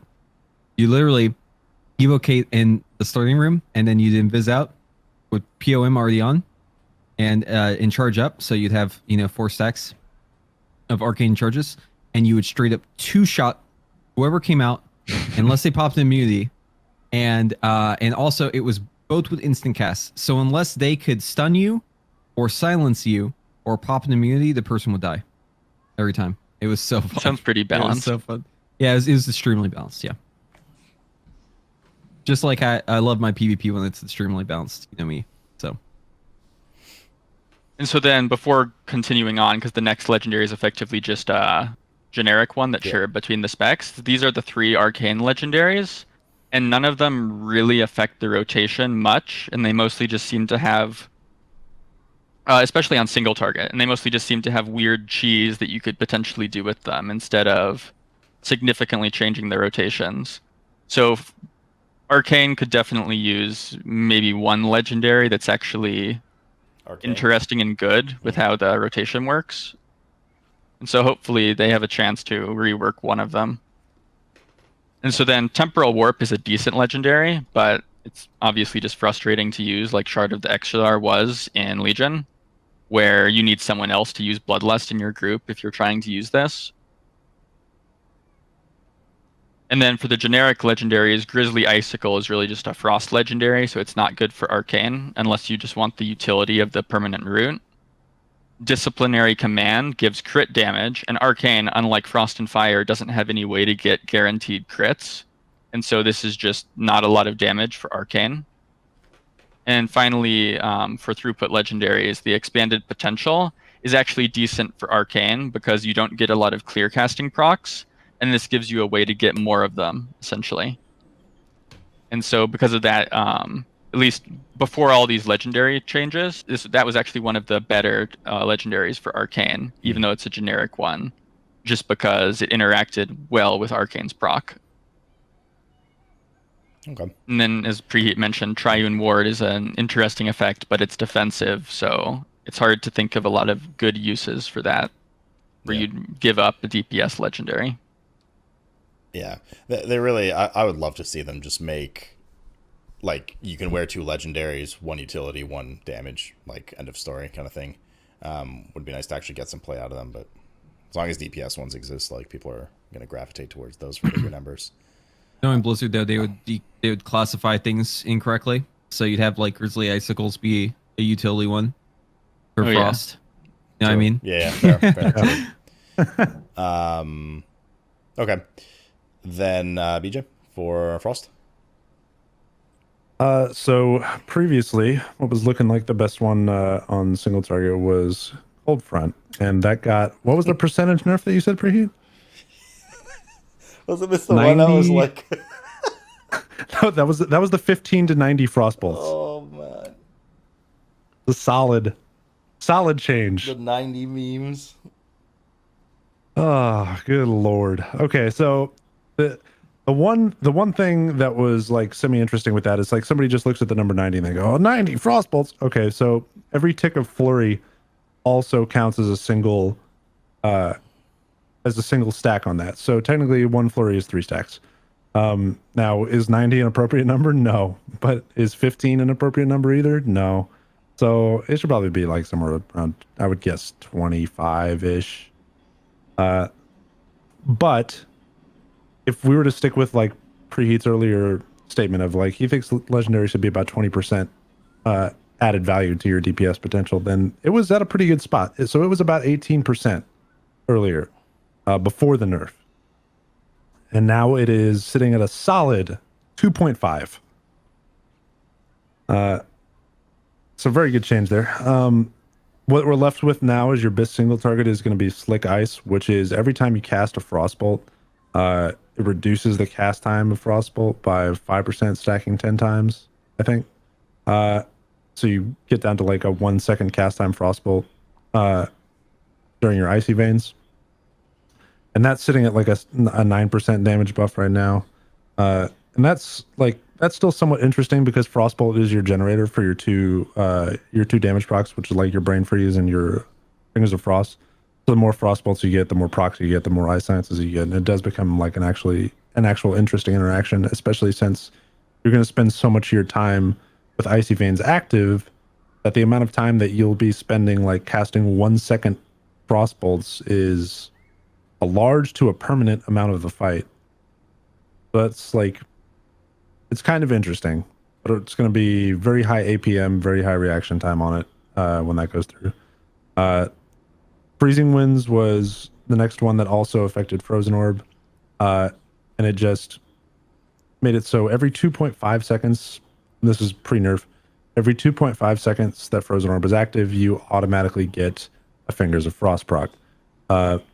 Frozen Orb itself procs Fingers of Frost at, I believe it's a 10% chance every tick Frozen Orb is active. So there was actually some cases, like I actually support the move from a 2.5 second guaranteed proc on this legendary to a 3 second guaranteed proc on this legendary, which is what the nerf is. Because there are some cases where you spend both charges of your Fingers of Frost and you're sitting there with no charges and you know your GCD is up. It's time to cast another spell. And you start casting a Frostbolt because you have nothing else to do. And within the time span of you casting that Frostbolt, you have now like munched a proc because your Frozen Orb is generated too, or the and the legendary has also generated 1 or 2. And so there's times where you would munch procs based on that. So moving to 3 seconds actually helps out in that specific scenario. However, the other change that they made to it was that it used to, when Frozen Orb was not active, every Frostbolt you casted reduced the CD on it. Was it 2.5, Doro? Yeah, it was 2.5 seconds. Yeah. So every Frostbolt you casted reduced the CD on Frozen Orb by 2.5 seconds. That has been totally removed. And that nerfed the crap out of it. It's not as bad as the Cold Front one, but it still brought it down from, I think it was like what, about like a 12 or 13% gain off of the base profile. So now it's like 3.5. Yeah, I think something like that on single target. Yeah. Yeah. And then your last Frost legendary, it's kind of a meme. It's Glacial Fragments, and that's Ice Lance has a 15% chance to explode into shards of ice when it hits a target, dealing 40% of your spell power damage to up to 5 enemies near the target. And that the chance of it to explode is increased to 50% if your targets are standing in a blizzard. Is that even the best on AoE? No, it wasn't. Like, you'll probably do more AoE most of the time with Grizzly Icicle by just freezing shit and then dropping a Comet Storm on their head. But depending on the scaling, that one actually has an interesting interaction to it. Like, I like that legendary. It just needs to scale better. Yeah, damage is just slow. I want to talk about Freezing Wind. So they obviously gutted Freezing Wind in single target, right? Reducing the cooldown. The cooldown reduction on it was the primary component to why it was so good in single target before the nerf. However, in any funnel scenario that you're in, this legendary is basically unchanged. So you don't really cast Frost Bolts in a scenario where you have a whole bunch of targets to AoE, right? And you're just wanting to damage one target. You're just casting Ice Lance, Blizzard, Ice Lance. Like, it's very rare, I guess you would say, like, maybe in like 5 targets, something like that, for you to like cast a Frostbolt. And like DJ mentioned, if you start casting a Frostbolt, usually you end up interrupting it anyways, right? Especially if you are Ventir and you have these other Brain Freeze procs popping up whenever that's up. You know, the change from 2.5 seconds to 3 seconds, that really isn't all that impactful either, because you kind of end up Fingers of Frost capped anyways. Like, in a scenario like that where you're priority cleaving down one mob, like let's say for instance Sire Denaturus, right? This is a very real scenario where there'll be like 5 targets to cleave all at the same time, and you want to focus the damage on the boss. You want to follow the damage onto the boss, okay? Well, this situation is going to call for, you know, basically just trying to get as much single target damage possible out of that AoE. This legendary doesn't really change in that situation because you're going to have permanent uptime on the Freezing Winds buff. Now that they've changed this legendary, they gave it a buff where for 30 seconds after you cast Frozen Orb, you have a buff that gives you a Fingers of Frost every 3 seconds, right? And you're already at basically a point where you're overcapped on Fingers of Frost. You can't even hold all the procs you get, right? So increasing the amount of procs you get isn't really going to help all that much, right? Because you're already kind of capped out anyways. And the CDR, it doesn't really matter all that much because you aren't really casting many Frostbolts, like barely ever casting Frostbolts. So this legendary is still extremely powerful. It's just that on meters, like if you just look at the sims for it, because most sims are just single target, right? It's going to look about the same, you know, or it'll look way worse is what I meant to say. Like it'll look like it's basically dog shit, right? But this legendary still is like probably the most important one, I would say, for rating, just because it actually leans into Frost Strength, which is funneling. Okay. Yeah, depending on the fight, of course, because obviously we have some pure single target fights. Sludgefest is the only important one, but yeah. Yeah, Okay. and on Sludgefest, right? Like you just play slick, so it's fine. As long as you can get 2 legendaries. So obviously that's a factor, but I guess my point is that the doom and gloom over this nerf in single target makes sense, but this legendary was never for single target. At least I would argue. You'd probably use Cold Front in single target anyways, previously to this nerf, right? So really this legendary shines in funnel. That's what this legendary is for, and that hasn't changed. Okay. Is there any cross-pollination of spec legendaries between any of the specs? Like, do Frost or Arcane benefit from Fevered Incantation on fire? Like, is that ever going to be a thing? You can use it, but it's not good. No? Do you think it ever will be, like, with enough scaling? Well, with Fevered Incantation, the stacks go away whenever you don't crit. So for fire, it's only good because during combustion, you have 100% crit.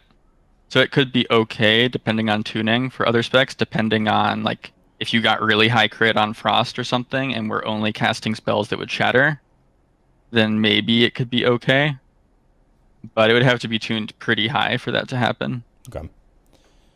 Are there any legendary or, you know, like tier effects or whatever that you guys would have liked to see come back for these different specs that didn't? That hopefully maybe they come like later in the expansion or something. A lot of Arcane ones. Yeah. Yeah, I want the kilt. I want the ability to have like 2 talents in the final talent row of Arcane. Those mainly are the 2. I guess the kilt is probably, and also the kilt got added as Arcane, baseline for Arcane. the shoulders, the orb, the Lego. Shoulders, the yeah. orb. That's the one I meant. Sorry, not the kilt. That one was nuts. Yeah. Nothing for fire and frost. Remember ice time for an ice time? For frost, I kind of liked the it wasn't a set bonus, but it was a trinket in Argus, I think. Or not Argus. It was what was that boss's name? Was it Argus? It was a trinket where it made it so that if you cast like a frostbolt into a shatter, it made it do more damage. Like shatter weaving. That's pretty cool. HFC. That's a pretty cool one. Also like the water jet set bonus, that tier was pretty cool too. And it actually gives like a reason to use that stupid piece of crap water elemental guy. So that was kind of cool too. You mean Welly? No, I don't call him by that name. I don't like him. Okay. I'd call him Willie if I liked him. Okay, hey, the Batman can't hurt you anymore. We spec away from him. Yeah. I've had too many run-ins where the water elemental went rogue and did some dirty shit to me, so I'll never forgive him for what he's done. Okay. I thought you were saying he went rogue and got his legendaries dumpstered, but that too. And what about for fire? Did you see everything for fire already? That you want? You guys want? Well, I mean, a lot of the effects now baked into the class, like Pyroclasm is the previous Legion legendary bracers. Just give us a legendary for fire that just lets Ignite passively cleave. That's all I want. Yeah. And let it actually like let it also give us corruption back and essences and Blaster Master. And then I think we'll have a great legendary for fire. I guess the one thing I'll just echo for fire is that for Firestorm, RPPM doesn't work. And that's mainly just because the way the technical details of RPPM work is that your chance to like proc an effect, as long as you're not trying to trigger it, increases over time up to 3.5 seconds. So if your attempts to trigger it are more than 3.5 seconds apart, then you get a way lower chance than the listed RPPM to trigger the effect. And because Firestorm only triggers when you gain a hot streak, during the normal rotation when you're spamming fireballs, that happens way more than 3.5 seconds apart. So even though it's listed as like 1 RPPM, it's more like half proc per minute that you'll get. And so the whole point of RPPM is that during different parts of your rotation, you're supposed to get the same like procs per minute. But because they've done the trigger condition where it's only when you get hot streak, that's not really the case here. And so the benefits of RPPM don't do what they're supposed to do. And so you're just left with a really low chance to proc it, and it feels really bad. This is why I was saying that outside of Execute, you just never really see it happen. Because in Execute, that's no longer true. You're able to generate hot streaks frequently enough that you can actually like benefit from that RPPM increase. But like whenever you're just normally playing, I mean, I'm sure you've been there if you played Fire. Sometimes you can cast like 3 or 4 fireballs in a row and not crit, right? So 3 seconds makes no fucking sense. Then you get a bunch of mastery for a bit. I'd take a generic Yeah, I legendary guess. back, dude. Give me Sephuz. I love Sephuz. Sephuz was cool. Want it. I want Darkly's DM actually. Now that I'm thinking about it more, like having the AoE ranged Dragon's Breath with double damage, that was the good shit. I think that maybe it would need to be retuned with the current talents that are in the tree. It might be a little bit catastrophic if they just let it be in the game the way it was in Legion. Yeah. But I do sorely miss being able to dab on my haters in dungeons. That was sick. The dab hat was the fucking best. Speaking of the Alex Trials of Fury's talent, that was like supposed to go hand in hand with the helm, right? Like ever since the helm has gone away, everybody's been asking for one thing on the Alex Trials of Fury talent. Just make the range a replicate of the fucking helm. Please, just do that. That's just that. And they've gone through how many buffs of that ability now? Oh, let's buff the damage, or oh, let's buff this, or like how many iterations have they done changing that talent? And the one thing that they haven't fucking done to the talent is increase the range on it. Yeah. Even if you didn't like it, just make it like 24 yards or something. I don't know. You don't have to go all the way at 30. But I mean, it was sick, man. Like that helmet. Oh god, every time we hit the intermission on Rathion, all I can think about is like, man, if I had that hat right now, that would be so sick. Just hit all the pillars with it. God, that hat on Cromrock. Whew. That was something. I hate to interrupt this little nostalgia trip, but what we've done our deep dive, right? We've analyzed everything here. We've looked at covenants, we've looked at Soulbinds, conduits, talents, all core changes. So now let's circle back for a second to kind of where we started the show with the issues that you guys felt you had with the specs leading into Shadowlands. So for fire, Preheat, you mentioned things like it was just a lack of scaling. You guys all had problems, obviously, with Frost Mastery, being kind of pigeonholed in one direction, one build. Lack of synergy due to that mastery. And for Arcane, well, Arcane was a slew of problems. Do you guys feel now with the incoming Shadowlands changes, systems, etc., that any of these concerns were addressed for any of the specs? Do you feel better about any of the specs from the end of BFA? Arcane talent tree. Yeah, Arcane got some improvements. For fire, no. No, fire is like literally the same as BFA. Whenever BFA first came out and everyone was like, oh god, fire just got stripped of all its crazy stuff. It's boring now and combustion feels weird. I feel like we're exactly right back where we were.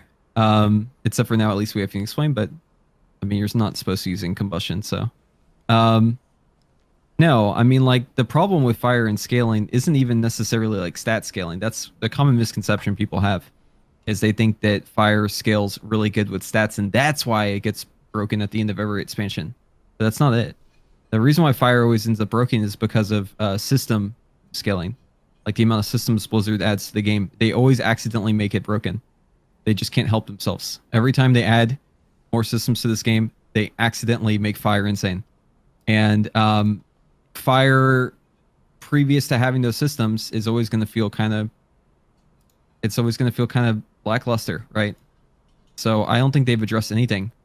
A good starting point would be to revert the change that they made in Emerald Nightmare to combustion to have only 50% of your mastery affect your conversion from crit to mastery on combustion. I feel like that would be a good start, but I just feel like they've set up a situation where fire is only really good whenever it's completely broken, right?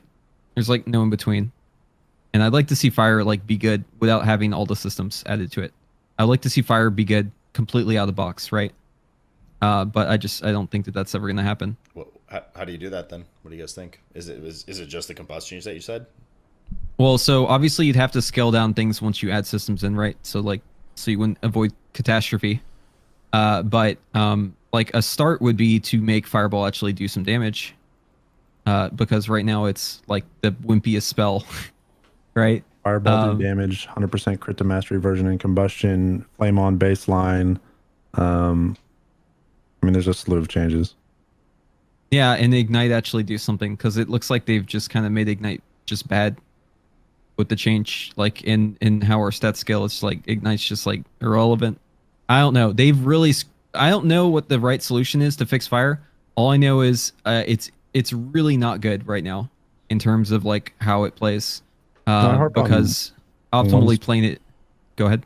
I was just going to ask if I could harp on one specific problem with Phoenix Flames. Yeah. It's that, okay, so you have charges, right? And it's tied to your Ignite spread.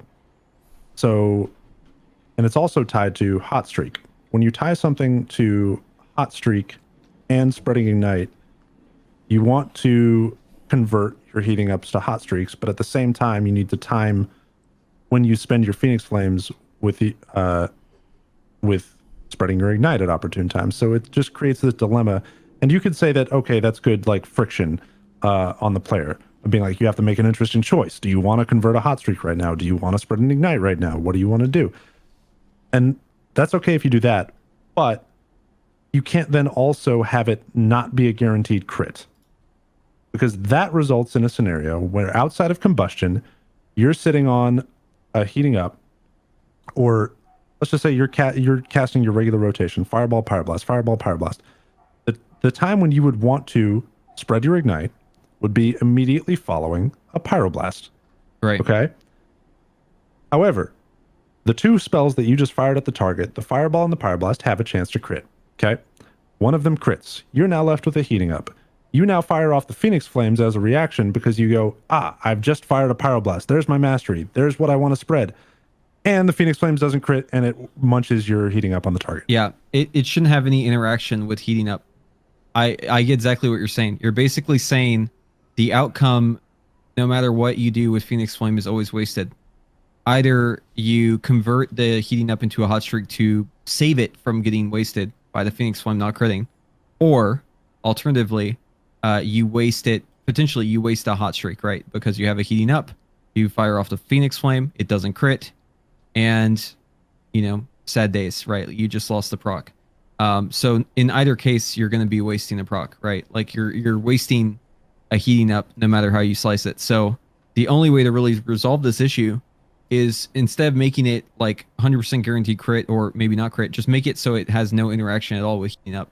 That would be the solution I would propose, because it seems to me like they really want to get rid of some of the uses for this spell. And I think that maybe a lot of the problems that Fire has have to do with Blizzard putting too many use cases into a spell. Like they're baking too much into each spell.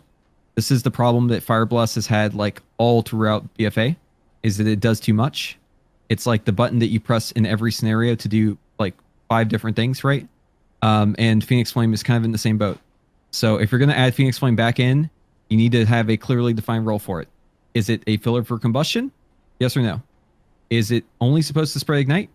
Right? Because if you have it do all these things, it's at odds. If you're building ignite and you want to spread it, and that spread is then used to generate another bigger ignite, it doesn't make sense. It's like a catch-22. Never feels good. So okay. Sorry, I was just I see you have a cattail on your face. Yeah, that too. But while you were talking, they just blue posted that they're reverting the whole Shadowlands systems don't work outside of Shadowlands. Oh, that's good. So good news there. Fantastic, because that would have been a disaster. Nonetheless, but I was also laughing at the fact that the fire thing that was just like, fire didn't change that much, turned into like a 10-minute like, all right, man, here's what's really wrong with fire. But like that, you gotta understand, that's why we're here, right? Like this is the whole point. So like don't hold back, as defeats the purpose. Fire is also probably like the most misunderstood spec, I would say, of Mage. Like people really don't understand what's wrong with it, or like why it ends up good. It's like it's really you have to really get into the weeds to explain it. That's fair. And I mean, we talked a bit about before the show actually about like community perception and things. Oftentimes community perception on these shows ends up being things like, discussing classes that are memed on and dunked on that aren't actually that bad, but maybe just need a couple things, Feral, Windwalker, Ret, things like this come to your mind. But it's interesting to hear a different perspective on community perception with respect to like, oh yeah, Fire Hose ends up OP at the end of the expansion because of scaling and stuff. But it's interesting to hear from your guys' perspective that that's not the reason, right? That's not really the case. Well, it does. It's just the reason why isn't what you think. Right. Exactly. What about in the world of Arcane then and Frost from you guys? Do you feel like some of those issues were addressed? I guess Frost not really, right? Mastery didn't change at all. You're pigeonholed into one spec. It's fun, but it's like I said, it's fun until it's not fun in terms of if they nerf it or something. Anything to tag on to that though? I don't know. As far as Frost, I think you really hit the nail on the head. That is, it's fun until it's not fun. Like the current build is pretty much the only option, and it's at the whim of the balancing team. If it ends up strong, then great. I'm going to have fun playing it. I enjoy it. It has the most legendary variety of all 3 specs. The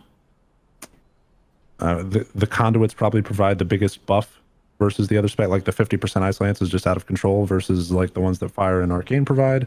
Like there's a lot of powerful and interesting interaction with the Shadowlands toolkit. But if it gets nerfed, there's no fallback option. That's it. Okay.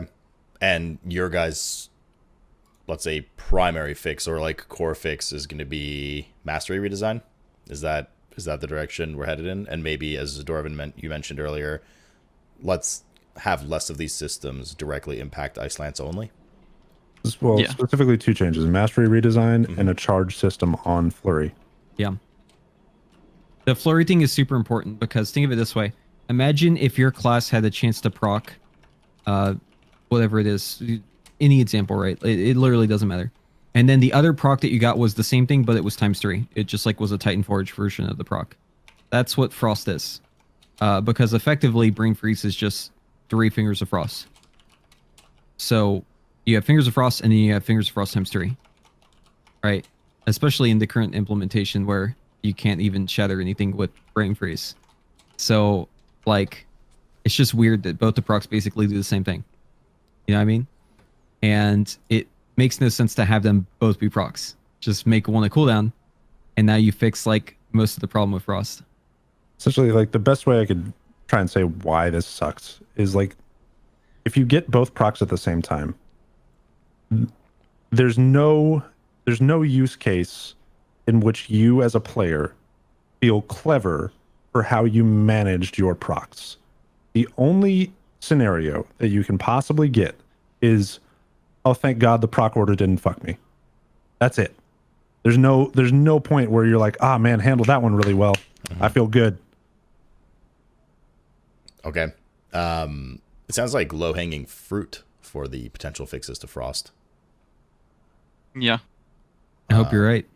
Well, okay. I said it sounds like it. That doesn't mean the fruit will be picked up, or plucked rather. Please pick it.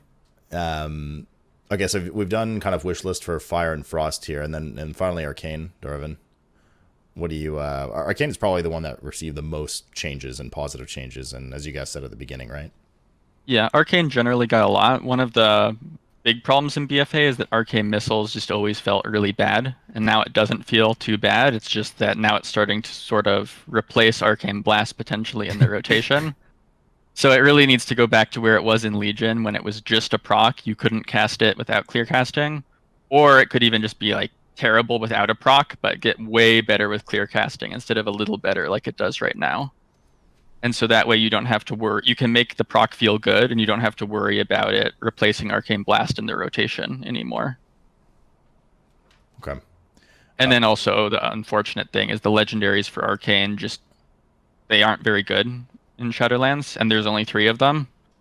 And so just like one good legendary for Arcane that's interesting for the spec, like Sun King's Blessing is for Fire and Firestorm, and Cold Front and Slick Ice and Freezing Winds for Frost. Mm-hmm. So one legendary for Arcane that's interesting like those ones would really help the spec a lot. Well, yeah, okay, so when you say no good legendaries, you're referring more to the fact that there's not interesting ones, right? But like 2 of them are my understanding is they're pretty bonkers in terms of numbers right now. Some of them got buffed in the last build to be potentially pretty bonkers in terms of numbers. Before this last build, they were all like, I think the highest legendary for Arcane was still like less than 8% compared to like 20% for Fire and Frost. Mm-hmm. And so with this latest build, it looks like that's a bit more balanced between the specs in terms of throughput, but the legendaries are still not very interesting for Arcane in that they don't really affect your rotation very much. Okay. So obviously things will. Well, I hope they will, but I just wanted to preface that before I ask this question. If Shadowlands were to launch, when it was supposed to launch very soon, and nothing else really changes for mages, what are we looking at in your guys' opinions for Raid and N+ in terms of go-tos? Frost. For both. You're gonna play Frost. For everything. Yeah. Everything. Yep. Like not even... And not only are you gonna play Frost, you're gonna fucking kill it. You're gonna be the guy who's just making everyone mad that their class sucks compared to you. Okay. Arcane might be okay in some places, but Fire is just ridiculously undertuned right now by comparison. Okay. So fire doesn't even have like some magical niche situation. It could be like, hey man, fire here. Wink, wink. Like it's just. Nope. Nah, I mean, fire's just- Not varnish really. and It's tuning, too no. undertuned. There's one situation where you'd play fire. That's on Huntsman. Mhm. It's because the ads have a damage taken increase, and you can get a really, really ridiculously high ignite on one of those ads by soloing it, Mhm. and then you can spread that ignite to the boss, and it will do like 2 million damage in like one ignite. That's Right. like the only case. So it's a cheese. Yeah. You only play fire the cheese. A cheese on like the second boss, which will be On the like- boss, that's completely irrelevant. Right. Yeah. Okay. I'm not sure actually if I asked. Was there any other wish list item, Dorovon, for Arcane, like the other guys mentioned for Frost and Fire, that you'd like to see moving forward? Well, except for the legendaries, of course, that you just mentioned, or the lack. Yeah, the thereof. only other one was Arcane Missiles only being usable with clear casting and the legendary. That's about it for Arcane that I'd want to see. Okay. All right. Let's we're getting to that witching hour here. So let's move a bit into Q&A right now and get some questions from these guys. Unless you guys, well, we'll have final thoughts at the end of the show after Q&A, but unless you guys wanted to tag anything else along into the general like design of Fire, Frost, Arcane, how we're looking, unless you guys had any final notes on that before we start Q&A. The only thing I'd say is that there need to be distinct roles for these specs, right? Like, Frost is marketed as 2-target cleave, but it's just the best at all the things, right? Arcane is allegedly good single target.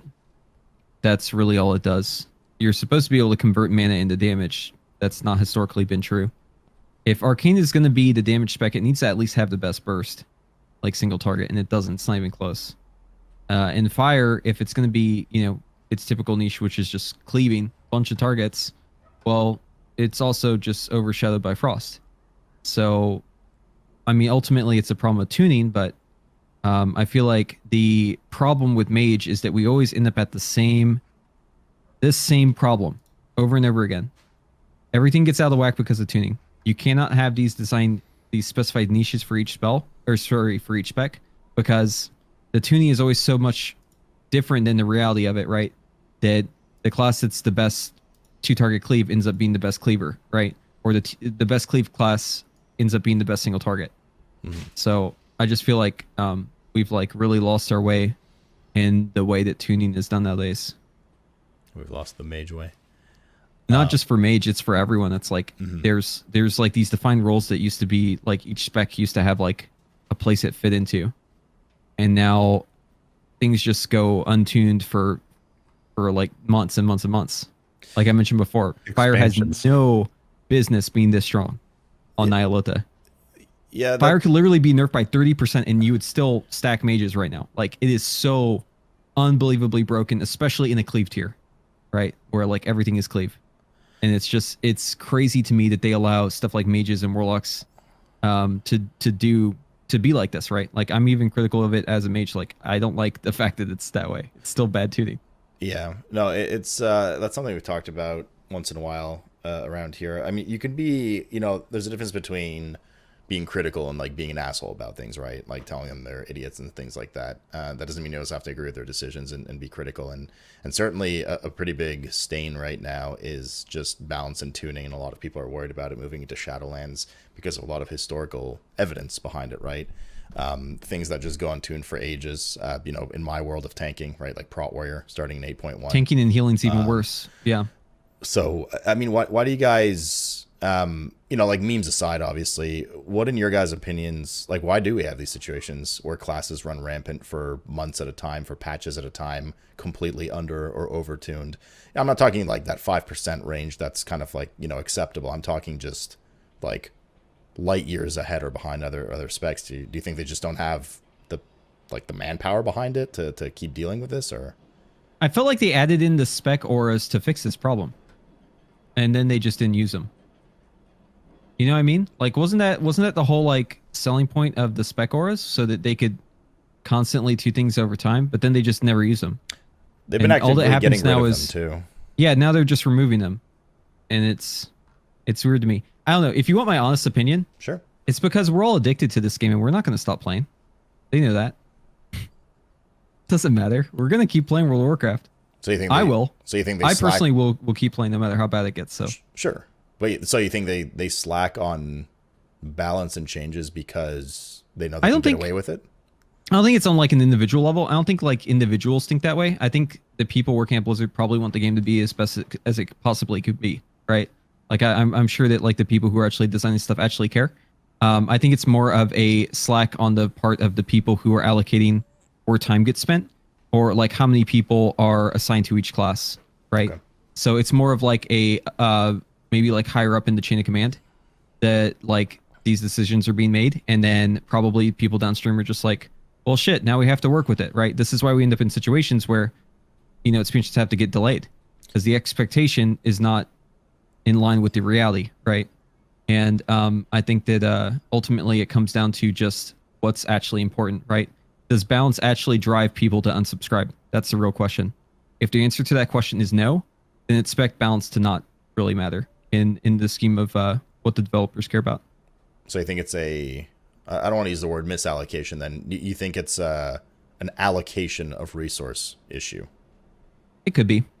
I don't know. I mean, like, I'm not going to claim to, like, no. That's Sure. my speculation.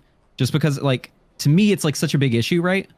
And it's weird because I feel like they don't really care. You know what I mean? Like, I know, like, individual people care, like, who actually are working on the stuff. And I've worked at a big business. I know how it works. Like, you know, working at a big company, you know, it can be weird at times whenever you're super passionate about something, but you just can't spend the time the way you want to fix something that you know is wrong, right? Because it's just not what, you know, other people say is important, right? So I mean, yeah, I just think that ultimately, I don't think balance is enough of a deal breaker that it causes enough people to unsubscribe, and because of this, it's probably not high enough on the totem pole of problems that need to get fixed right away. There's probably other fires to be put out. I don't think it's a lack of care at the class dev level, or like, you know, whoever the mage dev is. I don't know him, but him or her. But I don't think it's a lack of care on their level of saying, you know, fuck it, CBA with whatever the mage is doing right now. Like, you know, whatever, Frost is overtuned right now. The other two specs are in the dumpster. Don't care. Fuck it. Like, I don't think that's the case. I would think that, like, they're just spread too thin, because I'm pretty sure it's not one class dev to one class. I didn't want to cut you off, but I'm pretty certain it's one.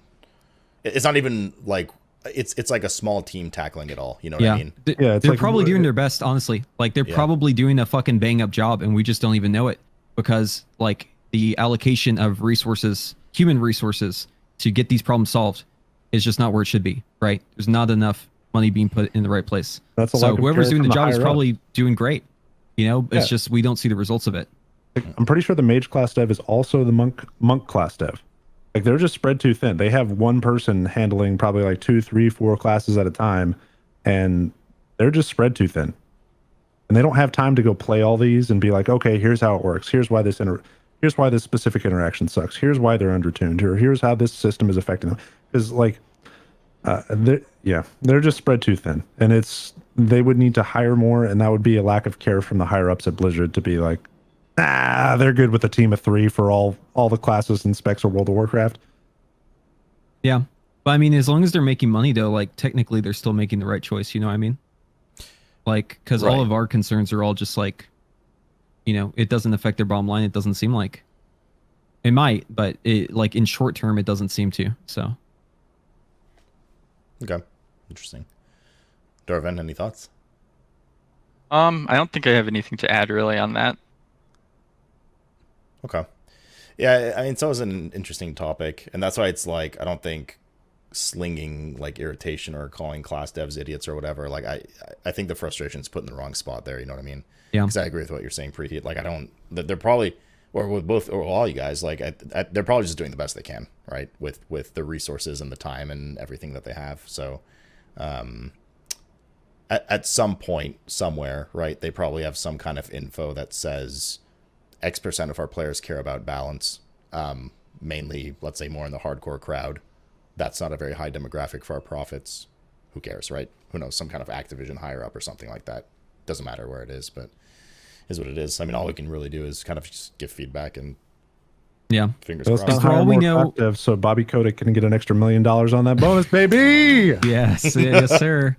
Yeah, I mean, like that. Speaking to that point, like we also are in a system that rewards this kind of stuff, right? This is literally capitalism at work. So, you know, they aren't necessarily wrong to prioritize what they do to make money. Like if making in-store like mounts and pets gets them more money, then technically they're making the right decision by ignoring class balance and increasing the amount of pets and mounts. You know what I mean? Mm-hmm. Like technically speaking, that's like the more correct thing to do in their situation. So I mean, like this is kind of just, what do you expect? You know, like this is a company, they're trying to make money. It's a business trying to make money. That's right. Exactly. Okay.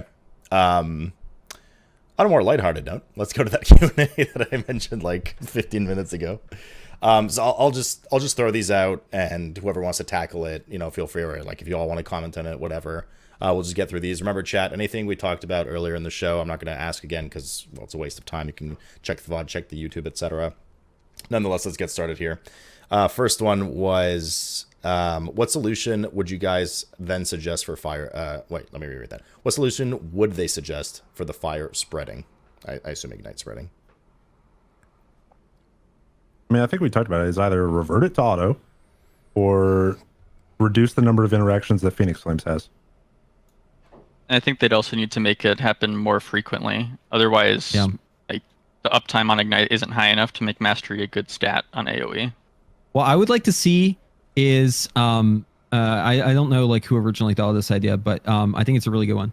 Having Flame Strike spread Ignite, there are some problems with it, right? But just like bear with me for a second. So the reason why I think that using a spell that consumes a hot streak to spread Ignite is smart is because you could allow it to have no cooldown, and then because there's a cost to it, right? Like you're literally making a single Ignite slightly bigger, and you're choosing to instead spread it out, right? Like that to me is an interesting like calculus to do in your head. Like, do I want to make my one Ignite slightly bigger? Do I want to keep pumping it up, or do I want to spread out, right? And also it allows you to be in a situation where spreading the Ignite doesn't also contribute to that Ignite as well, which is currently like how it was working with Fire Blast and how it was working with Phoenix Flames, which is always weird because it's like, wait, my intent is to spread this dot, not to make it bigger. I've just spread it, but now the initial one is bigger now because I spread it, and I can't spread the bigger one. So I just made it bigger, and I know it's bigger, and I can't spread it again. You know what I mean? Like you end up in situations where it's like a catch-22. So I feel like having Flame Strike or some other move, maybe it's some new spell that we don't even know about yet, that costs a hot streak that has no cooldown, spread Ignite to nearby targets, will allow you to make a choice between, I would like to have a slightly larger Ignite, I would like to keep continuing to fill this cup up before I spread it out, or you know what, fuck it, I'm dumping that cup on everything around it. So I would like to see some sort of cool interaction like that. Like that would be, to me, ideal. I don't think that they have the time for it, but I think it'd be pretty cool. Question about your Flame Strike thing real quick. If they were to make that change, I would also suggest then Flame Strike no longer contributes to Ignite at all, only to spread. Yeah, they would have to do that. Buff the flat damage, no longer Ignite on the back end. So the problem with it is that Flame Patch would be like super awkward in this case, right? And also hard casting Flame Strike would be pretty weird still too. Like there's definitely like counter arguments to it, but I think that like overall having a spell like Flame Strike spread it would be great. And especially if, like you said, if we didn't have it also contribute to Ignite. Okay. What are your thoughts on Frozen Orb damage having a fixed damage, not scaling with anything? The tooltip's just wrong. It does scale. Yeah, it scales with Mastery. Okay. And spell power. What do you guys think? Well, two people asked this in different ways, so I'll combine them together. What do you guys think of the mana regen change with regards to water that we discussed earlier, especially in the world of Arcane M+? Well, I mean, this is just obviously to maul JB, right? This change was made specifically to make JB upset. So this is just an April Fool's joke. They're going to come out tomorrow and say, just kidding, gotcha, JB, haha. But for now, though, let's assume that it's actually going live the way it is, theoretically.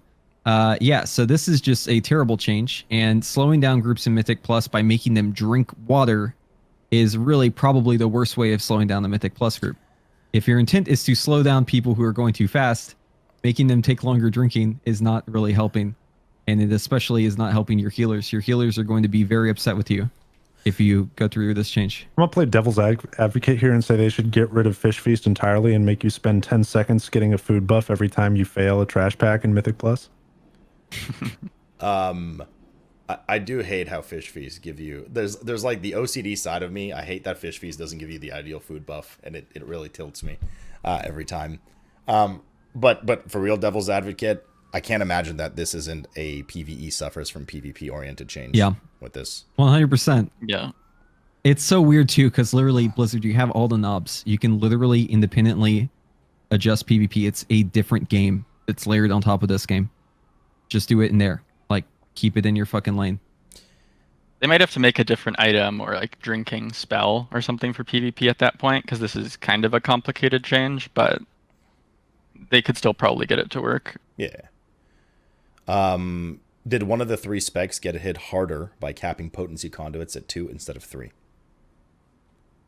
I would say Fire and Arcane probably get harder than Frost, in the sense that if you're Ventir, Siphon Malice is like better for those 2 specs. But there are also potencies for Frost that are pretty good beyond the first 2 that you would take, which are Icy Propulsion and the Ice Lance one. For instance, in AoE, the Frozen Orb one is pretty good. So I don't know. I think that it's generally a wash. But in terms of what we'll actually be using for Mythic progression, all of it doesn't matter because, like I said before, the Renown level will not allow us to even get to the point where we'll be missing out on power. I think Fire probably got hit the hardest, but not by that much. Okay. Do you guys think the mana management way Arcane was in the past was a better design over how it plays now? Depends. There's so many different iterations of Arcane in the past. Hell, we could go back to Emerald Nightmare to when we originally had the, oh god, what was it called? That stupid fucking talent where you would just idly sit there, AFK. Where you would try to proc based on haste off the Nether Tempest? Quickening. Was it Quickening? Yeah. Was that the name of the talent? Yeah. Oh my god. Arcane is like one of these weird things that Blizzard just cannot get the recipe right for. They just keep having it blow up in their face. And I don't know, like, it really just depends. There's a million different flavors of Arcane. They're all dog shit. So, yeah, I mean, like, right now, I guess it's probably better than it has been in the past. Okay. Which spec, in your opinion, benefits from stat scaling the most? It's probably Arcane. Yeah, definitely Arcane. Yeah, I think Arcane just because all 4 stats are good. Yeah. If Frost, or maybe when, if Frost gets the nerf hammer, as it feels it might, could either one of the other specs compete at top-end rating, or would the top guild likely shift away from mages, period? If Frost Current gets scaling, likely shift away. The problem is Arcane isn't terrible scaling right now, but it suffers from the same problem of, do you want to do single target or do you want to do AoE? And there's not much in between. And that loses a lot of value on a lot of the later bosses. Stone Legion Generals for one, Nathrius Phase 2 as well. Like, there's a lot of things where Arcane just isn't good at. And then Fire suffers from the current scaling issue of it just sucks. Yeah. So if Frost was nerfed, you would likely see a lot of moving away from Mage. So Frost has Funnel, Fire has Execute, Arcane has Beams. Yeah. If Fire was decent, you would see people actually use it in raid. Absolutely. Because it's got Execute and it's got Cheat Death as a range. That's cheat codes right there. You entered the fucking cheat codes. You're gonna live longer than everyone else. Your amount of deaths, unless you're just terrible at the game, is going to be less than everyone else just by virtue of having the cheat death as arranged. But like Funnel is also a very good niche as well. So like, yeah, Fire could be also played. It's just that it's so bad right now. It doesn't really seem like it would be. Okay. Yeah. So I guess you indirectly answered this next question, unless you want to add to it. What's holding Arcane back from having a foot in the door for getting a slot in a cutting edge guild? Is it just tuning or some underlying problem? mean, if it was overtuned, like way more single target than everyone, it would have spots. But Yeah, it doesn't really have a niche outside of single target and burst. And so if it's not way better than everyone else at those things, then it's hard for it to do anything. Okay. How would you guys fix the Necrolord Covenant ability? 2 minutes, not 3, for starters. I would also make it like part of the cooldown. So if you use Icy Veins, then you get like Icy Veins but Deathborn, like the same. It's like a change to what Icy Veins is, like a different spell. And Yeah. the same thing for Combustion and Arcane Power. Because Yeah. you're always going to use it with your cooldown, so just casting it before your cooldown is kind of stupid. And then, as was said earlier in the discussion, so for Frost, it makes your Frostbolt cleave into 3. For Fire, it makes your Fireball cleave into 3. And for Arcane, it makes your Arcane Blast cleave into 3. One of those is not like the other. Yeah. One of those hits way harder. And it would need to somehow change for the other 2 specs. So for Fire, it would probably need to make Pyroblast cleave. And for Frost, it would need to probably make Ice Lance cleave more. But the problem is that you can't have it just cleave because then it's like useless in single target, like doesn't give you any bonus. So I mean, like there's like the small spell damage component to it, or like spell power.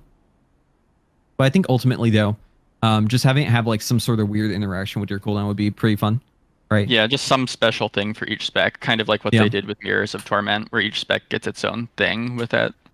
Then I think it would be a pretty decent option. All right. Have you guys found any interesting uses for alter time in dungeons / Castle Nathria? Yeah. Shriekwing. Shriekwing makes you hide behind the pillar. You pop your alter time right before it casts a spell. Go hide behind the pillar. As soon as you go behind the pillar, you press the button. Boom, you're back out and you're already DPSing. Well, all of the peasants in the raid, other than you, all the non-mage players, have to actually move their feet. What about Warlocks? Yeah, I guess Warlocks are also on that same tier. Yeah, all the Warlocks and Mages, the true god classes, right? We all get to just teleport right back to where we were. Everyone else is you know, a peasant compared to Warlocks and Mages in the raid, so. There's use for you on Zymaz as well, with Alter Time. Most classes that will be carrying the seeds on Zymaz to get them out of the way will have to use the portal to get back to where they want to go, but you can literally alter time, pick up a seed, blink, drop it, hit alter time again. You're back. Yeah. Alter Yeah, it's time's basically like, just anytime you want to be a warlock, you use alter time. yeah. Alter time is great. And also remember it heals you as well, right? So like it snapshot your HP where it is. So it's also very useful defensively as well. So if there's ever like a big damage happening, like imagine on Queen Ashara, like whenever you have the overloads and you have to blow those up, right? That would be another situation where you could just pop alter time and instantly be full HP after you take a huge hit of damage. Okay. Just scrolling through here. Oh, my scroll just like jumped to the bottom. While you're scrolling, there's another like use that I tried. I tried it on testing on Stone Legion. It didn't quite work, but there may be use cases for it later. So like Stone Legion, there's a leap that puts shit on the floor. I tried to alter time and jump off the edge and get him to leap to me, and then alter time back. It just puts it on the edge. But I mean, keep testing that on encounters throughout the expansion if there's options, because there's actually a lot of things that work that way that will interrupt the cast if you do that. There's a lot of things that will straight up interrupt the cast. If like the boss, for instance, the boss in King's Rest, that's an example of that. The charge, I believe. If you jump off the ledge, it interrupts the charge. But obviously, you have to be able to get back on, or else you're just gonna die. So. Small one here. Does Deathborn on Frost make an icicle shoot on all 3 bolts or only 1? You just get 3 icicles per frost bolt. Okay. I think we're, except for my question at the end, I think we're good. Then my question at the end, if we did live in a magical world where there was no player power associated with covenants, and they were just purely, you know, cosmetic and story driven and whatever, which covenant would you take? Been there. What about you, Dorovon? Probably Kyrian, I guess. And also, I just checked; it's only 1 icicle from Deathborn. Oh, I was pretty sure it was 1, but I wasn't 100% that sure, so I wanted to look.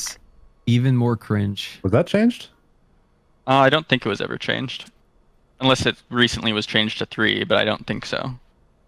So I would actually pick Night Fae because I like the ability, how it looks. I like the look of it very much. Shifting power looks amazing.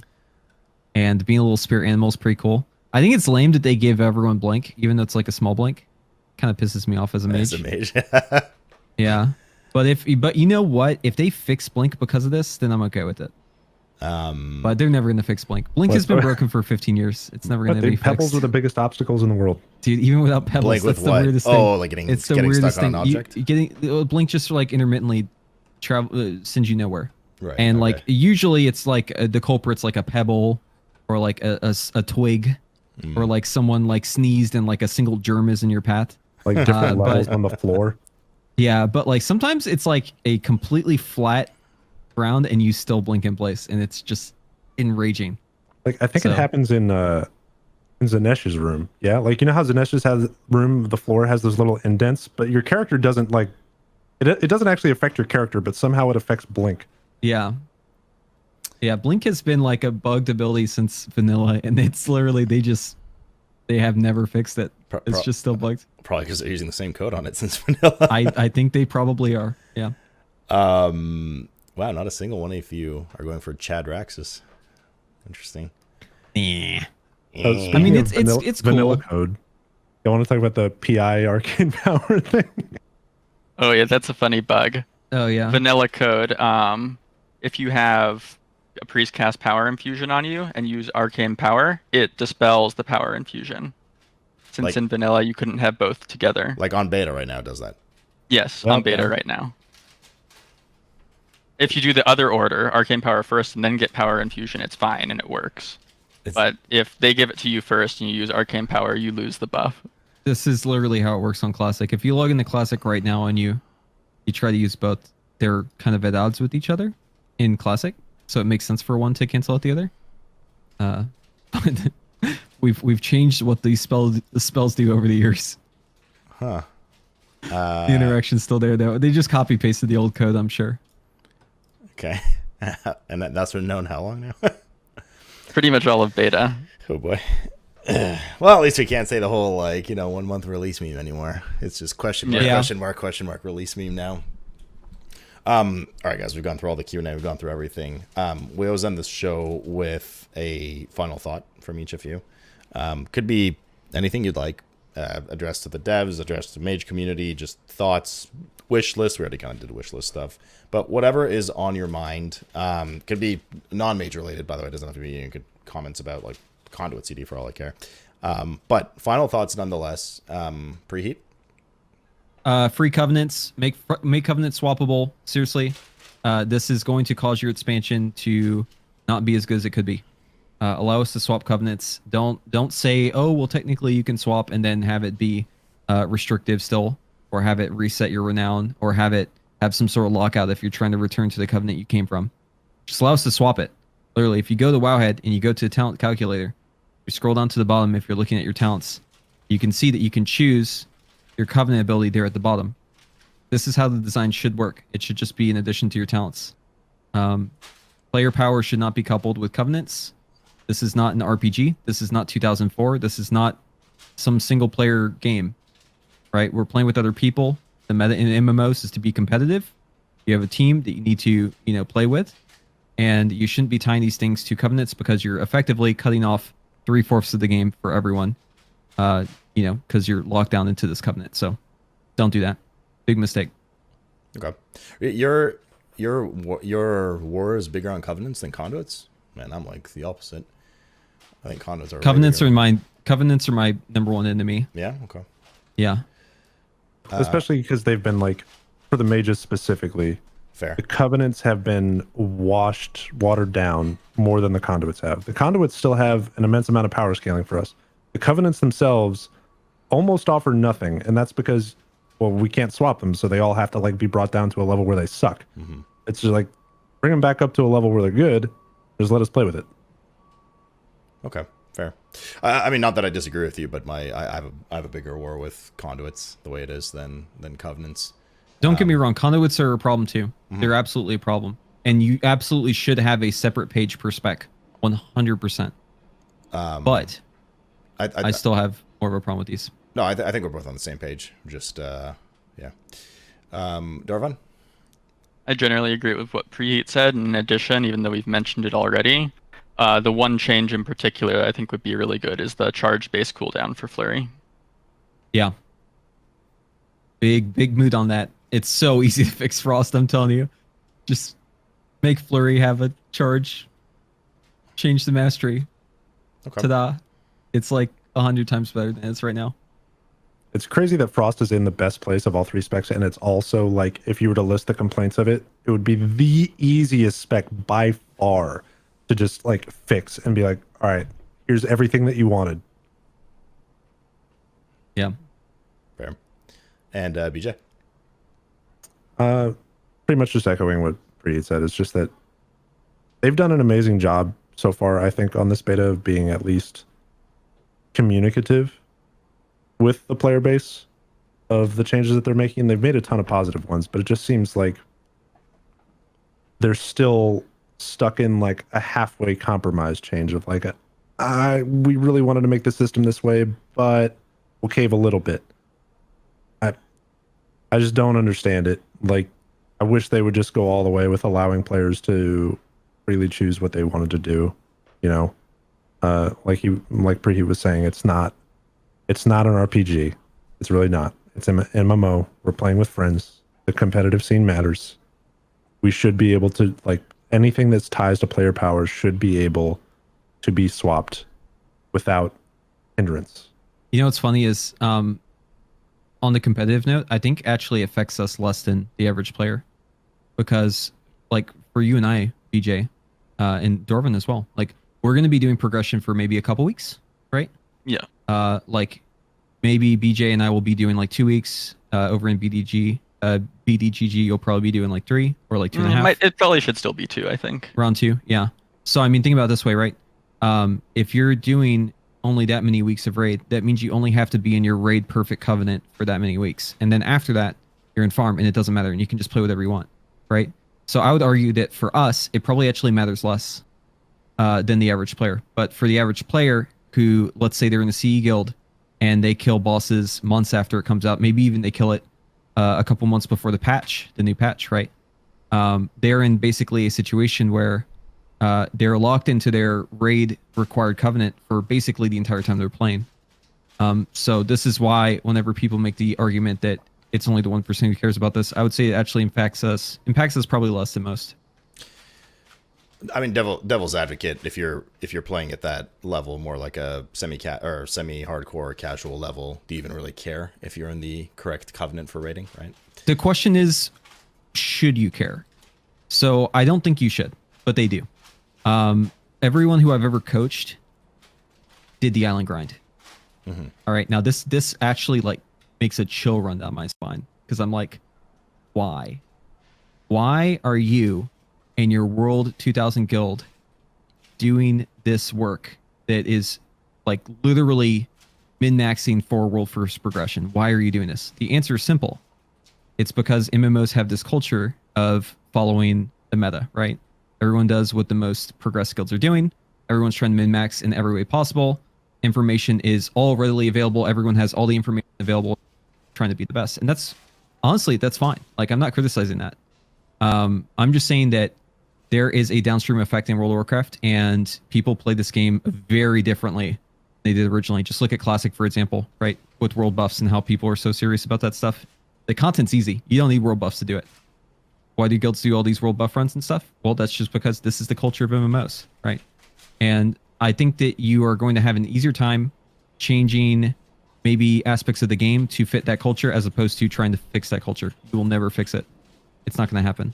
The min-maxy culture in MMOs is here to stay. I think that's a gaming culture. I think that transcends WoW, to be honest. Yeah, just it does. Obsession with meta and performance, and it's not a bad thing, but like that's just the way gaming culture has progressed in the past. Yeah, and I'm not saying it's a bad thing. No, I agree. I'm not saying it's a bad thing. I'm just saying that like it is very true that people in World of Warcraft, regardless of where they're at in progression, they are going to do everything they can for every advantage possible, right? Unless they are in a guild that specifically sets out to not do that, which is, you know, there are guilds like that, but it's not too common. So I think that the majority of players are going to follow whatever the best covenant is. They're not going to say, I want to go this covenant because it looks cool and I'm going to do that. They're going to look up literally first thing once they hit max level. They're going to Google what is the best covenant for Mage. They're going to press enter and they're going to choose that one, right? They're not going to think about it any further than that. And to say that it's any other reality is probably a little bit naive. Okay. I don't disagree. All right, gents. It's been a good chat. I appreciate you guys taking the time. It was well, we didn't beat the Warlocks this time, but when do we beat the Warlocks, right? We're only 20 minutes off. Guys, it's not about the duration, it's about the quality. Yes, of course. It's about how you use it, right? Guys, thanks a lot for hanging out. I appreciate you taking your evenings to chill. It means a lot. And hopefully this is some good signal boosting and you guys will get what's needed for these specs. Curious as well to see, because you guys were particularly affected by the legendary nerfs yesterday. So I'm curious to see exactly what they're doing with their like legendary buffs. We'll see. Don't go to Mage Discord. The salt is overflowing. Oh yeah, because of the oh, man. Oof. I won't. I'll steer clear. It's okay though. It's okay. Blizzard said psych, so we at least we have that glimmer of hope. Gotcha. All right, dudes. Guys, it's been a pleasure. Thanks a lot for hanging out. Maybe, hopefully we'll catch up again, like post-progression or, pre 9.1, something like that. Good luck to all three of you. I think, is BDGG going for World First stuff now, Dorovon, as well? This tier, probably not going for World First, but still going soon, maybe. Cool. All right, so I wish everybody luck. I wish myself luck, too. But Preheat, Bjartuur, good luck on your World First. Dorovon, of course, good luck on getting the highest rank you guys can get. We'll catch up with you guys soon, and thanks a lot for hanging out, dudes. I'll catch you soon. Thanks for having it. Thank you so much for having us. This was great. Thanks. All right, guys. Take it easy.